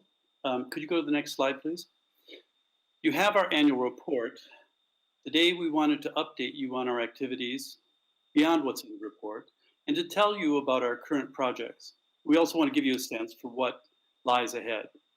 We look forward to your advice and insights that can guide our work. As you know, the council is an offspring of End Poverty Edmonton. Next slide, please. End Poverty Edmonton kickstarted the work of this group because it, like everyone else who's thought about eradicating poverty, recognizes that childcare is an essential game changer. That is, affordable, high-quality childcare must be widely available if we hope to reduce the effects of intergenerational poverty, help low-income families thrive, and prepare children so that they can succeed in school and in their communities. Over the past 17 months, the economic effects of COVID have raised awareness of virtually everyone about the importance of early learning and care. It's necessary for ensuring that parents, and particularly women, can participate productively in the economy in a way that's good for families and good for society. For many families, none of this can happen without high-quality, affordable childcare. The city gets this. The importance of childcare is recognized in the new city plan. And Action 17 of the new Economic Action Plan is to, quote, promote affordable, accessible, high quality, and inclusive early learning and childcare, unquote. The task now is how to go beyond words and get the job done. Some believe that childcare is not the business of the city. That's misleading. The rubber hits the road in our city, and the city can do a lot to support high quality, affordable early learning and care. But the school boards and the provincial government have legislated responsibilities in this area also. And so the city needs to coordinate with them. Next slide, please. And now the federal government is getting into the picture in a big way with potentially hundreds of millions of dollars for Alberta. Edmonton would do well to position itself so that our children and families can take advantage of this new federal initiative. Lots of groups want to see better childcare, and many of them are represented on our council. But the council is the only group that is focused on understanding the complicated situation in Edmonton, and it's committed to figuring out what can work here. Heather will provide you with a summary of what we're doing now. Next slide, please. To understand the complicated childcare situation in Edmonton, the council has focused research on knowledge building that can impact policies, regulations, and practice. The pandemic has exposed existing fundamental vulnerabilities and challenges in the childcare sector. Briefs were developed to assist partners to address issues that matter most to them and to educate and inform stakeholders and the general public about why these issues should matter to them too. With the new Provincial Child Care Act and regulation, analysis was conducted on what can be done inside and outside the legislation to support quality early learning and care. Providing perspective on the role of affordability within high quality early learning and care, research was conducted to understand issues related to subsidies and the rising costs of childcare. And learning from Indigenous and newcomer parents, focusing on bringing attention to staff competencies and dispositions valued by parents and those who work with their children. And through our work in developing fundamental knowledge about the childcare programs in the City of Edmonton, we have exposed the gaps in data and discovered the urgency needed to bring different levels of governments together to support collection, analysis, and sharing of data to inform the development of a coordinated system. Next slide, please. The Council has broadened our relations for the purpose of efficient knowledge gathering, research, and advocacy to promote the goal of high quality early learning and care for families who are Indigenous, newcomers, and those who live in poverty. The purpose of the regional partnerships is to build consensus and support advocacy efforts, seek collective solutions, to respond to challenges and opportunities, highlight when authority is distributed, responsibility must be shared by all levels of government and community, and the role the city can and should play in support of early learning and care. And on the slide, you can see a number of our partnerships here in the city, but I particularly want to highlight the Edmonton Chamber of Commerce. They pointed out that their membership has identified childcare must be part of any recovery plan. Next slide, please. The purpose of provincial partnership is to support provincial-wide advocacy to develop understanding about quality, early learning and care, and the need for our collective solutions and policies. Childcare Now Alberta, which is a national advocacy group and has chapters in every province across Canada, has now set up a chapter here in Alberta, and the council has been instrumental in bringing, supporting this particular advocacy group in our province so that we can work more collectively across the province to promote the importance of quality childcare. And at the federal level, we've met with the Honourable Ahmed Hussen, Minister of Families, Children and Social Development, to indicate our support of the federal government's commitment to build a national early learning and care system. And we're pleased to share that one of our council members has been involved on the federal expert panel and as well activities elsewhere that support our understanding of early learning and care issues locally, provincially, and nationally. Turn it now to you, Jeff.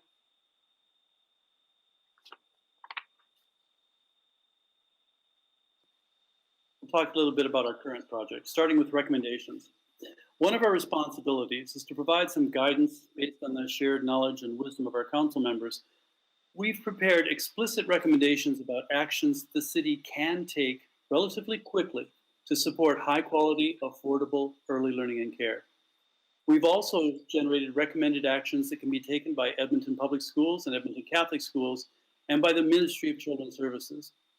These three levels of government have different kinds of authority and responsibility. And so we've tried to coordinate our three sets of recommendations as much as possible. Our recommended actions for the city are receiving wide support. If you could go to the next slide, please. And yesterday we got a letter of support from the Edmonton Chamber of Commerce. Too late for this slide. Trustees at Edmonton Public recently voted unanimously to support our recommendations to the city, and they directed their administration to pursue our recommendations to school boards. We also shared these recommendations with Stephanie McCabe and her department, and they're working with us to move them forward. We think these recommended actions are practical and principled and based on the best knowledge and insight that we have been able to generate. Implementing them would be a start. I should note that two of our recommendations have to do with advocacy. Lethbridge, Jasper, and Calgary are now all in the process of advocating for early learning and care. Edmonton really needs to do the same. So we look forward to presenting our recommendations to City Council as soon as we can. Back to you, Heather. Next slide, please. With so many families struggling to find safe, decent care they can afford, In our work as we go forward, we are spreading the word that Edmontonians deserve better early learning and childcare services. Elections are an important time to point out policies have an impact on the quality and affordability of early learning and care. Municipal elections, city and school boards provides an opportunity to promote the role local governments can play in influencing childcare policy. The Council's advocacy includes responding to ongoing requests from candidates for information about the role the city and school boards can play in the promotion of childcare. In partnership with Edmonton Social Planning Council, we will be hosting 2 lunch and learns, writing an op-ed, and blog posts leading up to the municipal election to promote the benefits of quality, affordable, accessible childcare and how it's the responsibility of everyone, city, school boards, and provincial government. Next slide, please. Building a system requires a good assessment of what exists and the continual understanding of the changing landscape and evolving issues. And our work now and as we move forward in the fall will be focusing on the experiences of cultural minority families with childcare, survey of what parents across the city need and want in a system of early learning and care, affordability versus cost, early learning and care centers, what happened after the elimination of the pilots, and follow-up to understand the impact and needs, and follow-up for effects of COVID on our family day homes. That's a small sampling of the work that we're doing. Back to you, Jeff. And the last slide, please. To summarize, the Council's been working hard to find ways to address an issue that is important, short-term and long-term, for Edmonton's children and families. It's also important for addressing our recovery from COVID and our ability to deal seriously with poverty in our city. We've received tons of input. We've analyzed the situation here, we've looked at models elsewhere, and we've established good relationships and partnerships across the city and across the province. The city has made commitments. We need to figure out how to turn those commitments into action. We've done our homework and we will continue to learn, but now is a good time to act. The city can be a leader, along with its partners, in getting to where we all need to go. So we've done a lot of work so far and we have much more to do. We look forward to working with the city, council, and administration in the coming months and years to get things done. And obviously, just like End Poverty Edmonton, the council will need support to continue this game-changer work in a service package and to provide the city with the input it needs. So thank you for your time and attention. We hope you enjoy reading our annual report, and we look forward to your advice and guidance and any questions or comments you may have. Thank you. All right, thank you very much. That was very informative, actually. We have on the board, Councillor Esslinger. Please go ahead. Thank you very much and really appreciate the work that you've done through the years on this file. It's so important that we continue to raise the voices for children when they can't raise it themselves. So thank you so much. I guess specifically you've done some great work. We all, I think, understand the need. Can you speak to us specifically how you think we could engage the federal government to tap into some of those national resources? Have you explored that? In our conversation with Minister Hussen, we raised the possibility of cities working directly with the federal government. So he has heard that suggestion. It hasn't been acted upon yet. We'll see how that goes. The federal arrangements are done with each province separately. And so I think a lot will have to do with how those negotiations go. In any event, it's our belief and the belief of most people who work in this area, as far as I can tell, that there's strong confidence in the idea of subsidiarity, and that is the idea that the best decisions are made locally. And so even if federal money is made available broadly through an agreement with the province, we think it'll be very important for the province to listen to local groups to figure out how to best allocate money. And the situation in Edmonton is much different than the situation in rural areas, for example.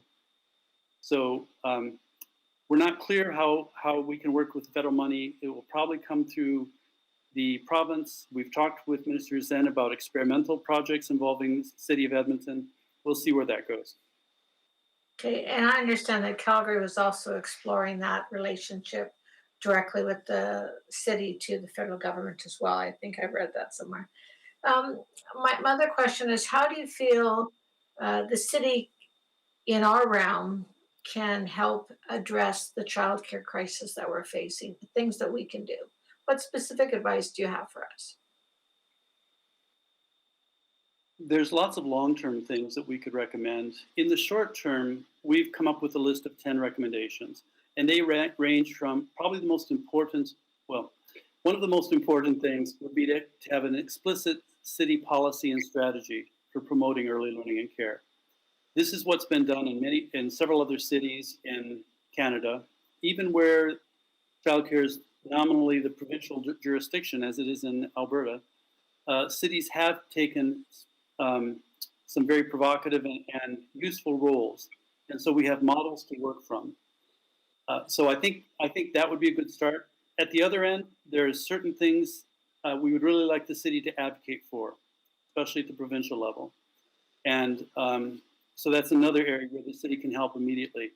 In between, there are several steps the city could take that have to do with helping the province collect better data, solving problems that arise quite frequently for childcare centers, and developing expertise locally so that childcare centers can be really good at welcoming and supporting newcomer families and their children and Indigenous families and their children. And there are more, Bev, in our list. Heather, you might want to add to that. And you've shared that with administration, correct? Yes, Stephanie McCabe and Urban Planning and Economy and her group has been looking through those recommendations with us. Okay, and I'll ask her about those when it's my turn. All right, thank you. That's all for now. Thank you again. You're welcome. Okay. Thank you. We'll now go to Councillor Henderson. Yeah, no, in some ways, that was my question. That understanding, because I had thought we were going to get some recommendations here today that we could say go make it so, and we don't have that in front of us right now. So I'm just wondering where that's at and what your thinking is on that, and how we make sure we can move that forward. Because it was part of my understanding that council needed to be able to weigh in on this in order for some of these things to happen. So something may have shifted and changed since the last time we had a chance to talk, but this is our opportunity, if necessary. To do whatever needs to be doing in terms of emotion. And I just wanted to check in with you on that one because I was surprised that we didn't have something more definitive here to work with. In a way, I was surprised also, Councillor Henderson. Our initial intention was to present our document, our annual report, and to present the recommendations. And we were advised by the city clerk that this isn't the appropriate forum for that. So we will do that separately. I'll be glad to get your advice maybe offline about the best way to do that. I wish I had known that because that was the whole intention of the motion to get this report here. So sorry, I'm puzzled now about that because that was why we put a motion forward to get this report here precisely so that we could get those recommendations. I'm not quite sure how to move forward on that. I'll have to ask questions of administration then. And unfortunately, the window time-wise is probably closed. Okay, that explains. I suppose it would be helpful right now. I mean, there's nothing to stop you answering my questions in terms of if you had brought us recommendations, what they would have been. I can run through them by memory, and Heather can supplement. The first two have to do with establishing a policy and strategy on the part of the city. That would be extraordinarily important because when we talk with people in different departments, they would say, oh, we'd like to help, but we don't have an explicit policy to support that. So I think that would be incredibly important. The last two have to do with advocacy. And one is about advocating at the federal level, and one is advocating at the provincial level or with school boards. The remaining six, I doubt if I'll remember them all from memory, but Heather will. And I just want to mention the remaining six almost all involve partnerships with the school boards and in some cases with the provincial government. One is about data collection. One of the things that last time we talked with you, with this committee, someone said, well, we need good data. It was Councillor Nichols said, we need good data so we can see whether there's changes are being made. And we spent a lot of time figuring out where data are, what data are available to try to understand what's going on in early learning and care in Edmonton. If you go on our website, there's a 60-page document devoted to this. And it's essentially a compendium of the kind of information that's available, what's wrong or inconsistent or incoherent about it, and what kinds of information we need. So that's one big area where the city, the school boards, and the province need to collaborate. Another is, as I mentioned before, problem solving. Childcare centers consistently run up against the same problems. Sometimes they involve zoning, sometimes they involve rules where the province and the city disagree with each other. We just need a way to solve those problems. Heather, you want to do the rest? Or do you have them there? You need mic on.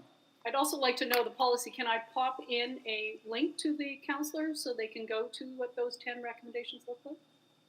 Very good. In the chat? I don't, the chat may not be the best. It would probably be more appropriate for it to go through the clerk and they can share it with us. So if you can share it with the clerk, we could go from there. I can mention, Councillor Henderson, that 2 more of the recommendations. One is to develop some expertise in learning how to optimize the experience for Indigenous and newcomer families and their children. And we've proposed 2 centers of excellence to start that sort of thing. There is expertise in the city, but it's very scattered. And we'd like to bring that together and see if we can make some progress on that front. Well, maybe while you're working on that, I've got a bit of time left and I can ask administration some of these same questions because I'm just not sure the best way to move forward now at this point. Obviously we wouldn't be, wouldn't be approving any recommendations here today. Probably we would need a report generated on the recommendations, and maybe that's the best way forward, is some kind of motion that has the administration bringing back those recommendations and their thoughts on them. And I'm just wondering, Mr. Smythe, your thoughts on this, or Ms. Ford? That might Councillor be the best. Go ahead. Go ahead, Jackie. I will defer to Ms. McCabe. Sure, whoever would like to answer that question. We moved this work into the urban planning and economy. Okay, fair enough. Yeah. Because of the strong link to the importance of. No, and I'm aware of that. I realize childcare. part of what we were trying to do was facilitate your work, which is why it was important to get this here. Yeah, and there's some procedural components with the work with End Poverty Edmonton. What my suggestion is that we have worked with both Heather and Jeff and looked at the recommendations. We can start to work at them in a more detailed manner with the specific focus, I think, first on the policy and strategy, which is one that I keep hearing is really important. And then we could roll in with the motion that was made for End Poverty Edmonton, any resource requirements that would be required to carry out those recommendations into that motion that was just made. We could roll and work together.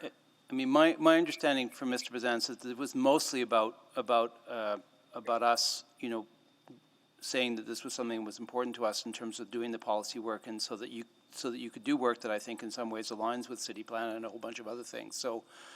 But we needed some kind of motion from council to allow that to happen. So I don't even know if this is about necessarily financial resources particularly.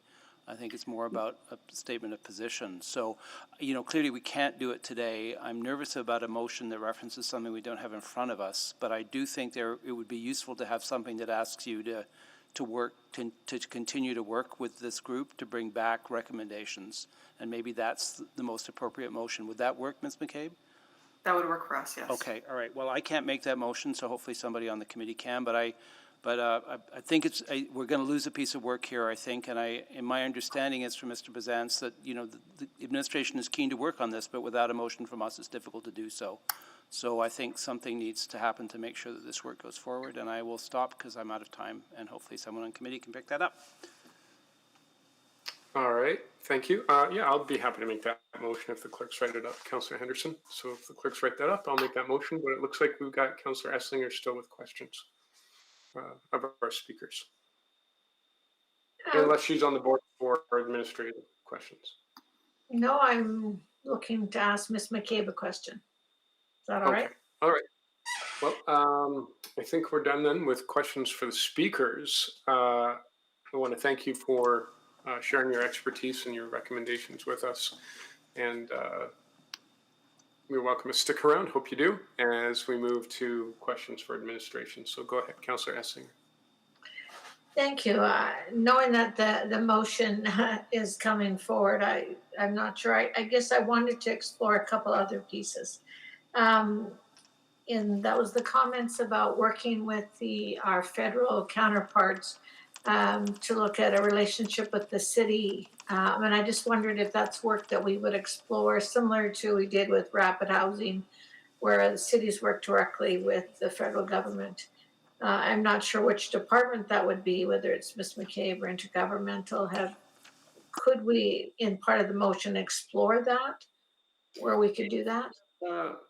Councillor Essinger, it is one of the recommendations in the early learning and care recommendations that are coming forward. So what we'd do after today's meeting is we would sit down again with Heather and Jeff and the early learning and care group and work through those recommendations and exactly look at what it would take to implement each of those recommendations. And so we would explore that one in more detail along with our colleagues over in intergovernmental.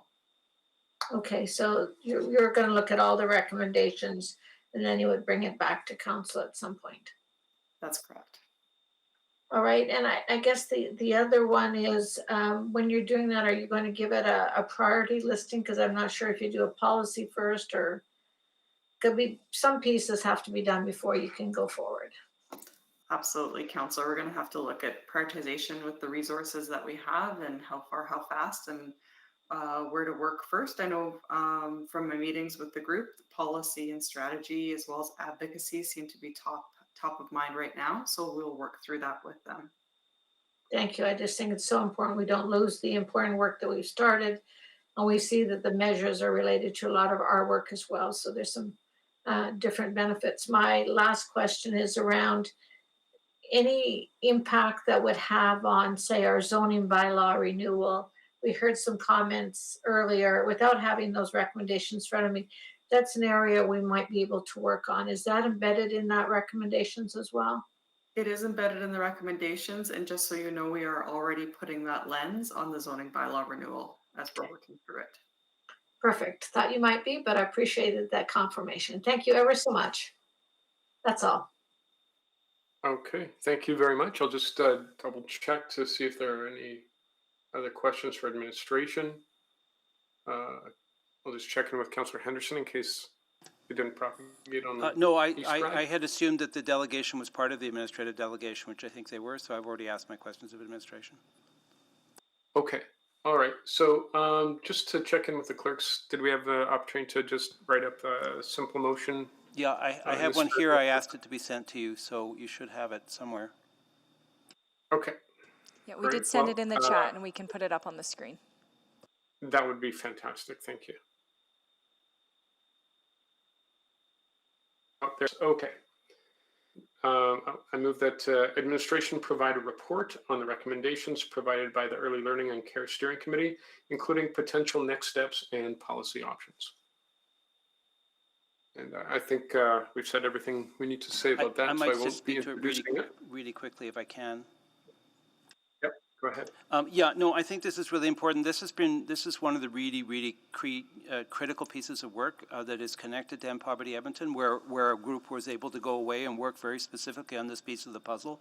It's absolutely fundamental to that, beyond to the End Poverty Edmonton work, and as well, I would argue, to all sorts of other things that are important to the city. So the work is out there. It's one, I think how we move forward on it is really important, and we wanted just to make sure that those recommendations were available to us so that City Council can weigh in and say this, make sure that it gets linked into all the work we're doing on City Plan. There's a lot of tie-ins here, and make sure that we don't accidentally lose it. So we as the city are not the whole picture. The school boards have to weigh in, other organs of government have to weigh in. There's a lot of other recommendations that go well beyond the city, but the city has a role in this if we want to crack this one, and there's huge upside to really helping make sure that children get support early on in early childcare, well before school. There's really good evidence of the benefits of that, and they're benefits that will live on for for decades. So I'm hoping when this comes back that obviously I won't be around for it, I suspect, when it does come back, but I'm hoping that the council at the time will see fit to support this and help us do the bit that we need to do as part of this puzzle. All right, thank you. And Yeah, Mr. Chair, that's can I a just- good point. Yeah, go ahead. My please. apologies. Can I just confirm a due date for this report? It's been suggested by administration as Q1 2022. Okay. Yeah. Is any objections to that? Thank you. We'll Not include hearing that. any. Okay.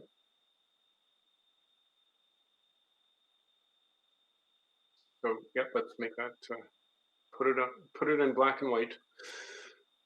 And just to close out, thank you to everyone who came to participate today, from councillors to speakers to administration.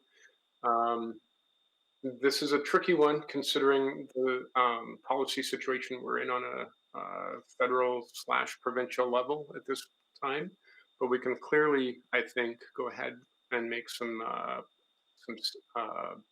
statements of intent and value statements as well, as we develop policy, despite there being a little bit of a rough ride about these things currently. So please vote. Yes. Thank you, Councillor Zadek.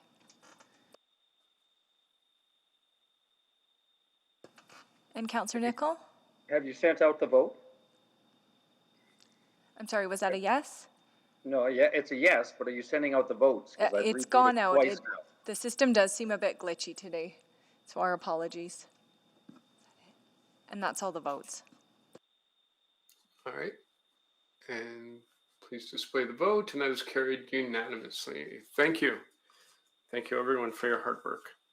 Okay, and now we will move on to our last item of the day, as far as I am aware, and that is item 6.6, the amendments to bylaw 14614, Public Places Bylaw, Acts of Harassment. And we have two speakers, but I'll check in with administration to see if there are any opening remarks and introductions. Yes, Mr. Chair, we do have some opening remarks. I'll start off. It's by way of introduction. Our delegation from administration for this item includes David Jones, branch manager, and Kevin Tumulty, acting director from our Community Standards and Neighborhoods branch. We also have from Legal Services, Nancy Jacobson, for this item. Mr. Jones does have a short verbal presentation that he can walk through. Over to you, David. Thanks very much.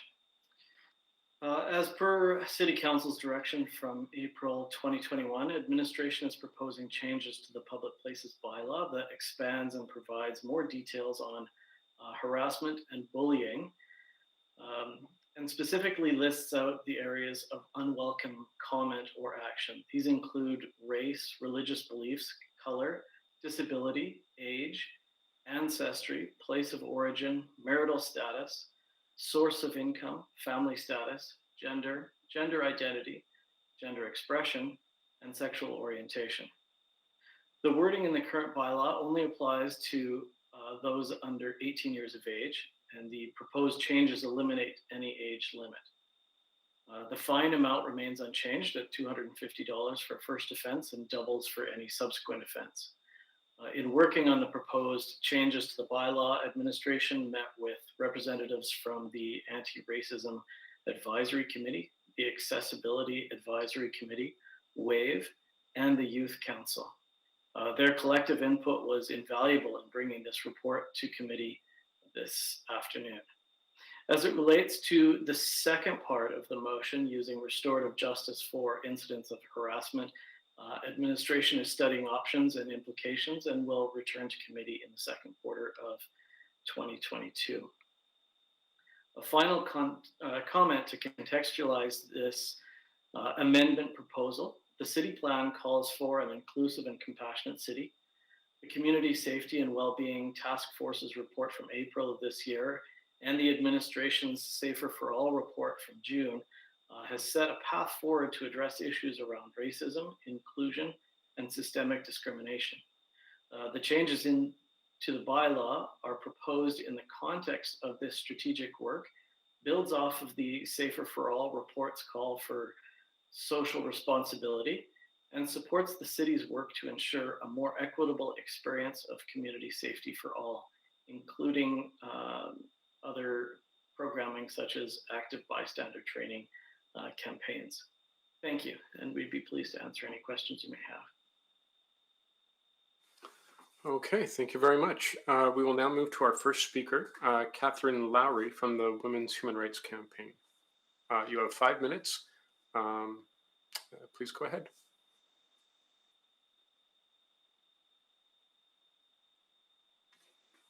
Can you hear me? We can hear you. Okay, terrific. So the first thing I want to do is David Jones has just read the text of the bylaw. I just want to compare the text of the bylaw for the protected categories to the text of the Canadian Charter for Rights and Freedoms. So under Equality Rights 15.1, the list there is in particular without discrimination based on race, national or ethnic origin, color, religion, sex, age, or mental or physical disability. So the first point I want to raise is that this list of sort of protected categories under this new bylaw specifically excludes sex, which I don't think is just an oversight. I think that's a conscious decision. It's a conscious decision that really concerns me, particularly because part of the justification for this bylaw is the harassment of Muslim women. So one of the things specifically excluded in this bylaw is a basis on which those women were harassed, which is sex. So I'm quite concerned about that. The Women's Human Rights Campaign, our major concern is the replacement in policy and legislation of sex-based protections with the phrase gender identity or gender. So this is something that we're organizing around. It's something that we've held protests about. It's something that we're writing policy makers and legislators about on a regular basis. This is for people who are really pushing gender in place of sex, but sex is still a protected category under the Charter. So this is still something that belongs in every piece of proposed legislation, and it's really disturbing that it's not in this piece of legislation. But the very fact that I'm making that point, for people who are really pushing gender identity ideology, they find that very point, even raising something that's in the Charter, offensive. So, for example, if I talk about this at a city council meeting, if I organize a protest about this, am I going to be charged under this bylaw? Because the bylaw, the grounds for being charged are about the language of how what you're saying makes other people feel. So the language of the bylaw is harassed means feeling tormented, troubled, worried, plagued, or badgered. Now, this is very different from hate speech. Hate speech is defined in terms of what you have said. Have you said something that fits the legal definition of hate speech? That's a very different sort of criteria, something that you have actually done, versus the criteria for being charged under this bylaw, which is how someone else feels about something that you've said. This is a really dangerous kind of expansion of legal oversight, police oversight of free expression. I think it's very concerning. I'm not in support of it.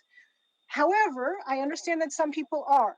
Now, the last thing that concerns me, and this is the point I want to raise most strongly, is the report about the bylaw says that no public consultation was undertaken.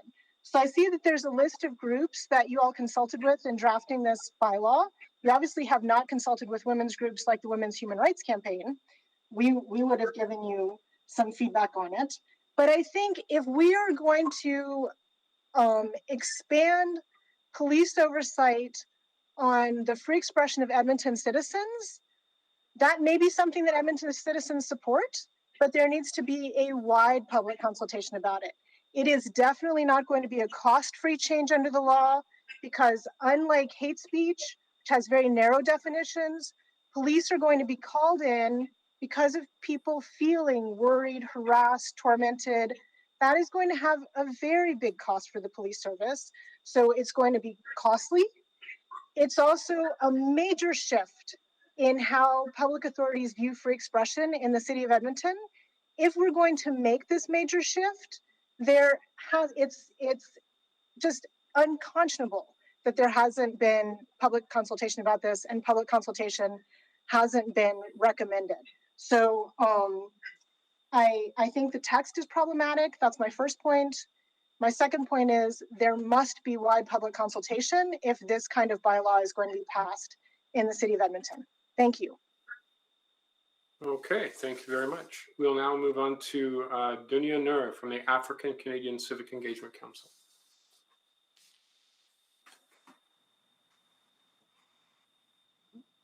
Hello, sorry, can you hear me? We can hear you. Okay, thank you so much for having me here, and good afternoon. My name is Dunia Nur, and I'm the president of the African Canadian Civic Engagement Council. First and foremost, I would like to respectfully acknowledge that I work from and I'm situated in Treaty 6 territory, the traditional territory of First Nations, Métis, and Inuit people whose footsteps have marked these lands for centuries. Today, I would like to share some of my recommendation regarding this policy. The first recommendation that I would like to share in regards to this policy is the idea of an intersectional approach and intersectional knowledge that is based on community consultation, community awareness, and of course, grassroots-led when we're solving social and public problems. And with that being said, I think that it's very evident that many people know what's happening in our city. So, for example, women in our city have been attacked. And the truth is, it's not because they are women only that they were attacked. It's because many of the women that have been attacked and have been targeted and were not only physically attacked, verbally attacked, they are African descent, they're Black women, they are women, and they're Muslim women. And I think that's something that calls for an intersectional lens when we're making any type of policy and decision. And when I read this harassment bylaw, what my only concern is of two. First, to not misconstrue the seriousness and severity of hate crimes and lump it with harassment. I mean, this policy is a stepping stone because harassment is obviously important to address in terms of bullying, discrimination, whether it's in public spaces or in the workplaces. But for the acts of hate-motivated violence and crimes disproportionately targeted by our community because we are a community of African descent, because of our skin complexion, first and foremost. And skin complexion does matter. And where we're from does matter. And the fact that we're Muslim does matter. And the fact that we're Black does matter, simply because a lot of us have not even had the appropriate healing and victim services support and the reporting outlets, let alone even addressing the fact that the perpetuation on violence on our bodies is unacceptable, especially in our city. So to this day, we have not heard the city take a stand and put a policy in place specifically that is unfavorable to the protection of our communities and their safety and their securities and their freedom of expressing who they are to walk freely in our city. The second thing is, of course, we need community stakeholders to be engaged in we need community stakeholders to be welcomed in meaningful conversations and feedback to members of our city council. And I think that those who face the harm, those who experience a lot of atrocities, and those that build the mechanisms to deal with one another and to support one another are the ones that have what it takes, the tools to have an effective, data-driven, evidence-based, culturally sensitive, and relevant policy. So that's what I see missing here. One of the things that I also wanted to mention is I did put this up as a Facebook post. I was just curious to see what members of our community, what their feedback was. And I'll just read two particular feedback that caught my interest.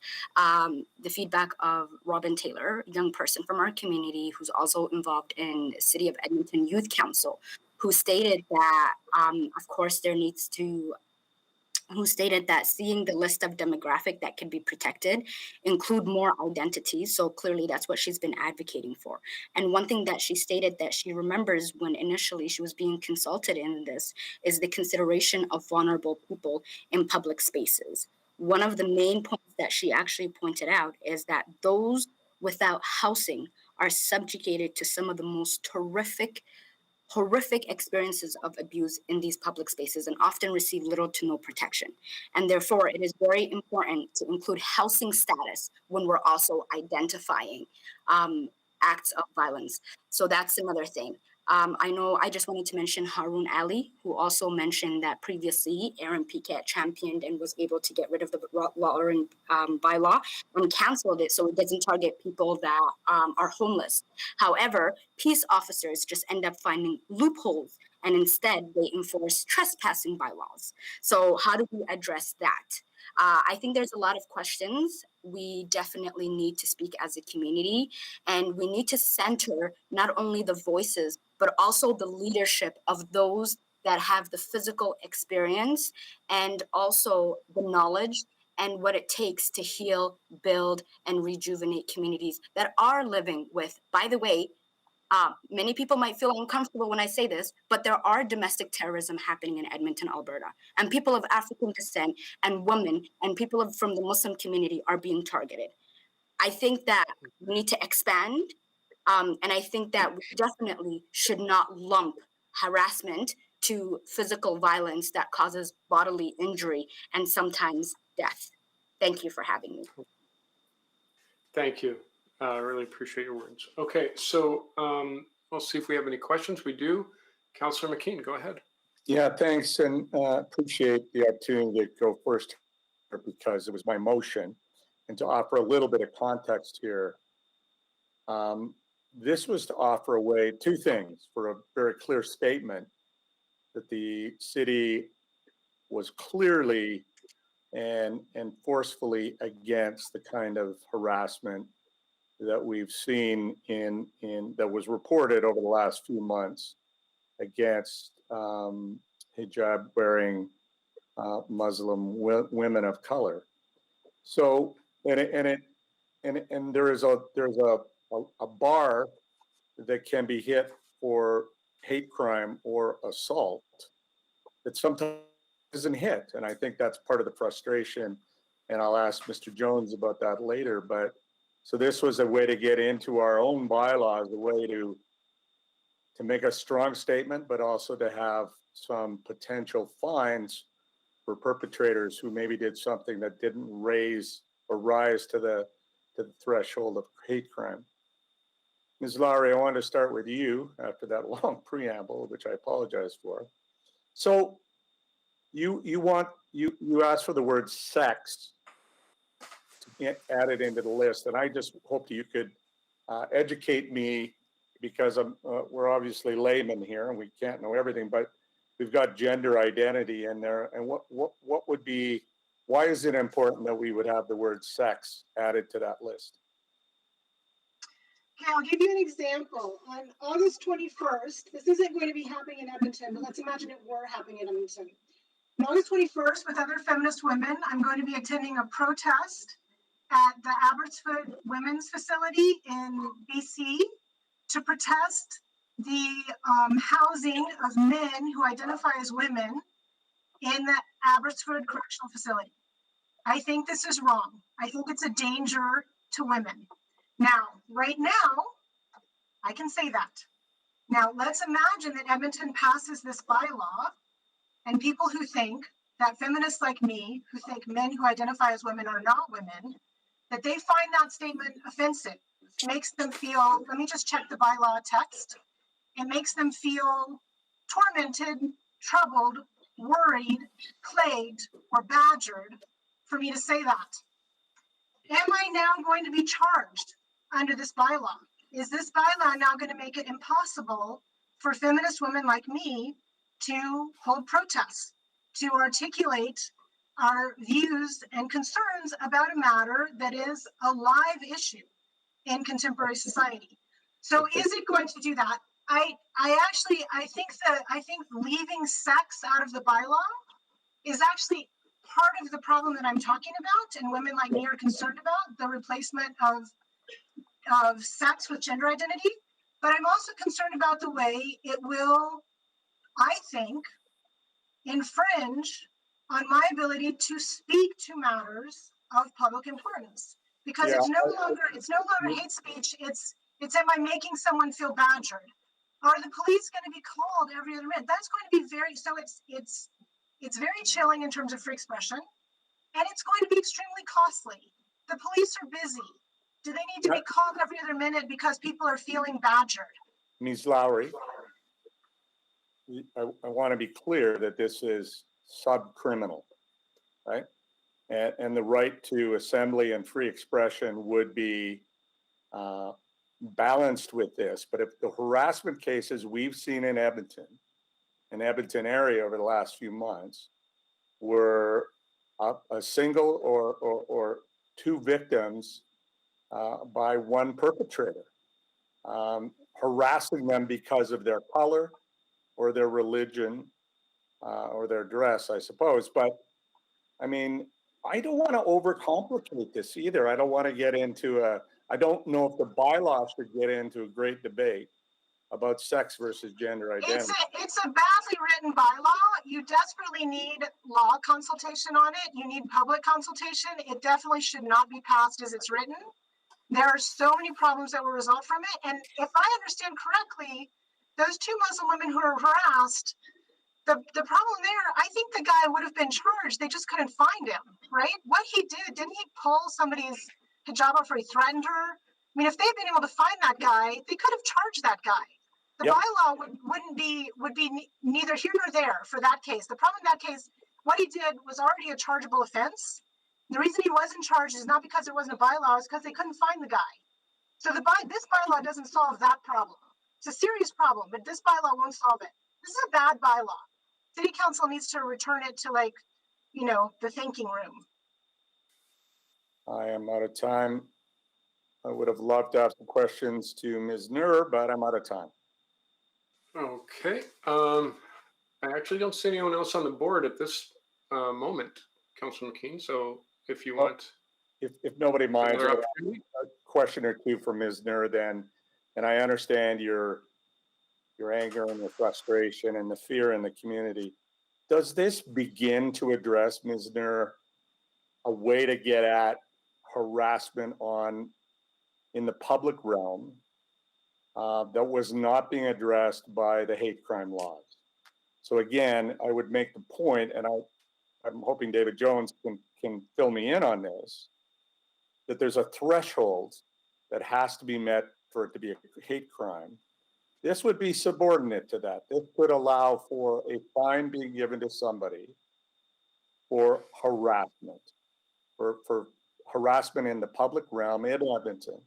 And it also sets clearly, I think, in a bylaw that this community does not stand for prejudice or harassment based on all those terms that have already been read out in the bylaw. Your thoughts on that, please.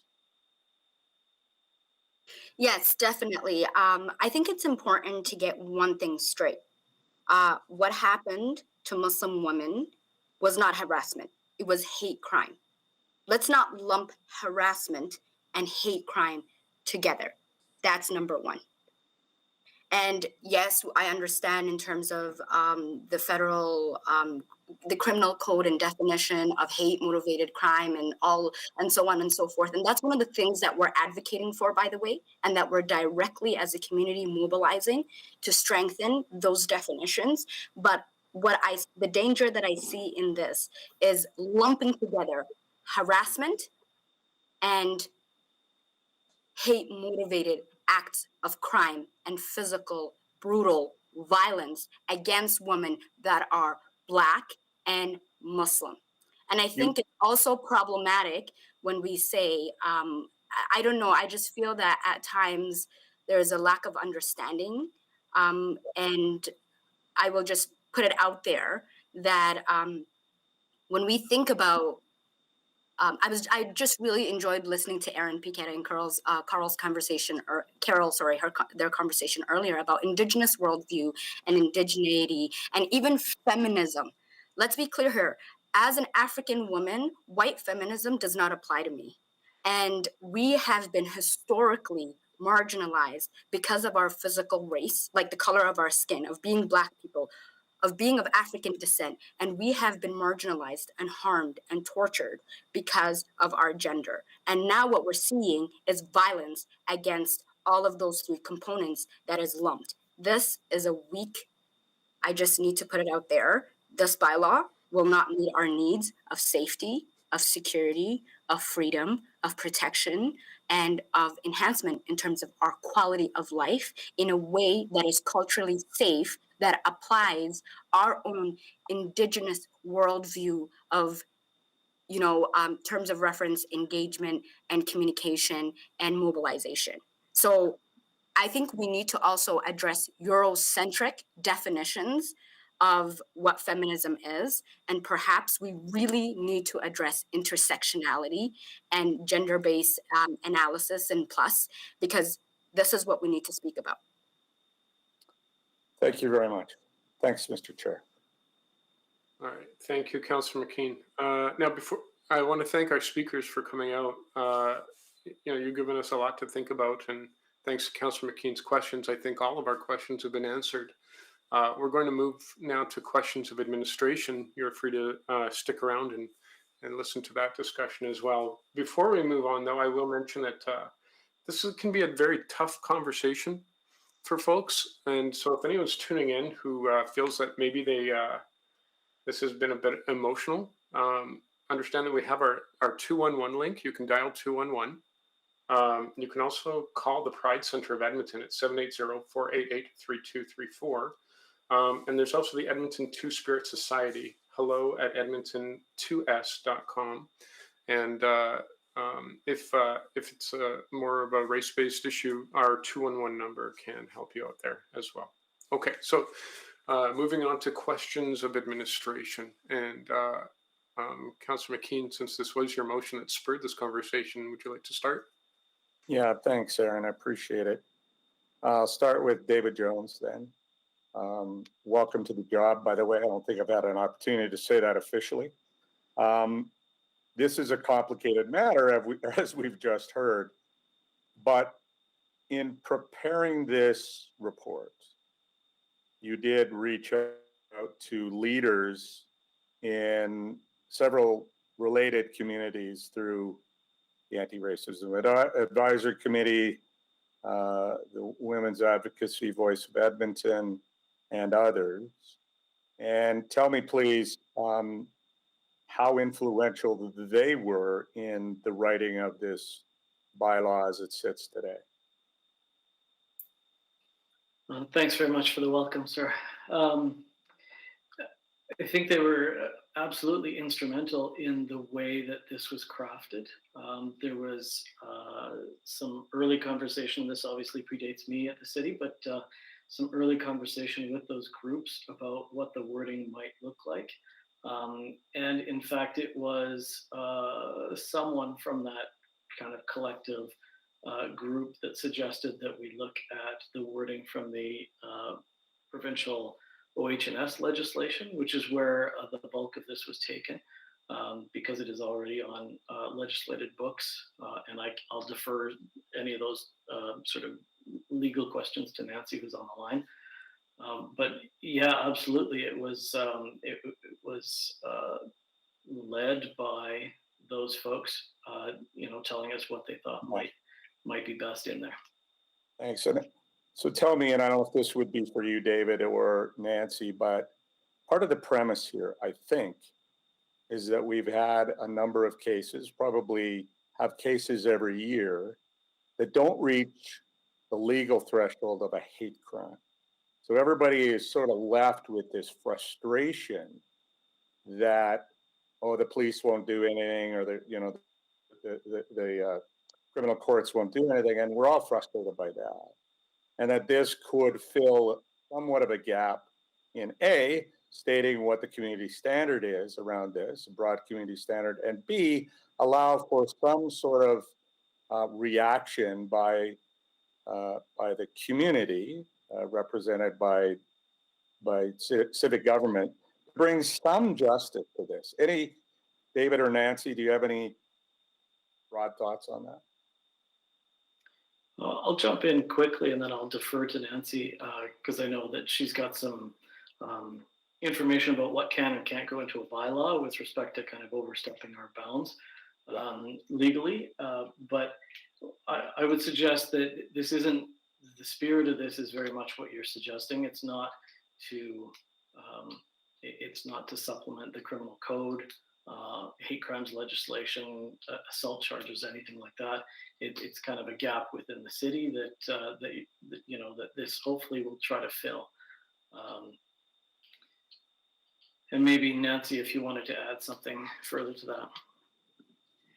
Sure, I can. Thanks, David. So I would reiterate exactly that what this is trying to do is look at when these activities occur in a public place. The criminal code is targeting a different set of behaviors, and it is a very high standard because of the nature of the conduct and the personal nature of it. We're really looking at trying to change what happens in our public places and make them feel safer for everyone. Ms. Jacobson or Mr. Jones, Ms. Lowry brought up the scenario of a public protest in and around gender identity and sex. Maybe I'm being too optimistic, but I just think this bylaw would be relatively simple in its application and would deal with those sort of one-on-one, almost bullying, broadly speaking, bullying situations, and offer the community through its civic government an opportunity to respond versus going after a public demonstration or that sort of thing. Any thoughts? I would say that every bylaw has to be enforced properly. Half the battle is writing the right language, and the other part of it is how you enforce it and how you use it properly. And Mr. Jones' team will do a great job of that, and it absolutely would be used in those cases that you're talking about. It's not going to be taken to the extreme ends. And if there was overreach, the courts would slap back. Exactly. That's the check and balance that is in place. Housing status, harassing somebody because they perhaps look street involved or they look homeless and they get harassed by that. Is that included in the writings in this bylaw?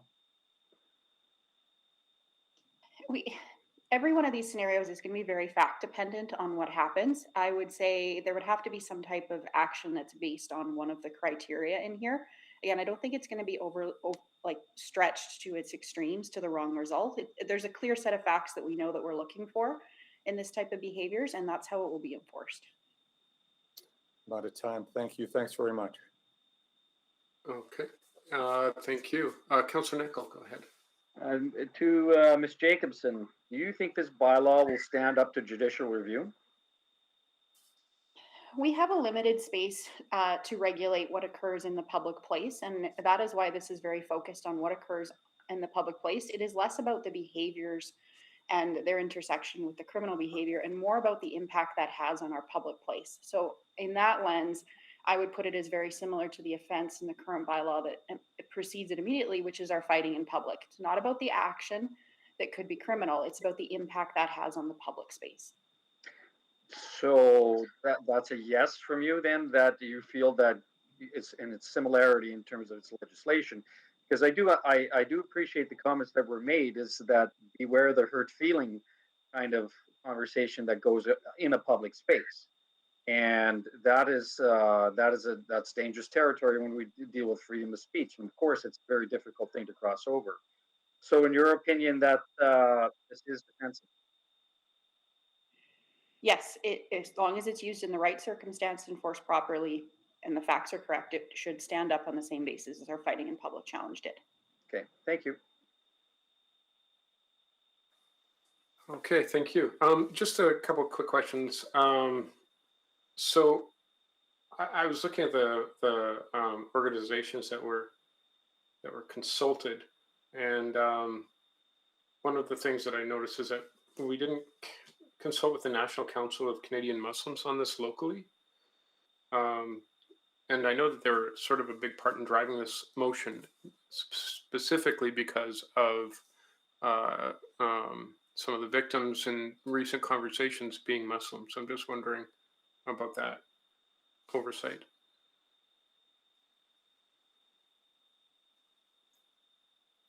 I can take a stab at that, although the consultation process predates me at the city. I know that their report or list of recommendations following the National Action Summit on Islamophobia was part of our, just part of the language that they used in there is also something that we mirrored in our own report and considerations.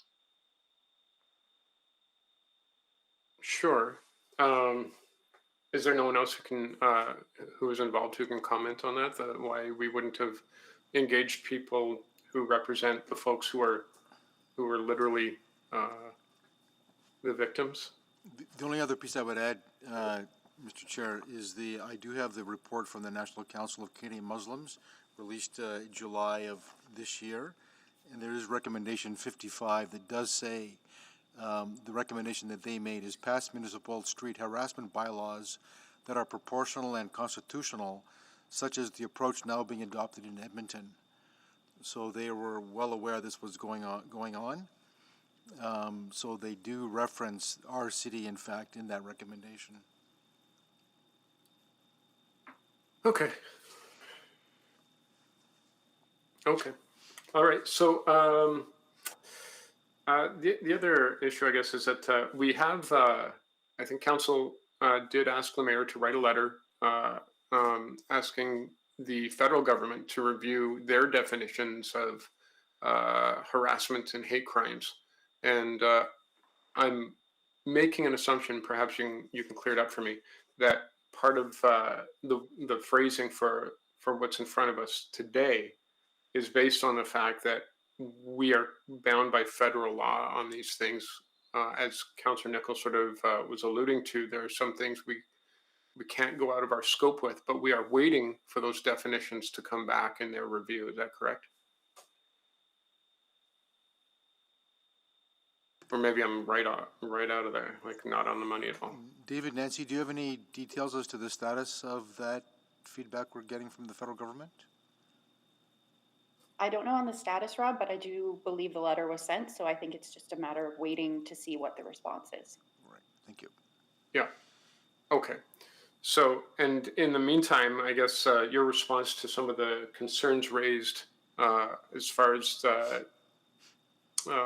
how we determine a hate crime versus how we determine harassment is that as a municipality, we don't have the tools or authority to change that definition? Or I just want to get clear so that the public is clear. I can take the first shot at that, Councillor Paquette. So there are two very different tools, actually. Hate crime is a criminal offense, and it is regulated federally, and we cannot alter that definition, and it is not a space that we can pass bylaws in that either supplements or complements. That is entirely a federal jurisdiction. As gaining our authority from the province, we can regulate the public space. And some behaviors that sometimes are criminal in other contexts have an impact on our public space, and this is one of them. And that's why we can regulate it through bylaw and say that because of that impact to those places, we're going to regulate it and we're going to set that community standard, as Councillor McKean said earlier.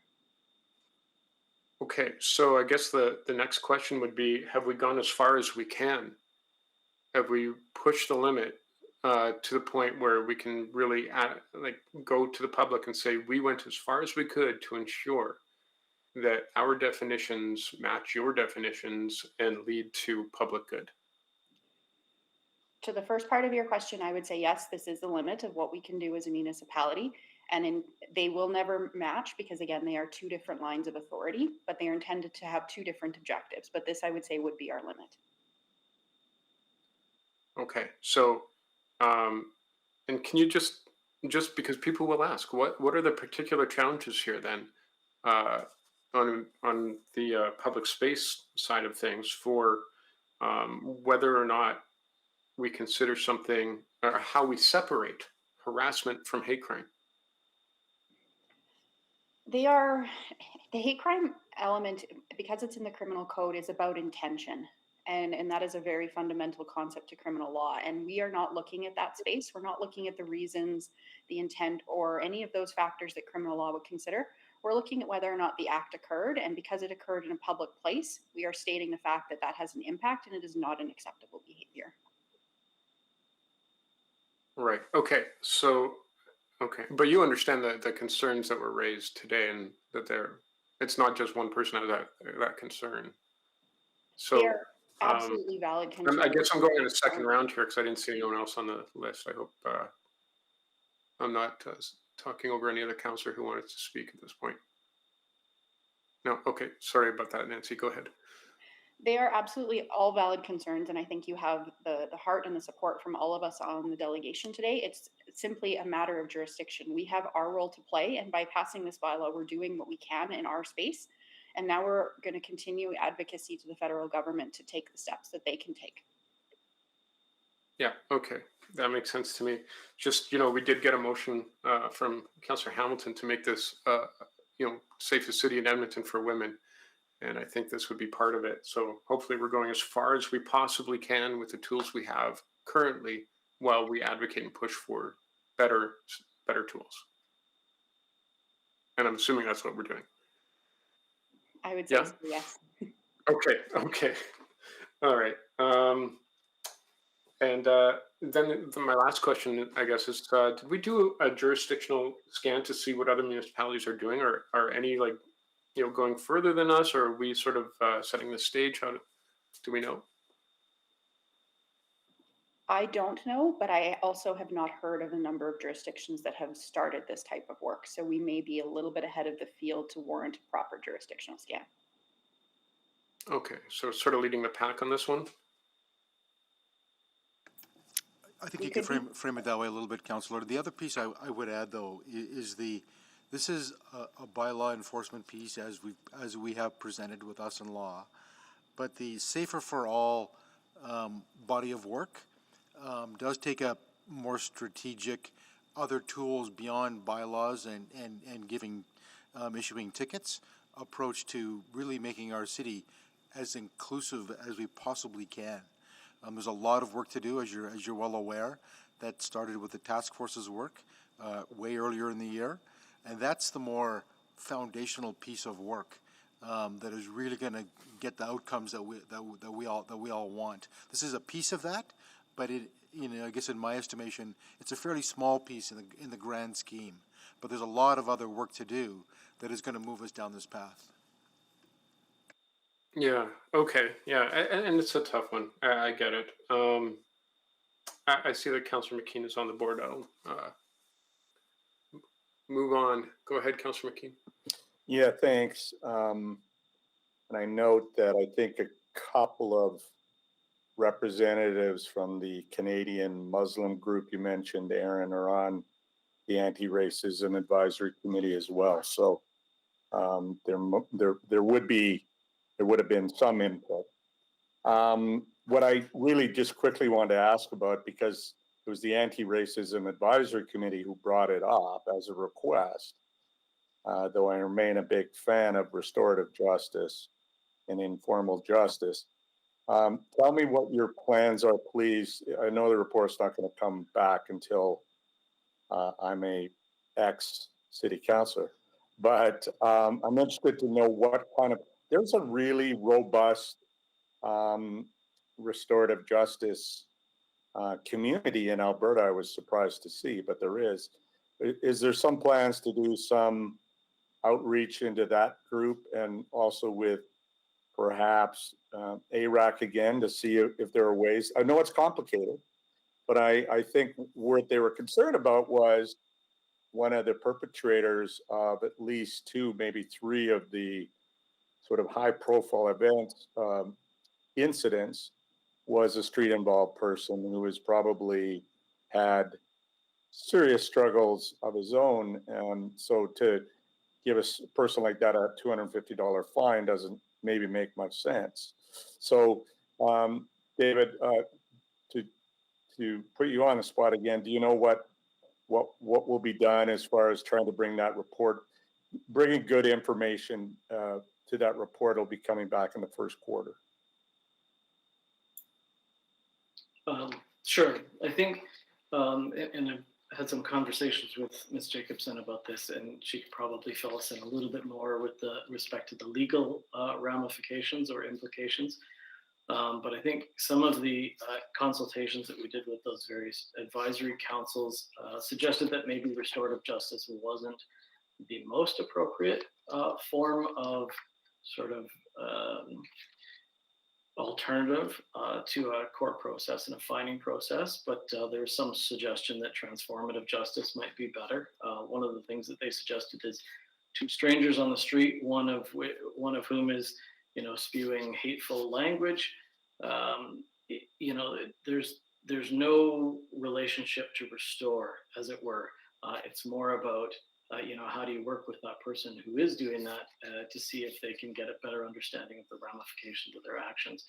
And so you may not want to include the person who is receiving that type of harassment behavior in that justice process. So I think it feeds into a bigger conversation about could we do this with more of our bylaws for some of the same reasons that you just suggested. If somebody is street involved, is this the best course of action?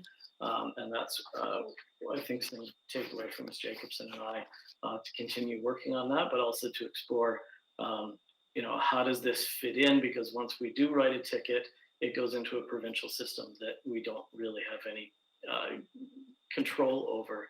And so would it be something that would be like a pre-charge diversion to some sort of alternative? I don't know, Nancy, if you had anything to add to that.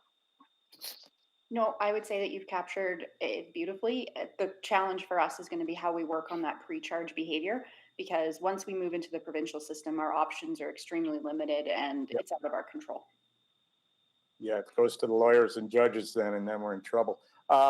I think that I really appreciate that definition, Nancy and David, about transformative versus restorative, because you're right, there's perhaps no relationship to restore there. So I think that's a really, really interesting concept, and I wish you the best on it. I think there's opportunities, and as we know, finding somebody who's already in desperate straits probably doesn't make any sense and doesn't end up anywhere anyway. So this is great.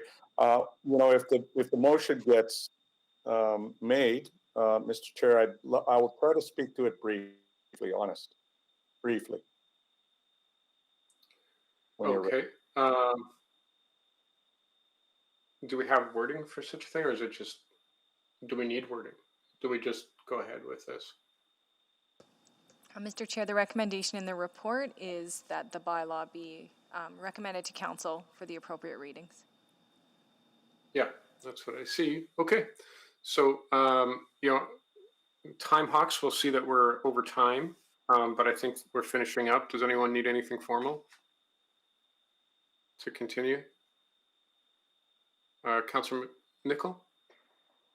Just so I understand the process of things, sorry Okay. about that. There's my camera. All right. So I think we can just so I understand the process of things, the bylaw goes to council. Will the people have an opportunity to speak on this bylaw? I mean, or is it just one of these bylaws that won't have? It's not a public hearing. So which is it? Public hearing, non-public hearing? Non-public hearing. Yes, this bylaw will be on the council agenda next week. The regular council agenda. Oh. Okay, well, yeah, I'll have to think about that one first. Thank you. Okay. This I think was the time for the public to come speak. Is that right? Well, yes, anytime an item comes through committee, it can be an opportunity for people to speak. It's either through that process or through council directing another opportunity. Right, so council can direct another. Okay. Yeah, but that would have to be a council decision. Okay, so the motion's on the floor. I think we've heard everything we need, except that Councillor McKean would like to. I'd like to speak to it as well after Councillor McKean, if I could, please.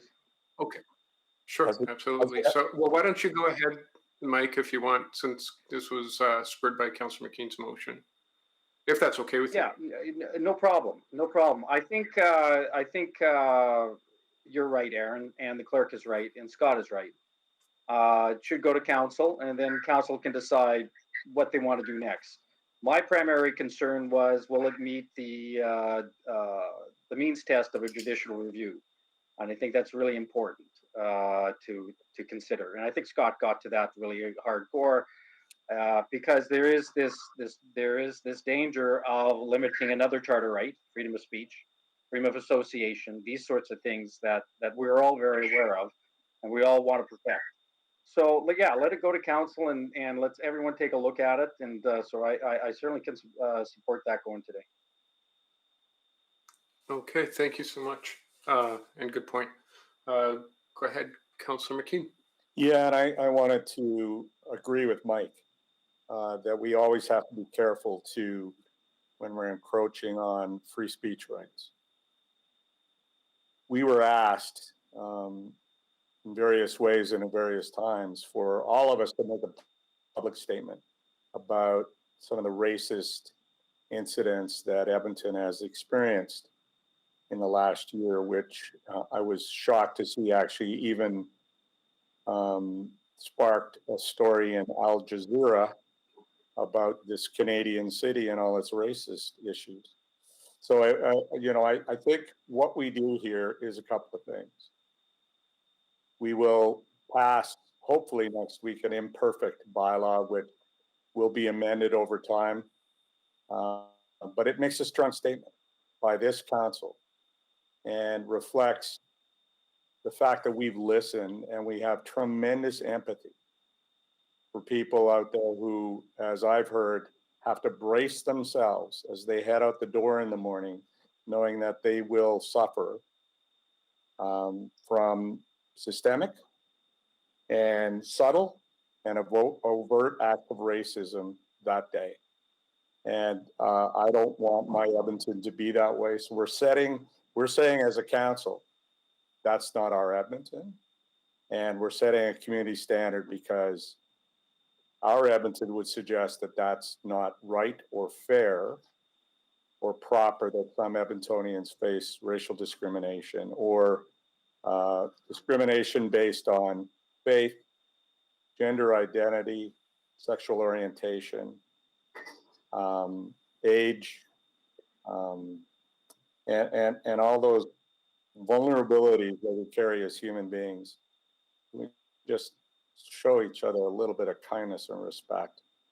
This bylaw has been around for eons and was the anti-bullying part of the public places bylaw for years. This is amending it slightly and adding in protections or standards for a group of other Edmontonians who have felt particularly nervous and fearful in this city. So we stand up through this bylaw and say, that's not allowed in our Edmonton.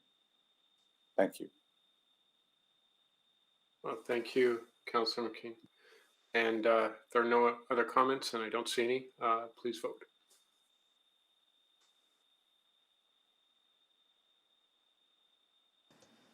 Mr. Chair, can I just get confirmation of who's moved the recommendation? That was me. Thank you. Yes.